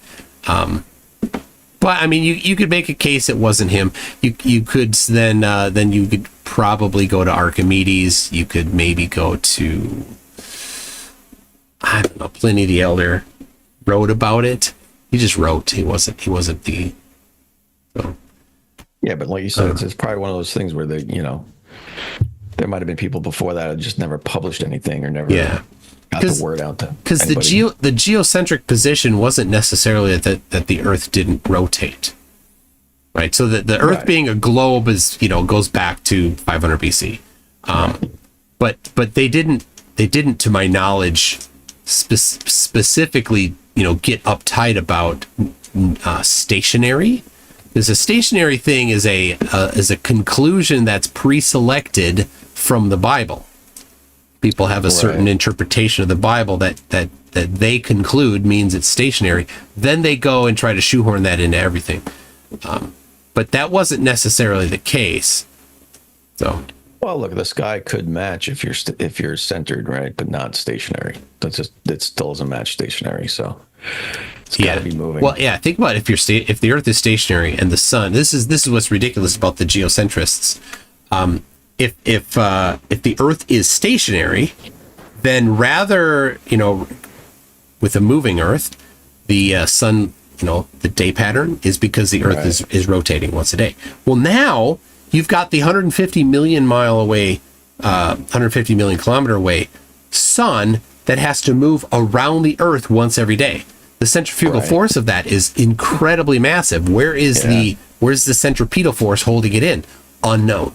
They just make up something. Okay, you could make up something. It's a hypothesis. How did you confirm it? Yeah. Magic and wishes. Point. Well, you can answer anything when your magic's on your side. Yeah. Who's the first person to look at a chicken and think, I'm going to eat the next thing that comes out of its butt? Yeah, if that wasn't written down, then obviously it's fake. I mean, there's so many things like that. It's disgusting, right? Let's see. Rossi says Dick Wayne never misses a show. He's a huge fan. Cobra Commander says appreciating your Midwest snark/humor from Illinois. Thank you. PhD Tony says poor Alan is still butthurt. He got ripped apart in a debate. You see, people, PhD Tony knows how to ask a super chat on modern day debate. If you want to poke at Alan and Shane, ask a question to not Alan and Shane. Right? It doesn't matter who it is, right? If you want to poke at the flatties, don't ask them the question. Ask it to the other side. Yeah. Earthly Skeptic says flat Earth mountain angle calculations had multiple flaws.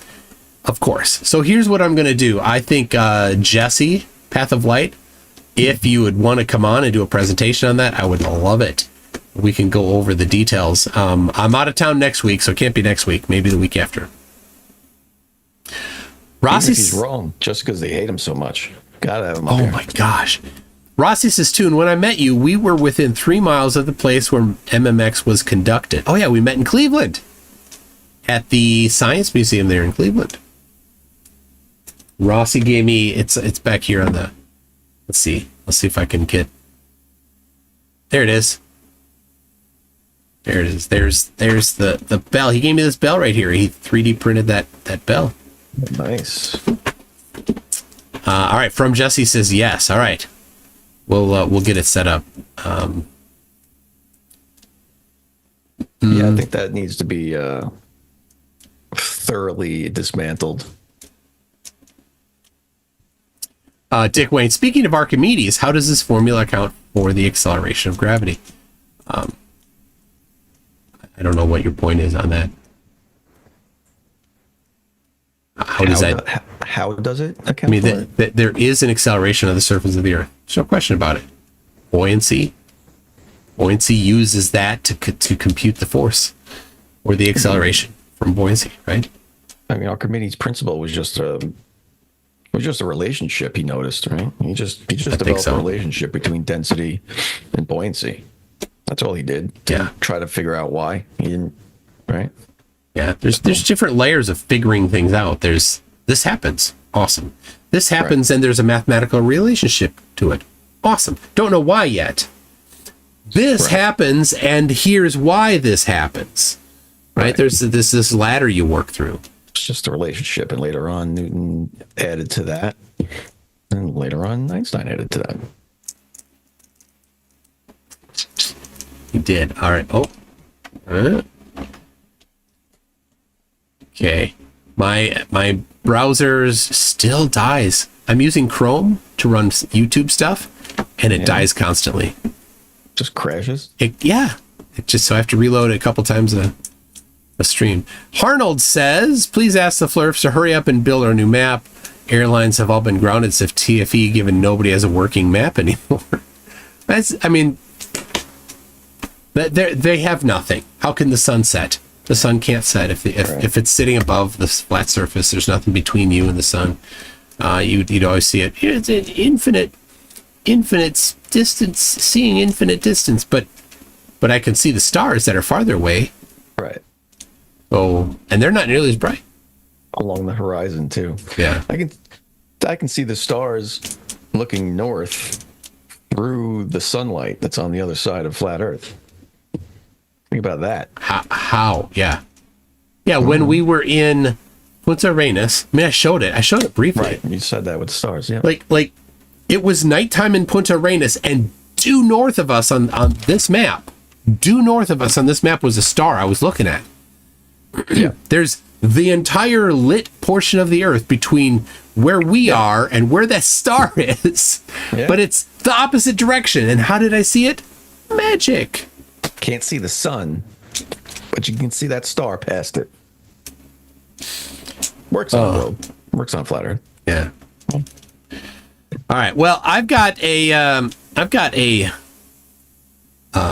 ultimate frisbee tournament tomorrow and Sunday. That you're playing in? Coaching. All right. Tournament. Yep. It's the Hopkins Hustle. Hopkins is one of the suburbs around Minneapolis, St. Paul area here, and they've had a team. They've had an ultimate frisbee team for almost as long as, I think probably they were one of the first teams around. And nice. So they have an annual tournament. It's the biggest tournament in Minnesota, other than the state tournament. So it's almost you got to go. Like everybody goes. What are your credentials for coaching a ultimate frisbee team? Yeah. Well, I first started playing when I was in college, just for fun, and so that's my first experience with ultimate, and so I've been playing since. All right. What's my credentials? When I first started, like, organized ultimate, like, is a whole different thing than just playing with, for fun. Yeah, I imagine, right? So I don't know if you actually played on a team. Is there an official team somewhere? Oh yeah, there's lots of teams. The University of Minnesota team is called the Grey Ducks. Oh wow! Because we play Duck Grey Duck here. The Minnesota semi-professional team is the Minnesota Windchill. We are the reigning champions of the world, of the globe. Wow! Not like anybody cares, but yeah, the Windchill are they did win the big title. So nice. Yeah, I'm not up on the ultimate frisbee scene, but PCU, I enjoyed it in PCU. That's the extent of my knowledge. You know that movie? PCU. No. Really? PCU. Wow. Classic. Your chat's probably pissed at you right now. Yeah. Ace Fox, wow, this is pretty good. I'll donate a 1997 vintage box of RAM Doubler to you. RAM Doubler is where it's at. Definitely not a worthless scam. I remember people running RAM Doubler. Like, it's going to compress your RAM. It's going to be so much, how much slower is it going to be? Anyway, so All right. Enjoy your good luck tomorrow with that. Thank you. I got nothing going on, so I'm gonna chill out. All right. Go grab your chainsaw and heck some Cryptonomicons. It's not Cryptonomicon. What? Why am I? Necronomicon. Necronomicon. That's it, right? That's the Necronomicon right there. Cobra Commander, do I ever get mistaken for the Australian rower of the same name? Yeah, no, I don't. There's a bronze medalist Australian rower that's named Michael Toon. So get out of here. Yeah, amazing. It's not me. All right, we'll see you later, man. All right, man. Take it easy. All right, bye, everyone. All right, and everybody, I got one more randomly epic as a new member at Einstein. Remember 21 months? I don't know. Was that? Anyway, thank you, randomly epic. Thank you to everybody who's been here, who stuck around for this debate. Rossi says Shane looks like a middle-aged basement gamer on South Park. Yes, he does. Mom, more Hot Pockets. All right. Anyway, somebody did mention 4D chess, but I think I'm going to stick with this one here. I just can't. I love this song so much. We'll see y'all next time. Pick it up, pick it up. Is it dirt? Is it potato? Watch the screen and wait for the show. What's revealed, we're dying to know. Is it dirt or a potato? Check it out. Dirt or potato? Yes, I'm right, let's go. Dirt or potato?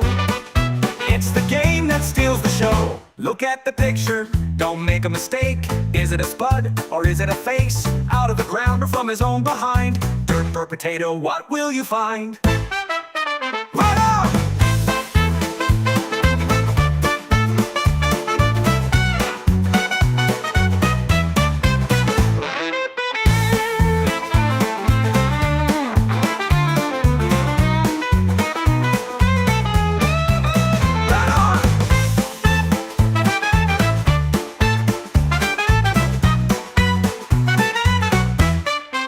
Yo, can you tell what's underneath? A derpy mugshot or a root beneath? With every guess, we laugh and cheer. Is it dirt for a potato? Let's make it clear. Hang it up, give it a show. Dirt for potato, let's go.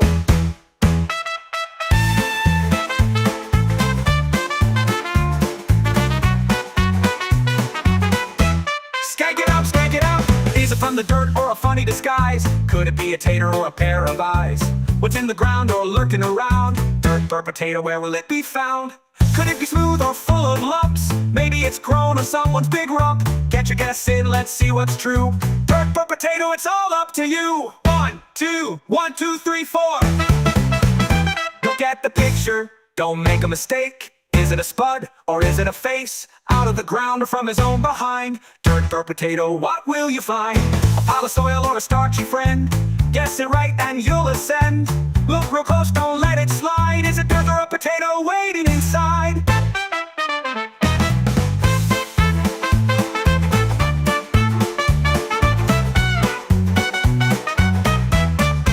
Let's go, rude boys.